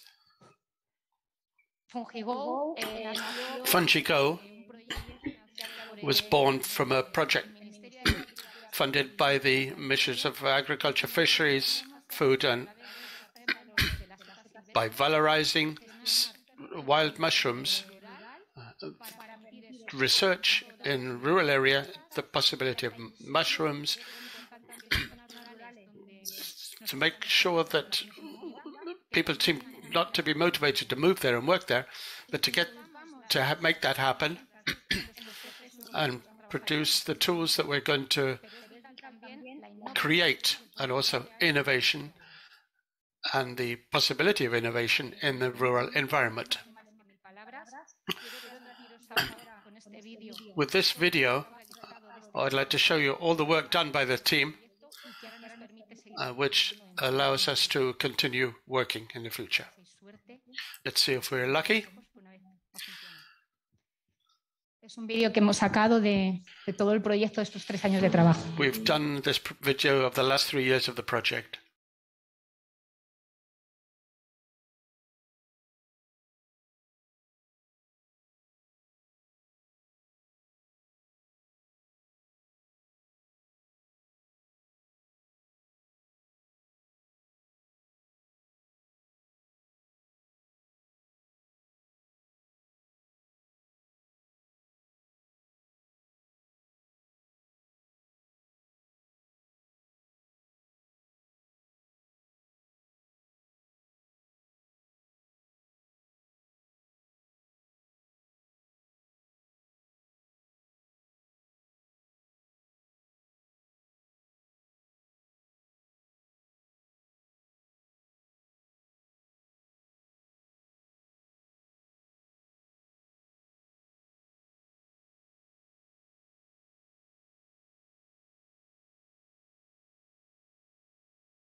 Yo creo que este vídeo sí que resume el trabajo que hemos realizado este equipo multidisciplinar. It summarizes the work we've done over the last 3 years. Now we have our own association called Fungigo, but it does what we do well, but in a collective manner, to provide services, to add value to the new mycological parks. The institutions are represented by Enrique. Ávila will, if they're going to go for another mycological park, me as someone from here, I'd love to take part and work with you and support whatever we can. That's the company. Some of these companies here are also founder members of the association. The project finished, the funding finished, but now we're looking for new projects and new sources of funding.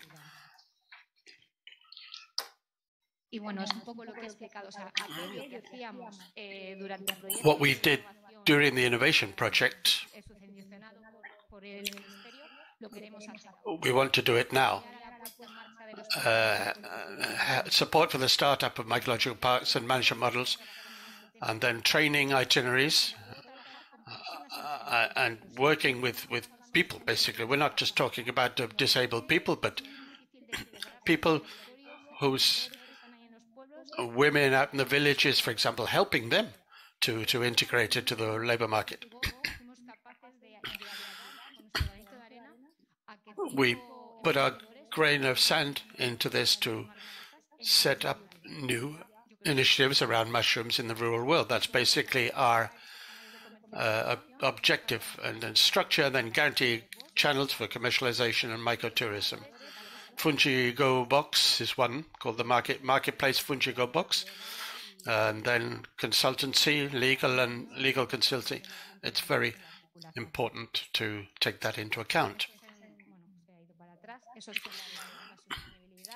Sustainability, sustainable use, continuous improvement in R&D and I. Without any further ado, thank you very much for your attention. Thank you, Fernando. Muchas gracias, Beatriz. Lo has hecho además. Thanks, Beatriz. You really stuck to time. Great. Now, Fernando Martínez de la Peña, forestry engineer, doctor in engineering from the University of Ávila. He's a researcher in the Aragon government project, mycology, sustainable development and valorization of forestry resources, coordinator of national and European projects, and the author of several scientific publications in his specialty. Fernando, over to you. Buenas tardes, sí. Muchas gracias. Good afternoon. Thank you, Maria. A todos por estar aquí, Thank you all for being here, for your contributions.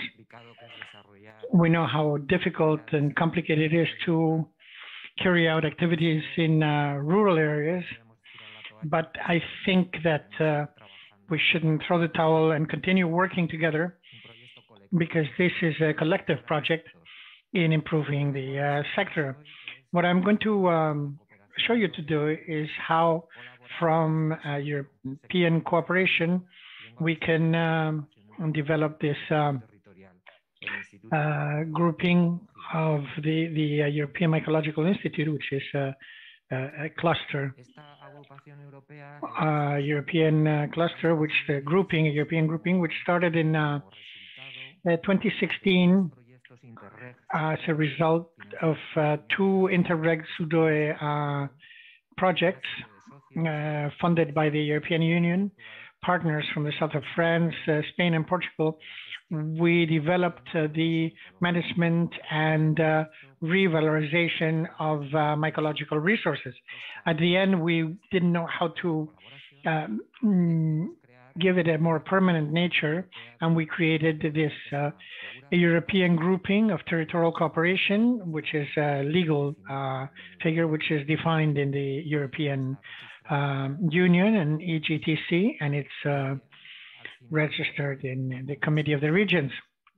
In the end, we were mainly partners from France and Spain, because it was the result of those Interreg DOE, but it has obviously been open to partners from other countries, both in the European Union and outside the Union. It's a public entity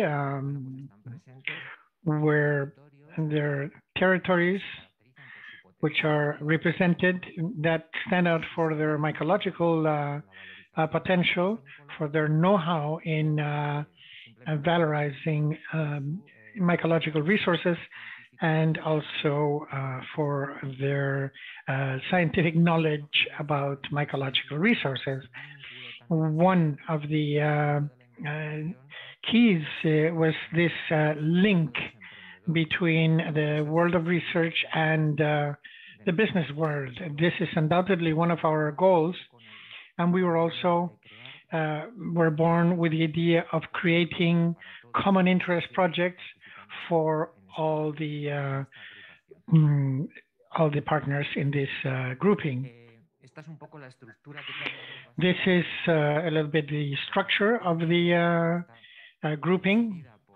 It is presided by the Catalonia Technological Forestry Center. The executive management I carry out from the CITA, from the government of Aragon. There's a technical advisory committee, and within the grouping there is there's a specific job, which is the General Secretariat, and the General Secretary is Joaquín Latorre, who carries out all the coordination and the support, management, and research also, which is one of the actions that are carried out from this European grouping. Research within the area of mycotourism.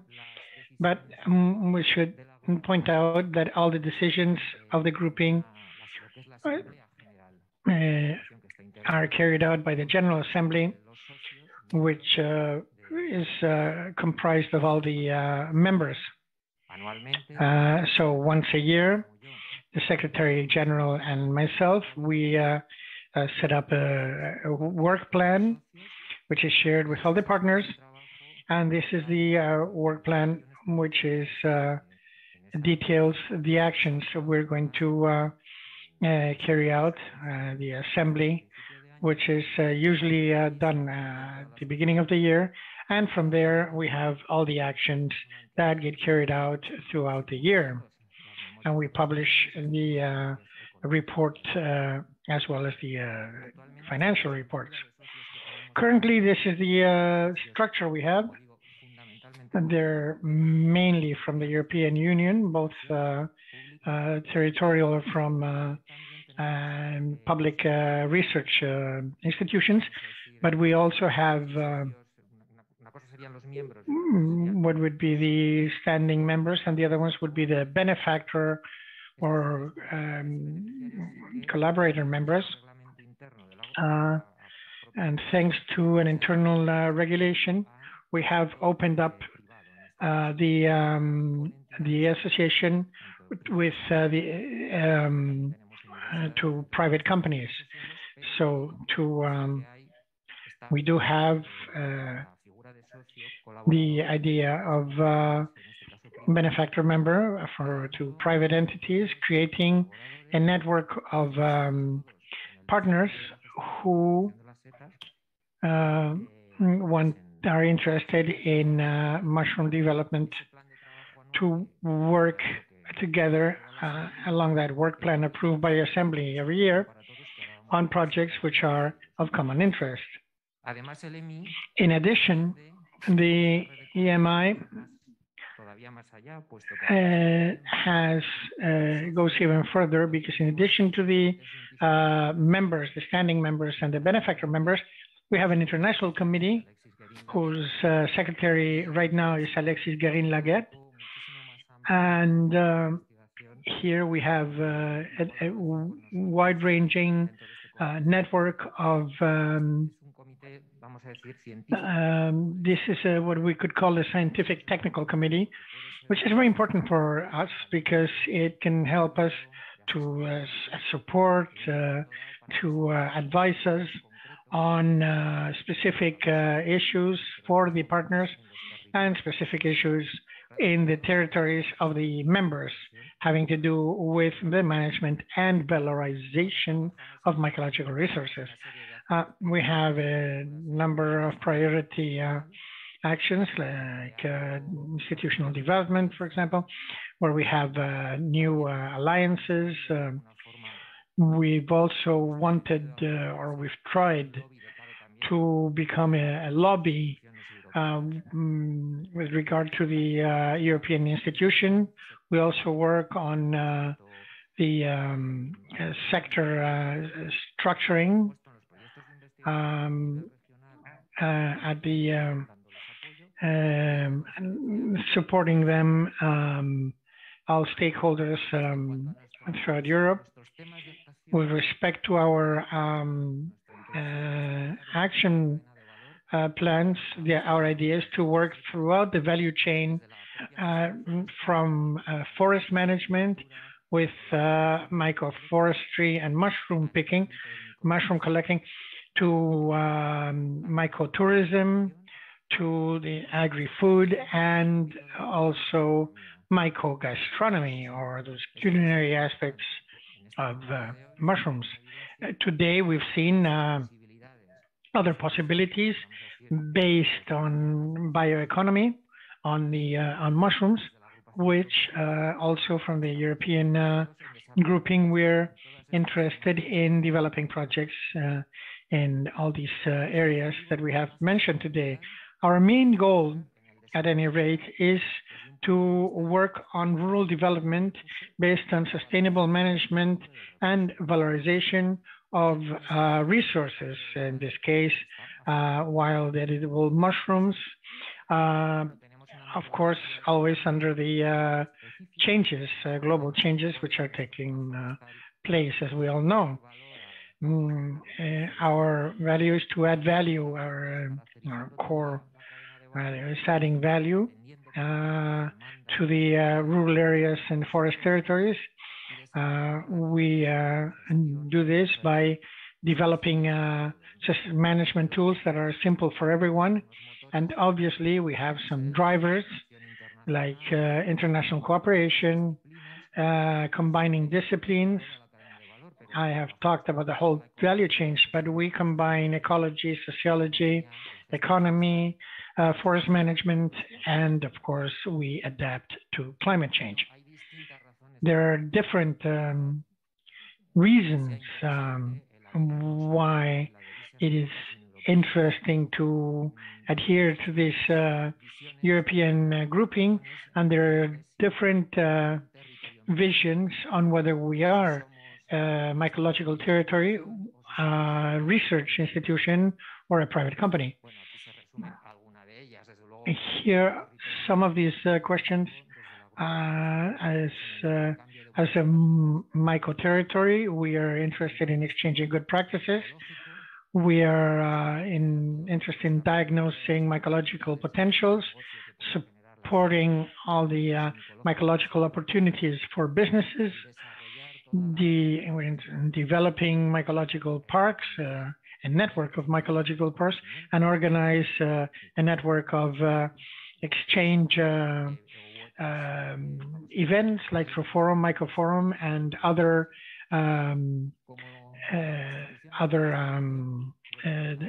projects we have developed, or the different partners have developed.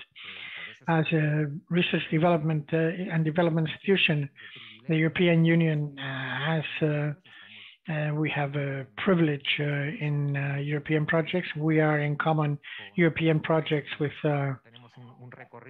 we have a track record of European projects, but we continue to request European funding. Normally, the European Institute is not the beneficiary, it's the different partners, but we can energize this process of requesting projects, and thanks to the Committee of Experts, we have also promoted development and exchange of databases, and all those databases which are so often dispersed in the different territories. We think that they should be coordinated. We have an interesting project, which is the culinary hubs, I'll mention. We also have scientific seminars, and we are also interested in promoting international research projects, because these very often are requested together with, hand in hand with private companies, and promoting products and services related to mycological events and mycological purposes. Here I'm going to give you a summary of some of the projects we have organized. One of them is TrueForum, which took place in Zaragoza in 2017. It's been held in Vic in Barcelona over 2 years. And this year was carried out online in cooperation with several European regions, more specifically Occitanie, Catalonia, Aragon, and Catalonia. I think we had about 80,000 visits within TrueForum.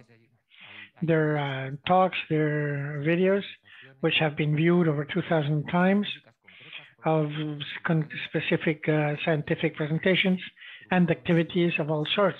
Because TrueForum has really been an event. I encourage you to visit trueforum.com, where it is explained what it was all about. We have also created on mycological resources. We have separated both products, although of course we realize that truffles are also a mycological resource. We've had 3 events, one in France after the pandemic, one in France, one in Teruel, in Albarracil, and then this is the third one, where we have been able to have meetings between the territories. So we encourage you to visit our website, and of course everything which is related to the friendly fungi forest quality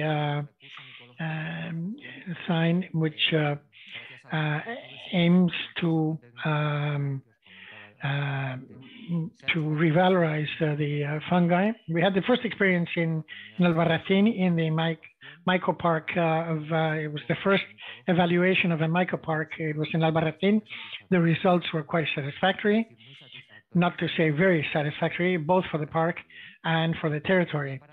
And to conclude, there's an activity in which we have placed a lot of trust, which is this network of culinary hubs, where we try to bring together high gastronomy with many Michelin star chefs who are working in our territories, bringing them together with scientists from different national and international institutions, and to have different aspects related to mushrooms. We have given presentations on mushrooms, and we continue developing this activity, both now with the Culinary Institute of America. We're also going to hear from the Basque Culinary Center in San Sebastian, with whom we have are particularly interested to work with them, in addition to a group e-text. I gave you some examples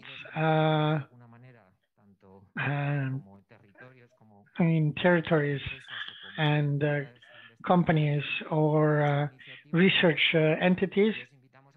And I would like to invite you to follow us on our social network at European Myco, where we have all the events managed by EMI. And thank you very much for your attention.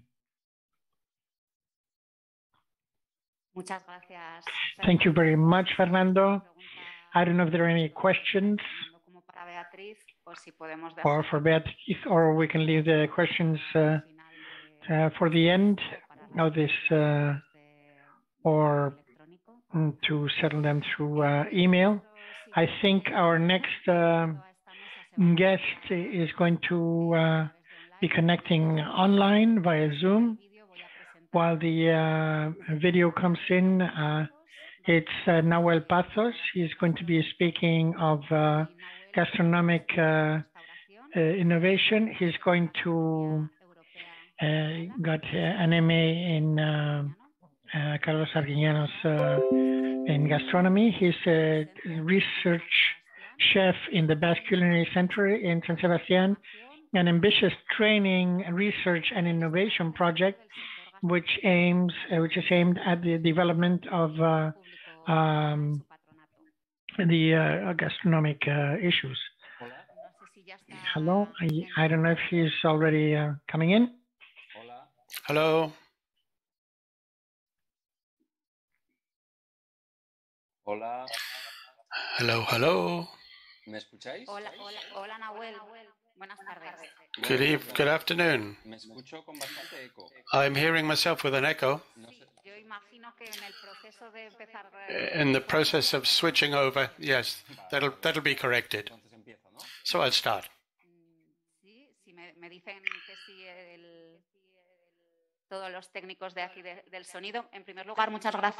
First of all, thanks for participating. We welcome you.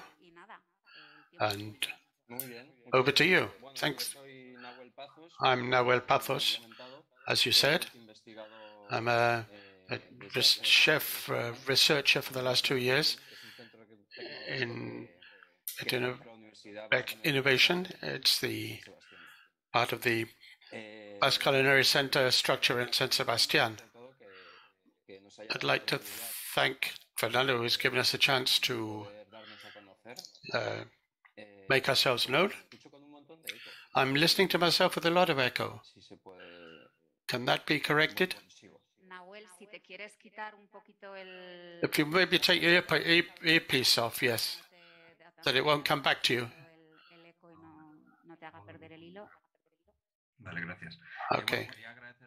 I'd like to thank Fernando for giving us the chance.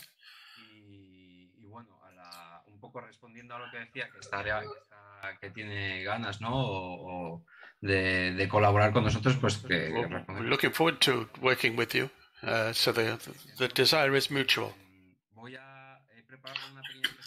I've prepared a short presentation to talk a bit of who we are and how we're organized.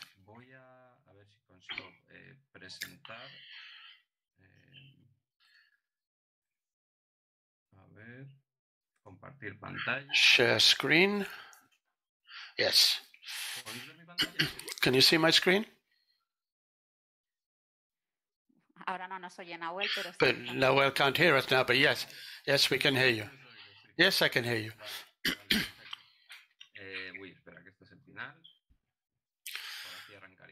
So, right, we'll start off here.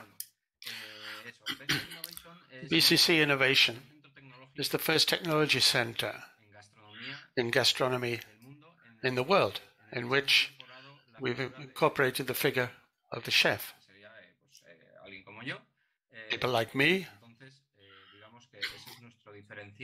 that's the differentiating factor. We're a multidisciplinary team, and I'll explain what type of what we do in innovation. And we're 8 of us, 8 with a lot of experience. We've worked in restoration and catering all our lives, hotels, Michelin star restaurants. At the end of the day, what differentiates from the rest of us, technology center, to be able to have this expertise and the expertise we can contribute from the culinary angle.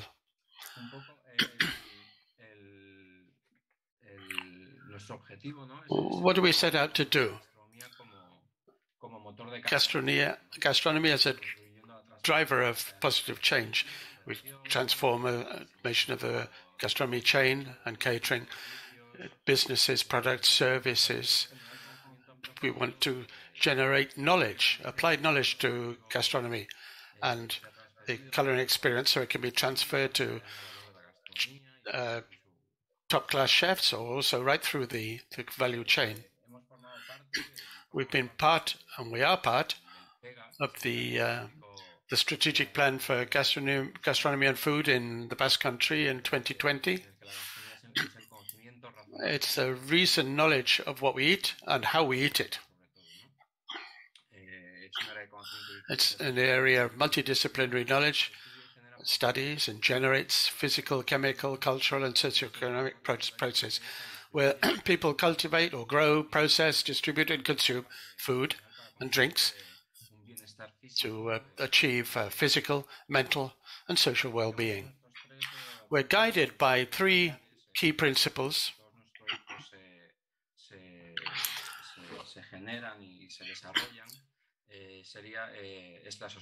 Sustainability, health, health, and being avant-garde, or being in the forefront of things. We want a circular economy. We coined the term personalized gastronomy for health, and avant-garde approach, well, it's culinary experience as part of our DNA.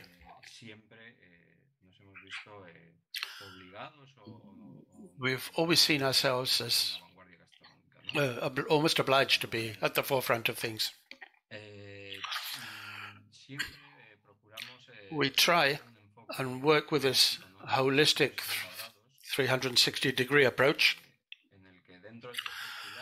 There's these, on the base of those three pillars I mentioned in the last slide.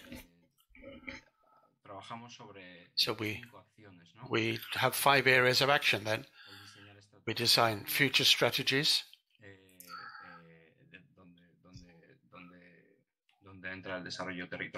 As territorial development is there. We've had projects in Latin America too. In Finland, Spain. Innovation roadmap too. We study consumer perceptions. Sensorial analysis with our sensorial department, involving consumers and a panel of chefs, give consultancy and training precisely on sensorial analysis. We also develop products of high culinary value, more for companies in the private sphere, but we've also developed culinary products from year to year for researchers, the Basque government or other European entities. The revalorization of new products that have fallen into disuse, and this personalized gastronomy. We co-create solutions for digital gastronomy. We tested these solutions in real restaurants.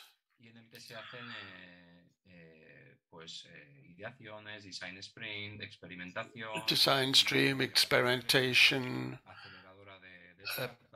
startup accelerators, all these sort of things. And finally, we drive the creation of new businesses.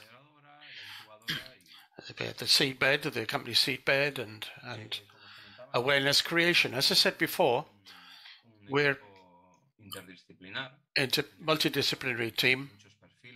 A lot of different profiles fit in there. Doctors, especially female personnel in science and food technology, food physiology, sensorial analysis, economy, or economics. The culinary department, where the chefs are, with long international experience, both in various restaurants all over the world.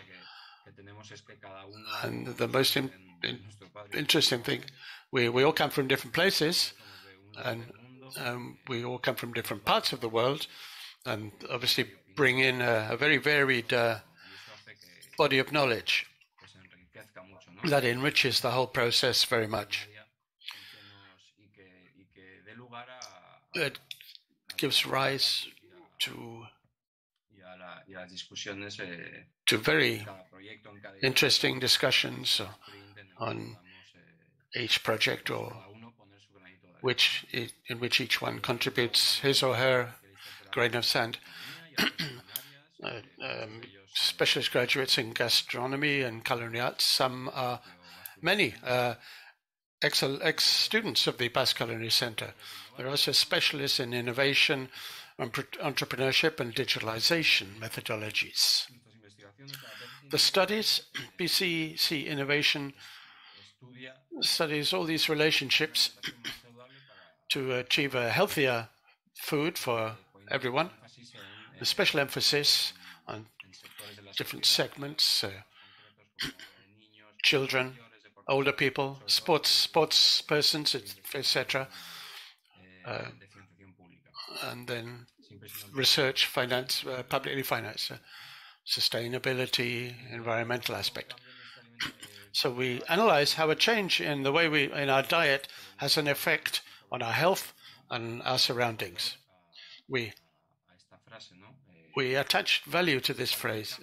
Any change that we make, instead of buying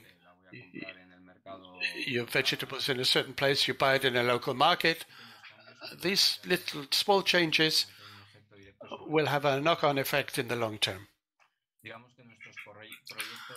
So in our projects, how have we developed?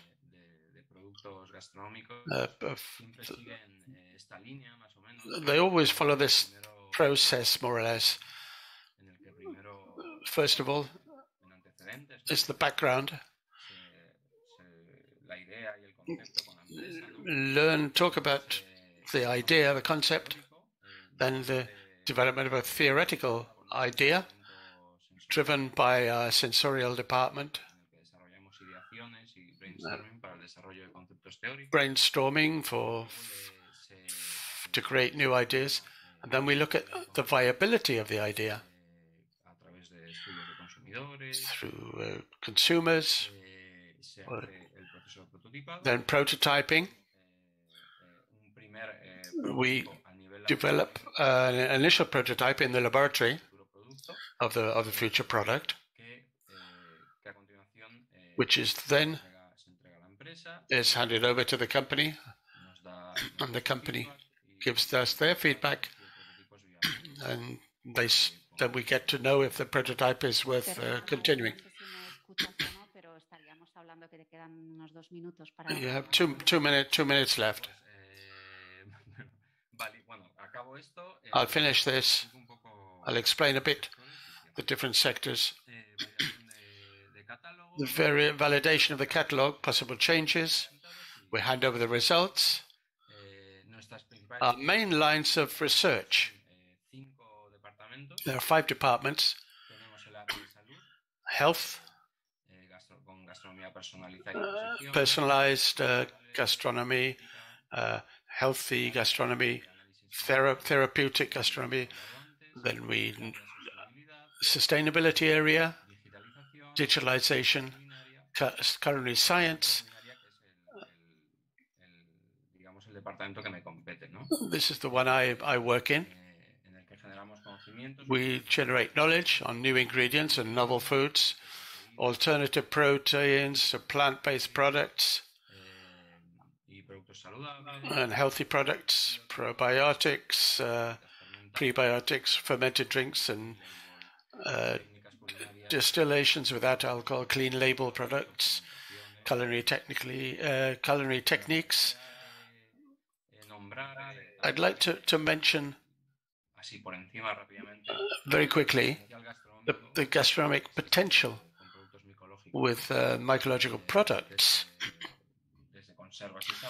the sauces and canned goods, products that can be spread, concentrated sauces and fermented ones, flours, flour rather than flowers, proteins, seasoners and concentrated broths, the ready-to-use products for the catering section, ready-to-cut products for retail. All these things we use mycological products for these. That's more or less what we do.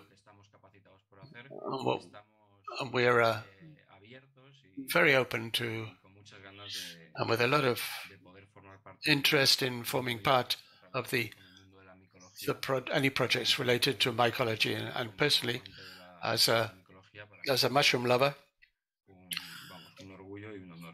it's a motive of pride and honor for me. Thank you very much, everybody, for participating.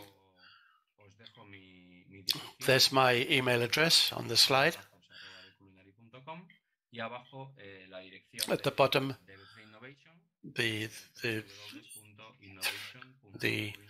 URL at the bottom. So thanks very much, everybody, and have a good evening.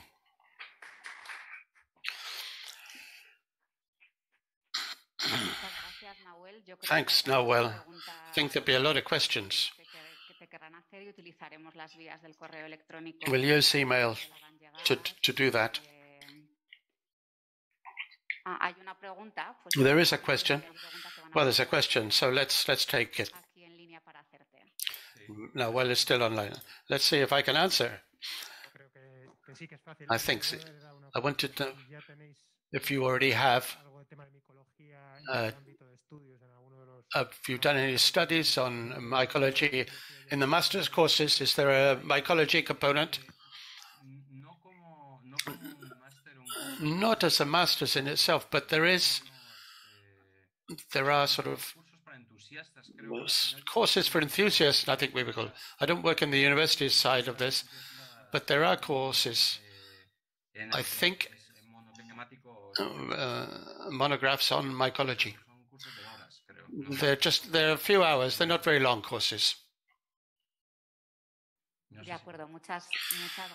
Thanks very much.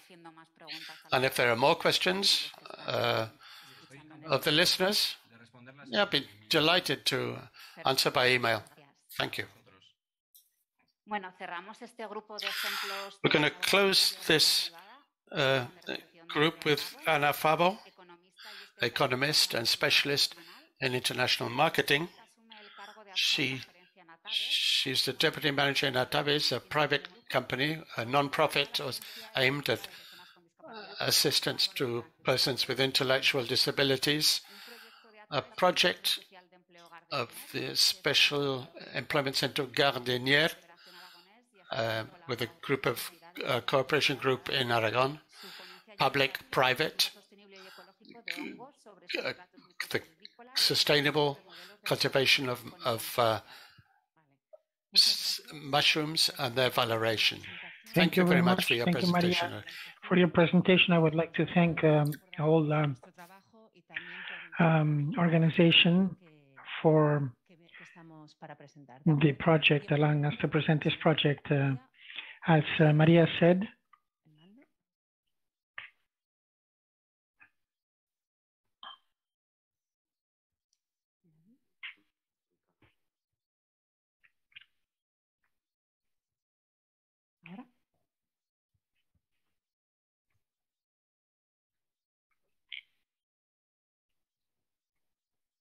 ¿Hemos apagado ahora?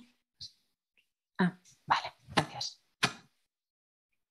Bien, por tanto, el proyecto Culture Fungi... This is the Culture Fungi project.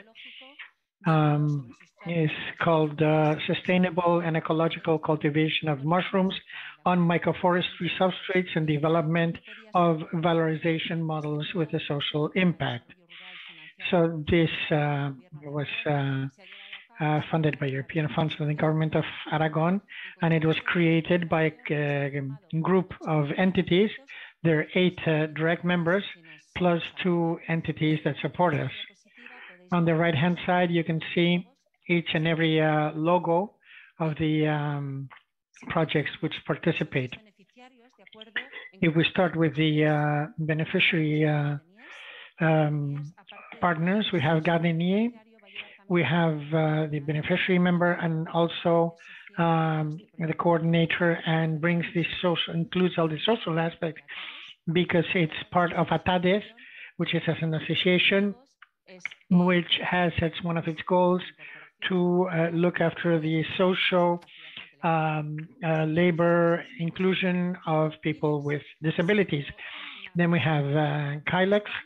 This is forestry consultants, and they are specialize in mycology and trafficulture. And we have the agricultural cooperative San Atilano, which is in Tarazona and El Moncayo, 2 areas within the province of Zaragoza. And of course, we need all the we have all the main goals we have. We have the agro-industrial areas and agricultural areas, research, technological development, and knowledge transfer. We also have the University of Zaragoza that brings together all the research groups recognized by the government of Aragon. We also have Foundation Aula Day, which is a facilitating agent that tries to transfer all the acquired knowledge to the business world. We also have associated entities. They're all as the several town halls, Jaca and others in the province of Jaca, and the town council of San Martin, Virgin del Moncayo, and also Carrefour. Now, the way we work, we could say that there are 5 blocks. First, there is coordination. El segundo punto, que es la caracterización y valorización del patrimonio micológico forestal de Aragón. Aquí we have the researchers, which are the leaders of point 3. In point 3, we have the cultivation and processing of fungical species of high added value. And the goal is to develop a line of high added value products based on a model with a high social impact. And the last block is the development and dissemination of results. What are the impacts that this project could have? Well, of course, innovative forestry management, sustainable and healthy diets, the health sector, and rural development.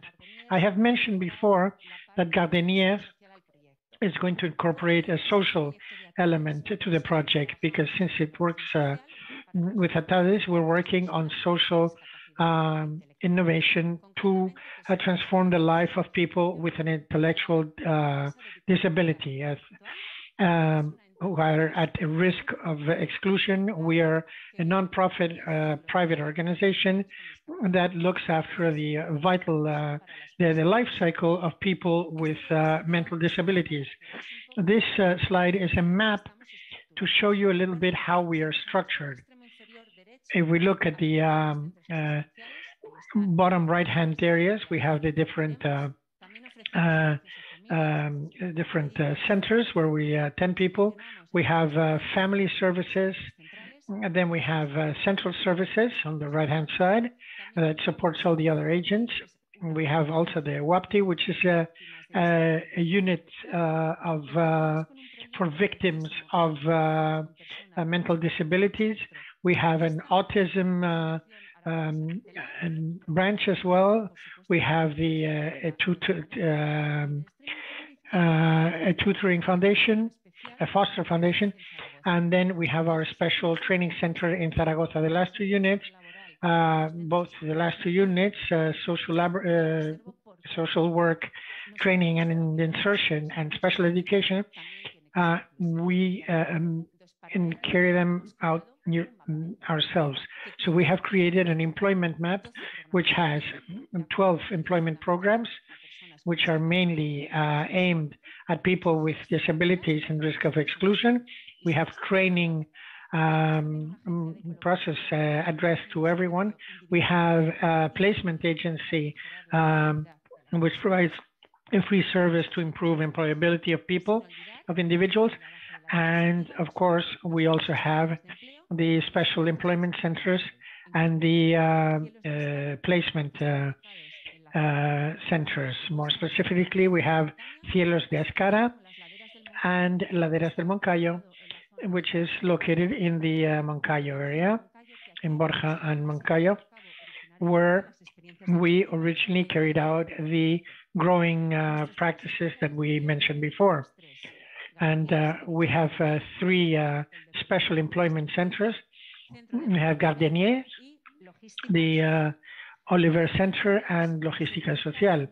And each one has a different activity. More specifically, Oliver manufactures appliances for known brands. The social logistics part takes care of the management of all residences. And then we have Gardeniers, which is a special employment center, which is devoted to ecological organic agriculture. And this map shows the transformation cycle. At the top, we have ecological production. We grow vegetables which are certified in different areas, both in the province of Zaragoza and the province of Huesca. There, we get we insert there all the people that we have either have come to us either because we trained them or because they've come to the employment agencies. Then we take all the crops are taken to Merca Zaragoza, which is a wholesale center and for produce. And then we from there they go to the to clients or end consumers, or we can take them to nearby markets or also wholesalers and companies. And this is carried out through a number of foundations, like the Alicia Foundation, which is Food and Science, Fundación Lealtad, and we should also remember that we are supported by the Aragonese Center of Ecological Agriculture and other institutions in under the government of Aragon. And we also work according to the Sustainable Development Goals of the 2030 Agenda, more specifically, the reduction of inequality. Because what we really like to do is that Atades and Gardeniers works to transform lives. And this is my presentation, and thank you very much. Thank you very much, Ana. If there are any questions, we will let you know.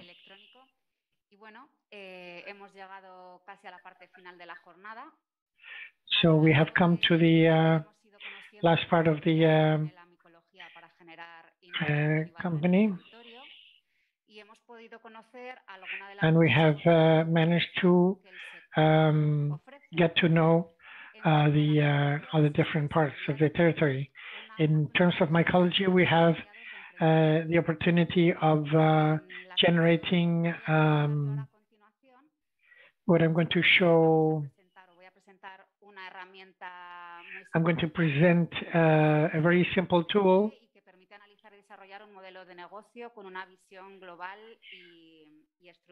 with a structured view, which is a canvas tool. When you want, we can show it to you.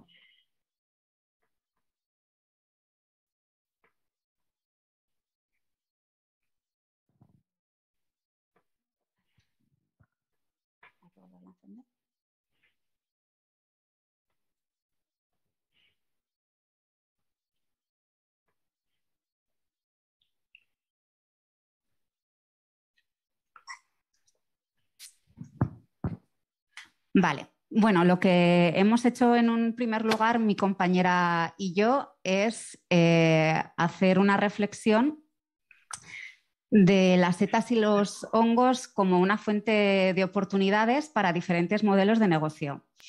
De una manera bastante sencilla y a lo mejor atrevida. In a simple but quite bold way, we've differentiated between 3 moments, if you like, where we can present different possibilities and business models. We'd be talking about preparation of the cultivation in itself, and then the post-crop phase. So in between between services and products, in both activities, there can be a business niche. In terms of services, we have certain activities, cross-cutting activities, training. We've seen examples during the day of training in the field in gastronomy with mushrooms and fungi, mycology and culture. And for each of the 3 moments, well, in the preparation phase, we could be talking about technology services, the inoculation of fungi, consultancy to forestry exploitation for towns, or setting up projects for growing mushrooms and fungi. What kind of business could we organize in that first phase? We'll be talking about the sale of mycelia, then for the posterior phase of culture, and then the actual cultivation periods, mycology and tourism. We've talked about the potential in the sector with designing mycological routes or tourist packages, which Joaquin mentioned in the first session this morning, the potential for that can be across the board for different types of tourism. In terms of products, well, startup of mushroom cultivation plots in the woods, in woodland, either in greenhouses or the picking and sale of mushrooms in an organized way. Post-crop or post-harvest, with consultation, recognition, characterization, certification. And when talking about products, we're got the selling of fresh products, the sale of transformed products, mycological gastronomy, or the use and valorization of these resources for other uses. As I said, first, with this is initially designed for entrepreneurs, so they can to see that they have the chance of one of the most powerful tools there is, the Canva tool, with 9 sections, which we will see as we go specifically, with the odd example of models. What is the Canvas tool? Canvas. What needs to happen? the initial reflection before establishing a business model. There has to be an overall vision of the business. It's a qualitative tool. What's it for? For example, brainstorming. It's usually used at the beginning when you're thinking about the business that you want to develop. So when you have a business established and it's already working, if you want to make improvements, bring out new products, this can be done across the board in your business or specific in one specific area. It's very versatile and quite simple. It's the basis to build a business plan. Let's see what we have, the different elements of this tool. The value proposition is the first thing. What it does, this is a series of sections with questions. What business do you want to develop? And on the basis of that, you have to filling in the different sections in the most objective way possible. Being constructively critical with what you've done or what you want to develop. The value proposition needs to answer two questions. Why do the customers want to consume your product? Which will make your company stand out from the competitors. You need to do something, is turn the screw a bit more so your company stands out from what's already available in the market. So you can get a business niche. The example that we wanted to share with you is a value proposition. A company that produces and sells mushrooms based on sustainability criteria. They're grown that way. Where are they grown? In trunks of poplars, on beds, or straw bales. This generates jobs in the rural environment. It's a strong point. We need to push that. It attracts tourists and visitors to areas that quite often suffer problems of depopulation. It transforms and commercializes production, and it also you can organize programs in terms of environmental education related to the production of mushrooms. There's that educational aspect about the environment. Another sections in the Canvas tool would be following up or monitoring customers. So the questions are, who are your customers? What do they think? What do they see? What do they feel? What do they do? Because depending on your customer or your clients, your business needs to develop in one way or another. And in this case, we're talking about restaurants and customers, the person who actually buys your product at the end of the chain, or distributors who will in turn sell to restaurants or supermarkets, etc. If we continue, we need to speak of the channels. How are you going to sell your product? Will you have a shop, a physical place, or will you just do an online business? That will determine very much what you do because they're very different. Your transport costs, depending on the channels you're going to use to sell your product, your business will take one form or another.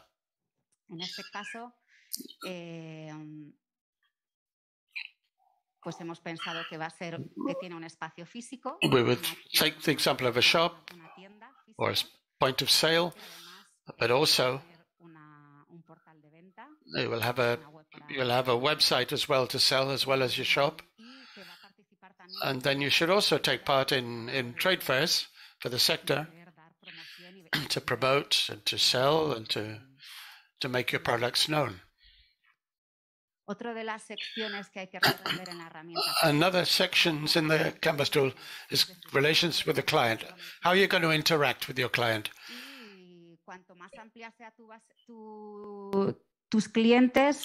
bigger your client database, that affects the way you relate to them, and you need to adapt to different clients that you might have. You're not going to relate to them all in the same way. This is essential. What kind of customer is? How to communicate with them. An informative website and the social media, by phone, personal, email, and also seminars or information sessions as a way to have a relationship with your clients, your customers. Another one to be developed when you want to see or to set up a model, key activities, strategic activities. This is essential to have an overall view of the organization model that you need to develop the business, and that should be a success. In this case, we considered what the key activities? Well, parallel plantations of poplars to have sustainable and controlled raw material. You need to have contact and relationship with municipal councils and administrations, foster mycological tourism, environmental education, R&D&I in mycological production and mycorrhization. In key resources, another thing that we have to bear in mind, based on a Canvas tool. What do you need to carry out your activity?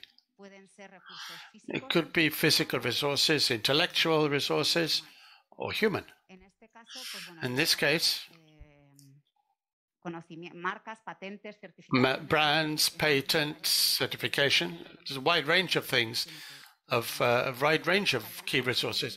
We'll be talking in this case of viable agreements with the landowners, where the mushrooms are grown, a proper legal structure for exploiting the resources, specialist people, and transport too. You need to transport the production to the point, from the point of sale to the point of consumption. Key partners. You also need to think about when you're preparing a business model. We're talking about the stakeholders that you'll be working with on a daily basis very closely. Suppliers and associates that can provide something that your company will need with their resources. In this case, we're talking about consultants in I&D and mycology, local action groups, municipal councils, service boards, regional, provincial administration, educational community for environmental education. Obviously, have contacts with other companies, the local companies in the area, both social economy and those that actually commercialize and transform the product. Not much to go now. The sources of income is another thing you have to take into account, obviously, when setting up a business. When I was listening to Marta's talk about Truth Box, as they talked about these two approaches, the B2C and B2B online purchase. People who are interested in buying your production, small sums of money, but you can ensure loyalty with that, and they will provide publicity for you, and they probably repeat. Then you have who can buy the product off you. These distributors, restaurants, with a different possibly payment and price policy. They buy larger amounts, buy larger quantities in the case of distributors, and they want a good price. So the impact and the benefits should be considered in another manner, and how you want to interact with it needs to be approached in a different way. In the case of restaurants, they don't buy large quantities, probably, but it's very positive for the participation of restaurants because it's another way of advertising. If you're on your website, like Marta said this morning, if you have a blog where you can put recipes on and things like that, and the chefs that buy these off you, if they're proactive with their websites and will give you a hand with content to advertise your product, that's added value. Finally, we've been talking about the cost structure. We've talked about income, but now the other side of the scale are the costs. We're talking of the raw materials, what it means, what you have to take into account to set up the crop, the personnel, transport of the product, and then the marketing side. Here we're talking about the importance of social networks. Be present in the internet at the top of the hits table, not the bottom, to have a high profile and get your product bought. So, quickly, that's more or less the sections that the Canvas tool has. As a starting point for a business plan, could be the first step to see if I have a viable business or not. Thank you very much.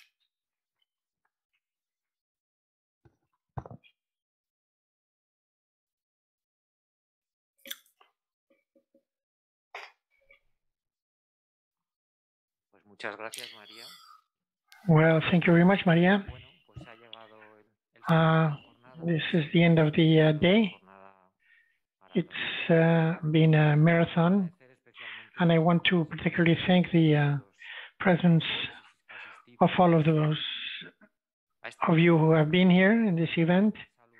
And I would also like to greet those who have been watching us or those who may watch us once the video clips have been placed in the European Council. They'll take a couple of days and no more than that. And then we have all this information, all our support, your energy. And I hope that somewhere in some territory here or that of any other member of our European grouping, that there might be an entrepreneur that might be thinking of setting up a business and might be inspired by this and might improve their environment. Thank you very much, everyone. And we conclude the day and until the next MYCOFORUM, which will be next year. Thank you very much.